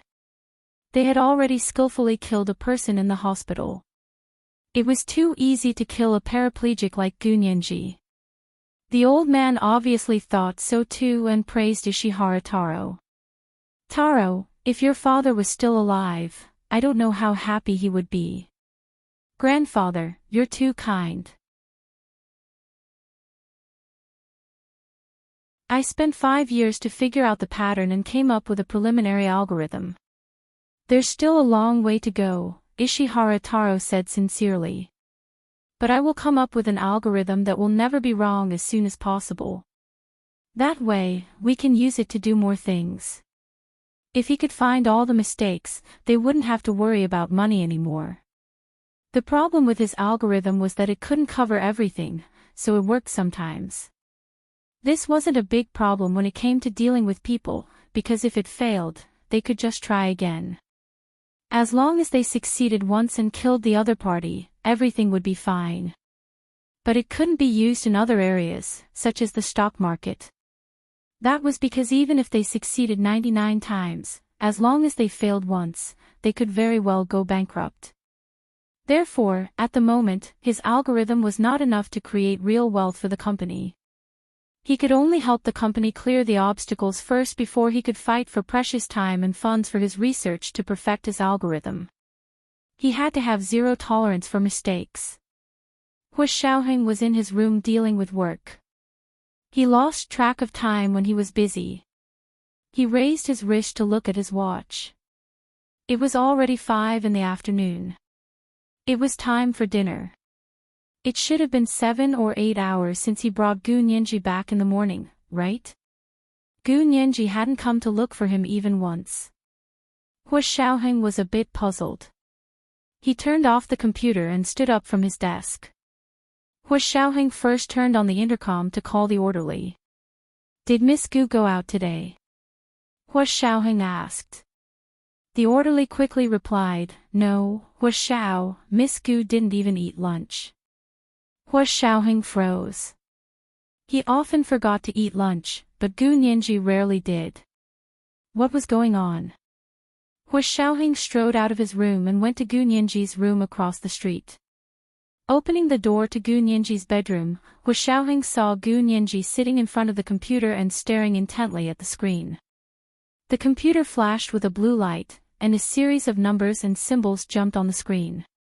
Gu Nianji's delicate fingers quickly typed out a long formula. She seemed to be calculating. It was the second update, and the monthly votes had been delivered at 5,400 plus updates. The guaranteed monthly votes have been dropped, so you can vote now, dear friends. It was the third update at 7 p.m. P.S. Although the melody of the song, Flying Bugs, sounded like a children's song, the lyrics weren't children's songs at all, because it was used to coax big babies to sleep, not little babies, you guys understand.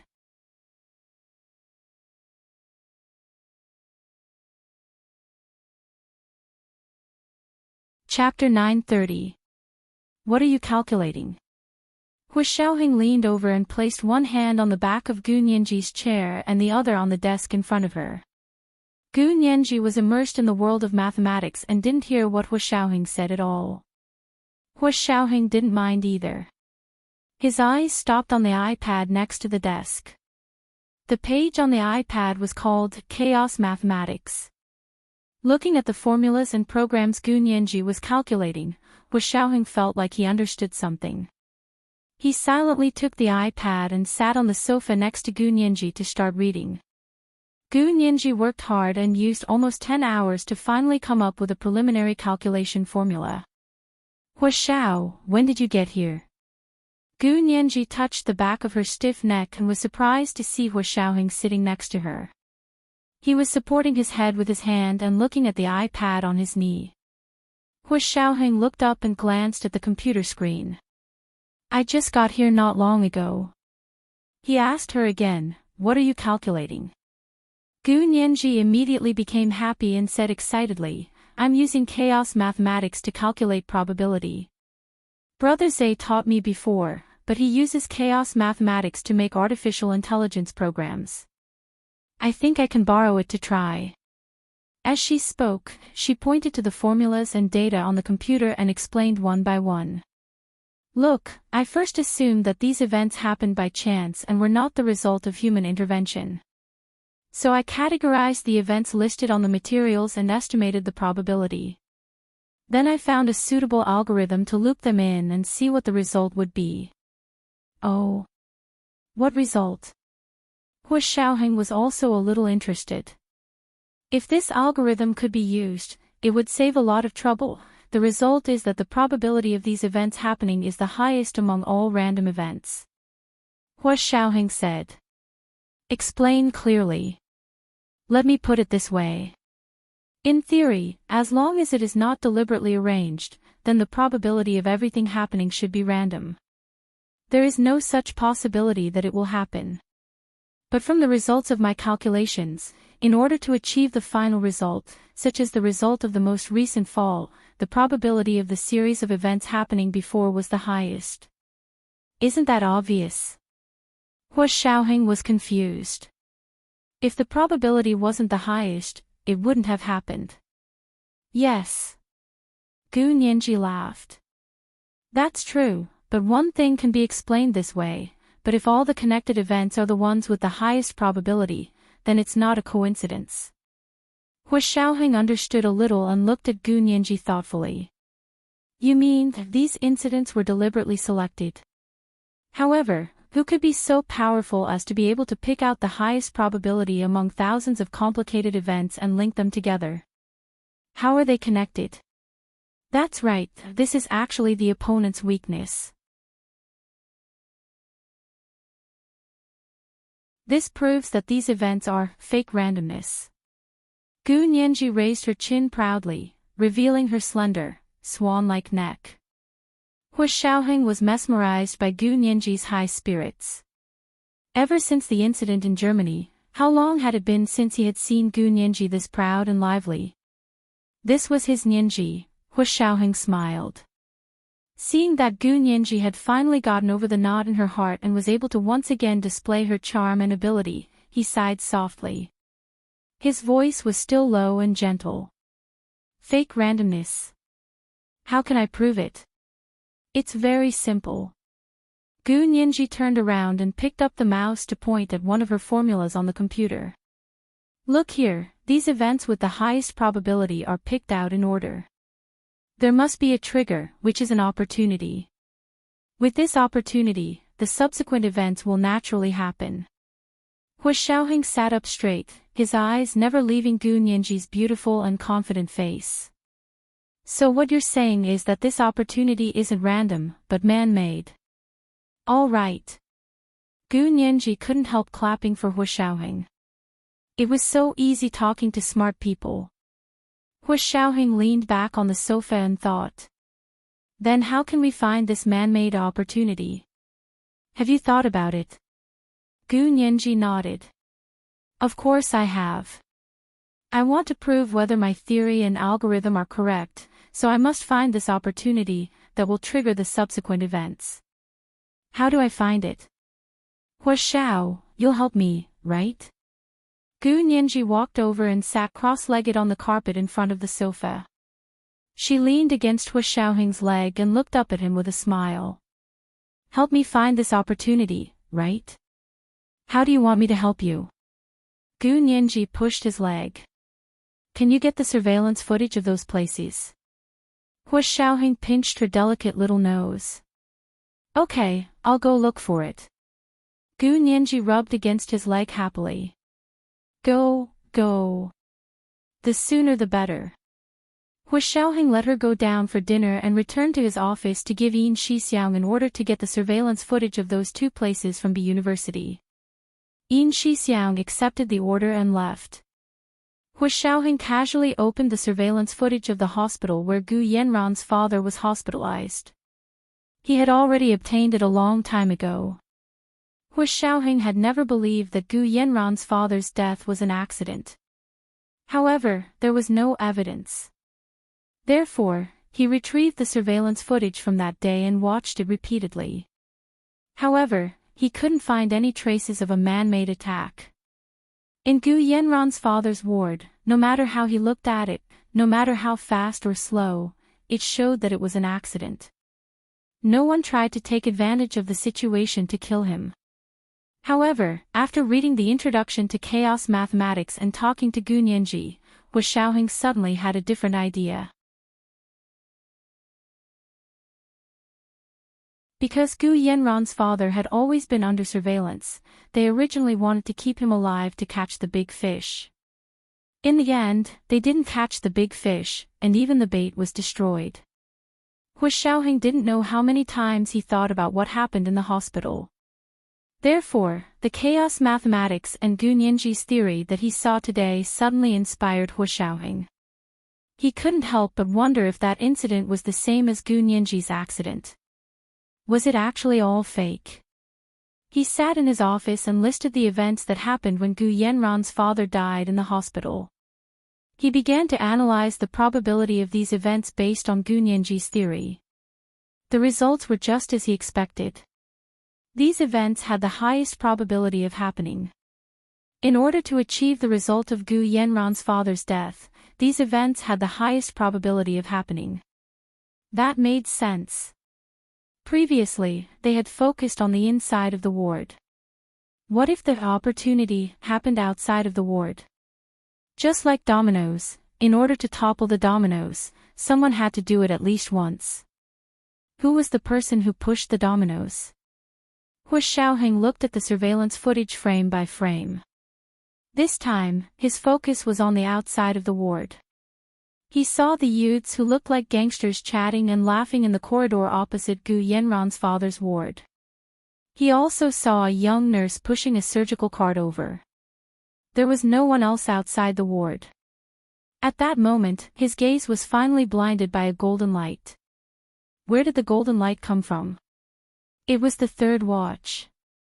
The guaranteed monthly votes had dropped. Everyone, you can vote now.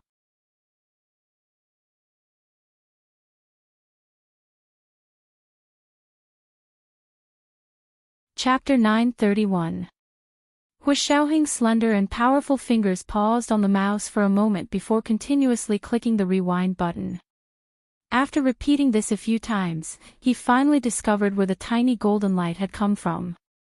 The bright golden color wasn't actually that deep, and it only appeared for a very short time.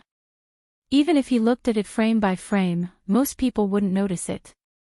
However, this kind of small detail was not worth mentioning to the Special Operations Forces, who had specially trained their night vision.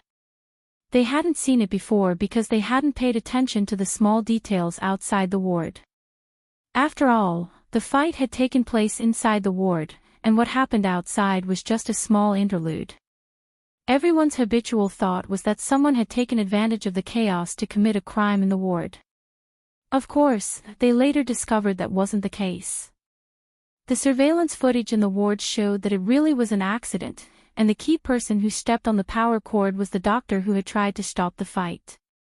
They had also investigated the doctor countless times, and there was no motive or suspicion at all. When Gu Nianji's thoughts broke Hu Xiaoheng's habitual thought process, his focus immediately shifted from inside the ward to outside. Like dominoes, they used to focus on the last few dominoes, but the cause was actually an external force hitting the first domino. Hu Xiaoheng's gaze lingered on the flash of golden light. His fingers clicked on the mouse, and he gradually enlarged the golden light. Finally, he discovered that the golden light wasn't anything else but a tiny gold coin. It was a very pure gold, just like the color of gold. For thousands of years, gold's status as a unique item of equivalent exchange had almost become a conditioned reflex in the human mind. Whenever someone discovered something golden, they would involuntarily look at it. It was this gold coin that suddenly rolled diagonally to the bottom of the video that caused the subsequent series of events. Was this coin that opportunity? No. Hu Xiaoheng shook his head. It should be the person who tossed the coin that was the real trigger, the opportunity. However, no matter how he played the video, he couldn't see the person who tossed the coin. It seemed that the person had done his homework. He cleverly chose the camera's blind spot and stood there to toss a coin. Since then, he had changed many people's lives. Hu Xiaoheng watched the video silently and cut that part. Gu Nianji waited downstairs for a long time, but Hu Xiaoheng didn't come down for dinner. She was hungry, but she refused to eat alone. The orderly came over several times, and finally couldn't take it anymore. He went upstairs and knocked on Hu Xiaoheng's door. "Chief, Miss Gu is waiting for you for dinner." Hu Xiaoheng froze and said into the intercom, "Let her eat first."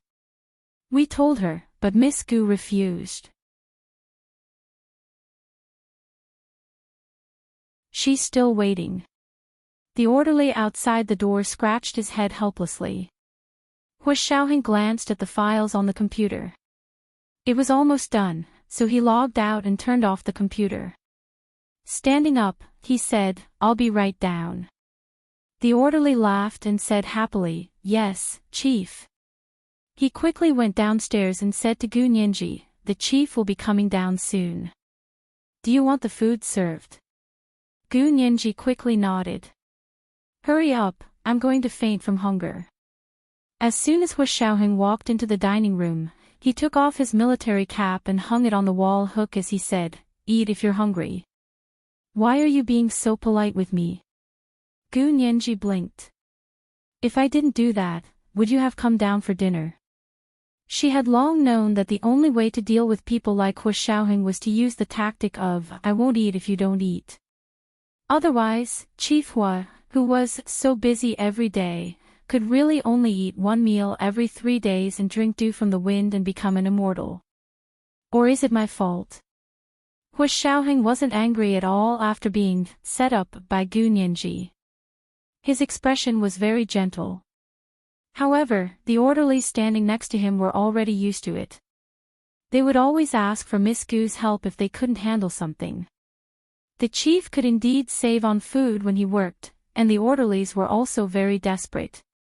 The dishes were all served. Hu Xiaoheng waved his hand and dismissed the orderlies. There were only him and Gu Nianji in the dining room. The crystal chandelier above the long dining table fell and illuminated the room. Hu Xiaoheng looked at the scene and felt like it was a lifetime ago. Gu Nianji cocked her head and used the knife to cut the steak. She didn't even look up as she said, "Of course it's not your fault. It's my fault. I shouldn't have threatened and bribed Chief Hua." Her words were pleasant to hear, but there was no hint of apology. Hu Xiaoheng glanced at her and leaned over to whisper in her ear. "When did you bribe him? Why didn't I know about it? I wouldn't dare. I was just saying. Don't take it seriously." Gu Nianji curled her lips and raised her glass of juice. "Hu Xiao, here, let me toast you." "I don't drink." Hu Xiaoheng didn't play along. He looked down and carefully cut the steak in front of him as he said, "When Big Xiong gets the B University surveillance, let's watch it together." Gu Nianji nodded and took a big sip of coconut juice. This was her favorite juice at this stage of her life. She liked mango juice when she was young, but later discovered it wasn't good for her teeth, so she only drank orange juice and watermelon juice. Now she was addicted to coconut juice. Hu Xiaoheng always had coconut juice at his place, and it was fresh. They didn't speak anymore and finished dinner in silence. The orderlies saw that they had finished eating and came in to clear the table. They also gave each of them a cup of tea. Gu Nianji wanted Biluakun tea, and Hu Xiaoheng wanted pu, or tea. Yin Shixiang returned from B University before they finished their cups of tea. "Hu Xiao, Nianji, did you just finish dinner?" "I haven't eaten yet." He didn't stand on ceremony and sat down casually. "What are we eating tonight?" "I can eat a whole cow." Yin Shixiang looked at the orderlies and asked. The orderlies was a new recruit this year. He smiled and said, "Perfect, we're having steak today." "How do you want it, Colonel Yin?" "Medium well." Yin Shixiang snapped his fingers and turned to look at Gu Nianji and Hu Xiaoheng. "You've already finished eating. Don't you want some dessert?" Gu Nianji shook her head and rushed him. "Brother Xiong, hurry up. I can't wait. Hua Xiaoheng stood up. Nianji, let's go up first. Big Xiong, come up after you're done. Okay. Yin Shixiang waved his hand. Please help yourselves. I'm a fast eater. Gu Nianji also stood up and giggled at Yin Shixiang. Brother Xiong, don't eat so fast. Be careful not to choke. Yin Shixiang glared at her, but Gu Nianji had already turned around and followed Hua Xiaoheng with light steps. Yin Shixiang looked at their harmonious backs as they walked side by side and suddenly smiled. He scratched his head and took out his phone to send a message to Ma Qiqi. Kiss brother Xiong, Qiqi, Nianji and Hua Xiao seemed to have reconciled. After sending the message, he put away his phone and started wolfing down his food. Hua Xiaoheng took Gu Nianji to his room on the second floor and had her sit behind his desk. He showed Gu Nianji the surveillance video from the hospital. Nianji, take a look. Is there a trigger in this video? Gu Nianji could immediately tell that this was the hospital where Gu Yanran's father passed away. There's a problem with this too. Could it be that he didn't pass away due to bad luck? Gu Nianji curiously opened the surveillance video and began to watch it from the beginning. Hua Xiaoheng sat next to her and watched the surveillance video with her. At the spot where Hua Xiaoheng found the golden light, Gu Nianji also pressed pause and murmured. What is this? Her slender and soft fingers clicked on the mouse and quickly zoomed in on the target. A gold coin. Am I seeing things? This is a murder case caused by a gold coin. Gu Nianji laughed. Hua Xiaoheng nodded. Look, ever since this gold coin appeared, the behavior of the person behind it changed. It's developing in the direction of killing Gu Yanran's father. Gu Nianji dragged the progress bar of the surveillance video but realized that no matter how long she dragged, she couldn't see the person who threw the gold coin. You can't see it. This person must have investigated the location of the surveillance cameras in the hospital, so he just happened to be standing in the camera's blind spot. Hua Xiaoheng leaned back in his seat and raised his arms to cover the back of his head. His long legs crossed leisurely, and his entire being was very relaxed. Gu Nianji pouted and rested her chin on her hand. She slowly watched the surveillance video and said calmly, if this person hiding in the camera's blind spot is the person who threw the gold coin, then you can see that he's very arrogant and thinks he's God. God threw dice to create the world, and this person threw a coin to control other people's lives just to enjoy the fun of being able to do whatever he wants. Hua Xiaoheng nodded slowly. That makes sense. The person who can think of this method to kill is not only arrogant but also paranoid. As the two of them spoke, Yin Shixiang quickly came up and handed the surveillance video he brought back from the university to Hua Xiaoheng. Hua Xiaoheng took the USB and inserted it into the computer to watch with Gu Nianji and Yin Shixiang. The first surveillance video was of the place where Gu Nianji was almost hit by a bicycle. The surveillance video of that place was on a telephone pole not far away. It wasn't directly facing the small road where the accident happened, so the view was a bit off. But even so, the three of them simultaneously saw a small gold coin rolling into the camera from a certain direction. Gu Nianji immediately pressed pause and glanced at Hua Xiaoheng. It's actually a gold coin. Hua Xiaoheng patted her shoulder comfortingly. It's okay. Keep watching. He had a hunch that these cases were related. This small gold coin was finally able to connect them. But just like the hospital surveillance, this video also didn't capture the person who threw the coin. So the person who threw the gold coin once again chose the camera's blind spot. But when Gu Nianji looked at the angle and direction the coin rolled from, she silently recalled the scene at the time. Her heart skipped a beat and she immediately remembered the handsome young man in the black double-breasted uniform. If she remembered correctly, the young man had been standing in the same direction as the coin had rolled from. Hua Xiaoheng had already started playing the second surveillance video. It was the place where Gu Nianji almost fell to the ground and became paralyzed. In the surveillance video, snowflakes danced and the snow on the ground began to thicken. The light from the snow was a bit blinding. There weren't many people on the road, so the snow on the ground was clearly captured.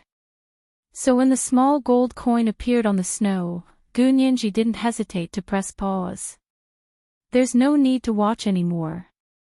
It's definitely the same person, Gu Nianji said quietly. This is the first update. It's a new month, and the guaranteed monthly votes have already dropped. Dear friends, you can vote now.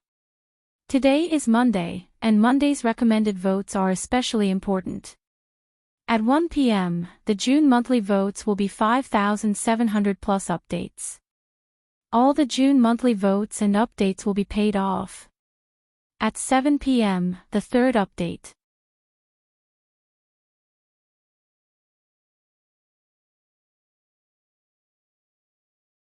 Chapter 932. When they saw the same gold coin in 3 different surveillance videos, the natural conclusion was that the trigger that triggered the chain of events was the same person. Gu Nianji's eyes flashed, but she didn't mention the handsome young man in the black double-breasted uniform. Yin Shixiang was extremely regretful. Why didn't we get this person? What a pity. Gu Nianji shook her head and turned around on Hu Xiaoheng's swivel chair. Crossing her hands in front of her chest, she looked up at the 2 tall men in front of her and said calmly, actually, legally speaking, it doesn't make a difference whether we got it or not. I'd like to hear the details. Yin Shixiang pretended to be listening attentively. Hu Xiaoheng also looked at her attentively. Gu Nianji held the mouse and pointed at the static gold coin on the screen, because this person didn't do anything, he only threw a gold coin. What can you do to him? Hu Xiaoheng was speechless. What crime? Casually throwing trash. Legally speaking, a gold coin isn't trash, it's something valuable. Gu Nianji sighed, the other party is very smart. He even calculated that even if we found out, we wouldn't be able to do anything. No court would accept their theory. In fact, from a legal point of view, these algorithms were only auxiliary. They could help solve cases, but they were useless for filing a case and convicting someone. That's too much. Yin Shixiang clenched his fists angrily and punched them hard. This is a clear provocation. It was an arrogant, I did it, what can you do about it?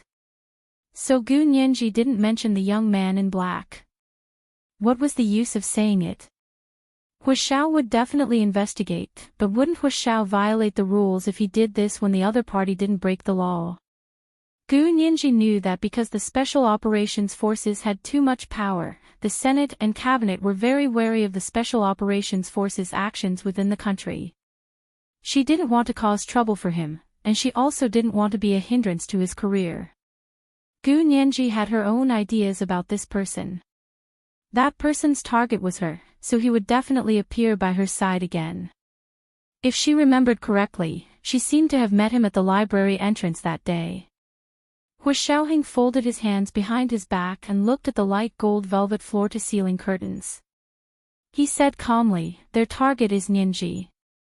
As long as Nianji is fine, they will continue. So, don't worry, they will definitely give themselves away. Gu Nianji, right? It was the same as what she thought, so she couldn't say it out loud. Gu Nianji returned to her bedroom thoughtfully and sat on the sofa in a daze. The algorithm formula just now lingered in her mind.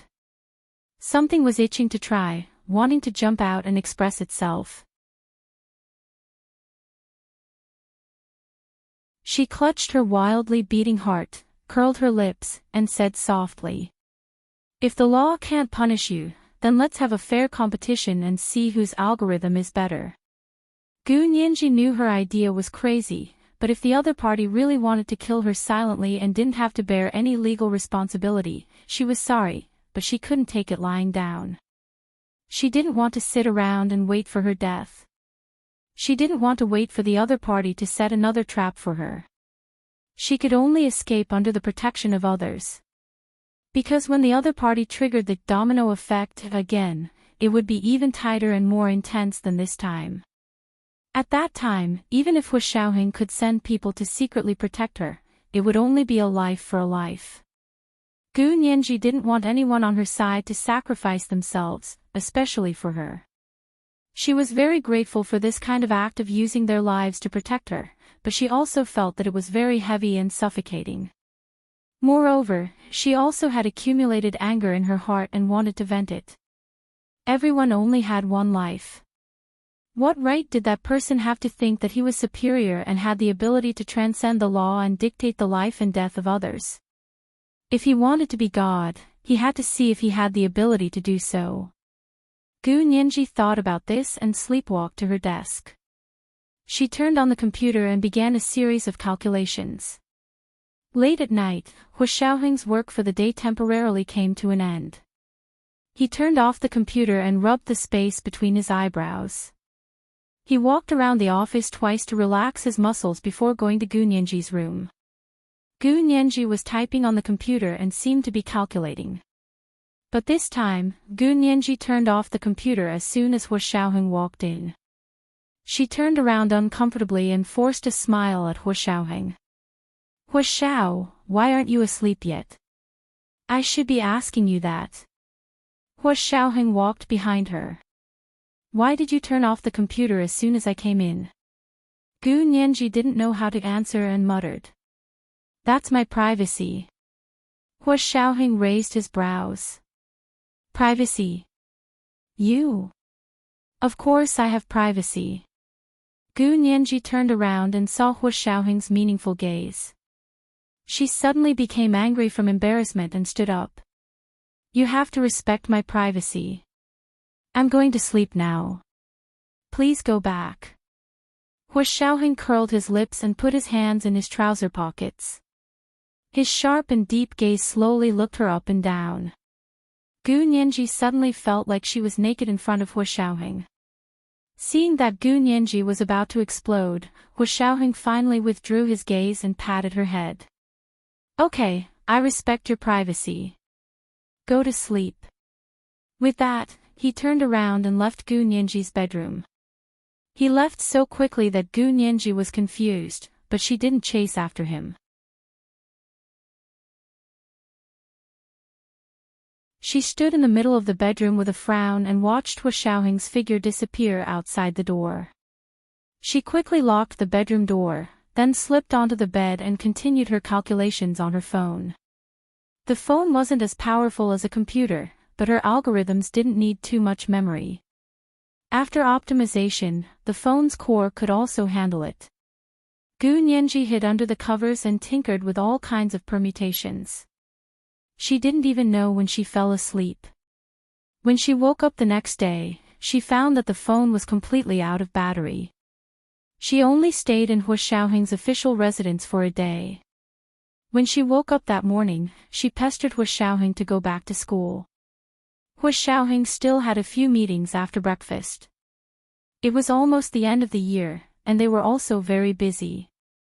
Unable to resist Gu Nianji's pestering, Hu Xiaoheng finally agreed with a headache.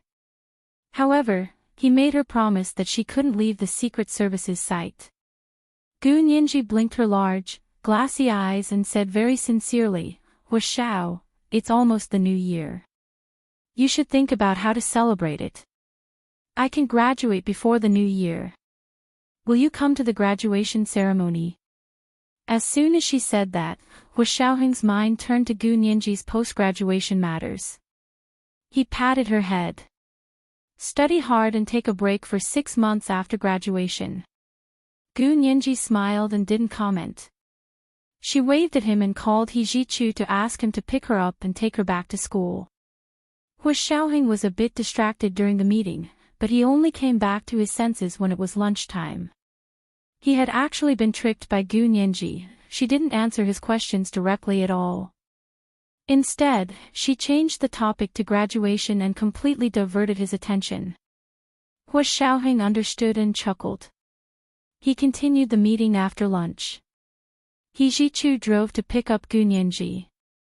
She was waiting for him outside the yellow line at the entrance of the Special Operations Forces. As soon as the car arrived, Gu Nianji got in and said, Professor He, can you take me back to the house I bought first? Aren't you going back to school? He Ji-chu didn't understand. Gu Nianji paused and smiled.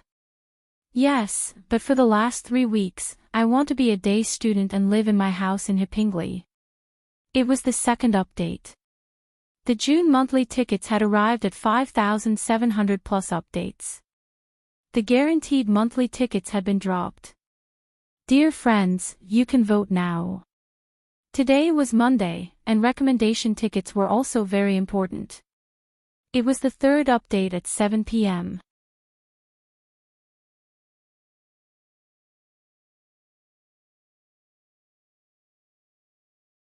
Chapter 933. You're going to graduate soon and you're so busy. Why are you still attending day school? He Ji-chu looked at Gu Nianji, or are you up to something? Gu Nianji turned to look at the scenery outside the car window and replied calmly, why would I? Professor He, you're overthinking things. He Ji-chu snorted and quickly drove onto the highway to Hipingli as he said slowly, Nianji, your ears move involuntarily when you're nervous. What do you mean? Gu Nianji instinctively touched her ears. You're still denying it. You've exposed yourself, haven't you? Why would you touch your ears if you're not guilty? He Ji-chu saw through Gu Nianji's pretense. Gu Nianji laughed mischievously, I'm trying to prove that my ears didn't move and refute Professor He's claims. What are you thinking? He Ji-chu glanced at her, his shimmering, sultry eyes flashing, that's good. He then continued to persuade her, no matter what you're thinking, you have to wait until after you graduate.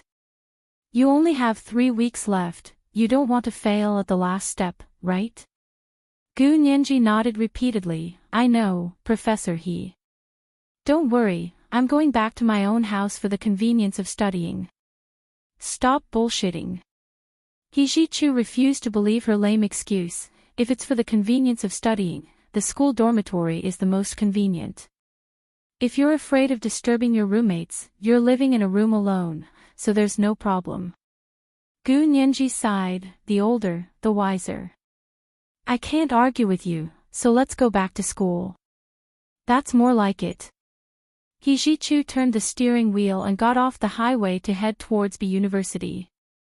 After driving for a while, He Ji-chu said dryly, the older, the wiser. Am I that old? She didn't expect He Ji-chu to care about age. Gu Nianji blinked and quickly said, you're not a ginger, I wasn't talking about you. He Ji-chu gripped the steering wheel tightly and said pointedly, I'm the same age as Hua Xiao. Gu Nianji was embarrassed and awkwardly turned on the car's audio and visual system and changed the topic, are there any good radio stations these days? He Ji-chu didn't say anything and let her change the channel herself. Soon, they arrived at the B University female graduate student dormitory.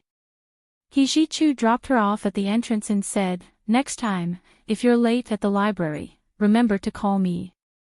I'll pick you up. Gu Nianji quickly pressed her palms together. Thank you, Professor He. Thank you, Professor He. He Ji-chu waved his hand. Study hard. There are only 3 weeks left. His expression when he said this was almost identical to Hua Xiaoheng's. Gu Nianji nodded sheepishly and watched He Ji-chu's car leave. Just as she was about to turn around and enter the dormitory building, she saw the black-shirted young man she had seen before standing beside the dormitory building door, talking to a girl. The girl's fair face blushed as she raised her head to look at the youth. Her eyes revealed an infatuated expression. Gu Nianji, she wasn't interested in romance, but because the girl was also from the law faculty and seemed to be a third-year master's student, she took a few more glances at her. As expected, the black-robed youth looked over. His nose was as straight as a mountain peak, and his face was too pale, giving him a weak sense of beauty. He looked at Gu Nianji with a gentle and polite expression, but there was an indescribable sense of arrogance in the depths of his eyes. Gu Nianji retracted her gaze and deliberately acted as if she didn't know the person at all. She directly entered the building. The black-shirt young man was Ishihara Taro. Ever since Gu Nianji had been taken away by the ambulance, he had mobilized the Ishihara Corporation's power to search for Gu Nianji's whereabouts in all the major hospitals in the imperial capital. The strange thing was that Gu Nianji seemed to have disappeared from the face of the earth. He couldn't find her at all. This was really strange. He remembered the time when Gu Nianji fell. The reaction force from the fall usually killed or paralyzed her, so he refused to give up and searched everywhere. In the end, it was his grandfather who was worried that he would alert the enemy and make it more difficult for them to be on guard. He ordered them not to move again, so he finally gave up. However, only 2 days later, Gu Nianji actually appeared on her own. And she seemed to be completely fine. Ishihara Taro fell into deep thought. Could it be that there was still a problem with his algorithm? Could it be that her fall wasn't as severe as he had expected? Ishihara Taro was in a hurry to go back and verify his algorithm, so he left the school in a hurry. When he returned to his apartment in the imperial capital, he found his grandfather there. "Grandfather, you're not staying in the U Mountain Villa district anymore?" Ishihara Taro asked curiously. Ishihara Taro's grandfather's name was Ishihara Wakashi. He sat on the recliner in the living room by the French windows and said calmly, "I want to stay with you for a few more days. I'll be returning to Japan next month. What about you? Do you want to go back with me?" Ishihara Taro understood what his grandfather meant. "Don't worry, I'll definitely settle this matter before you return to Japan." After saying that, he remembered Gu Nianji he had seen today. "Grandfather, Gu Nianji returned to school today." Ishihara Wakashi opened his eyes suddenly. Returned to school? She was so badly injured, how could she return to school? Who sent her back? Ishihara Taro was a little ashamed. He gritted his teeth and said, "I don't know if there was a problem with the algorithm, but her injury wasn't as serious as I had expected." Ishihara Wakashi couldn't hide his disappointment. How could this be? After a moment of silence, Ishihara Wakashi said tiredly, "Then prepare well. You can't make a mistake next time." "Yes." Ishihara Taro knelt on the cold marble floor in the living room and kowtowed to Ishihara Wakashi. After Ishihara Wakashi left, Ishihara Taro threw himself into a frenzy of calculations. He didn't even go to class at B University. Machichi was very happy that Gu Nianji had returned. She pulled her over and looked her over. She smiled and said, "Thank goodness you're fine. When I heard you were taken away by the ambulance that day, I was so shocked that I called Brother Xiong more than 10 times to ask him if he knew where the ambulance took you. Luckily, Brother Xiong told me not to worry." Gu Nianji patted her shoulder. "All right, I know you and Brother Xiong love each other, so stop showing off your affection. My injury looked especially serious, but it was actually nothing. It was just a dislocated ankle. Professor, he was worried for nothing. I went to get an X-ray and reconnected the bone, then I'll be fine." "Dislocated? Then be careful. It'll be very uncomfortable if it becomes a habitual dislocation." Machichi quickly smoothed it out. Everyone knew that Gu Nianji had fallen and was taken away by the ambulance, but they couldn't tell how serious it was. After all, no one saw her bleed at the time. They only saw her sit on the ground. Therefore, after the ambulance arrived, there were also people who took the opportunity to mock Gu Nianji's condition and say that she was deliberately making a big deal out of it to avoid the final exams. "I'll be careful," Gu Nianji said as she stretched. She wouldn't explain her real condition to others. "I'm going to rest for a while. Don't disturb me." I know. Go to sleep. No matter who comes, they won't wake you up." Machichi expressed that she wanted to keep an eye on her. Gu Nianji smiled and hugged her before turning to go back to her room. After resting for the whole morning, she started classes in the afternoon. The first 2 days were fine, but the third day was Friday. There was a compulsory law class at 2 in the afternoon. It was the last and most important class, so she had to attend it. After that, she would have exams. The final exams at the university lasted a week, so she actually only had 2 weeks to study. She wished she could use 1 hour as 2. She hurried from the library to the lecture hall and sat down next to Machichi. The lecture hall quickly quieted down. The teacher of the compulsory class walked in leisurely. Behind him was a handsome young man wearing a short gray coat. It was Ishihara Taro. Gu Nianji was stunned. This guy was also a B university student? She quickly nudged Machichi. Who's that? Machichi looked up. Oh, that's the Japanese transfer student from our faculty, Ishihara Taro. It was the third period. The guaranteed monthly votes had been dropped. Dear friends, you can vote now. Today is Monday. Recommendation votes are also very important. Good night, dear friends. You're tuning into the LoveLore Library YouTube channel.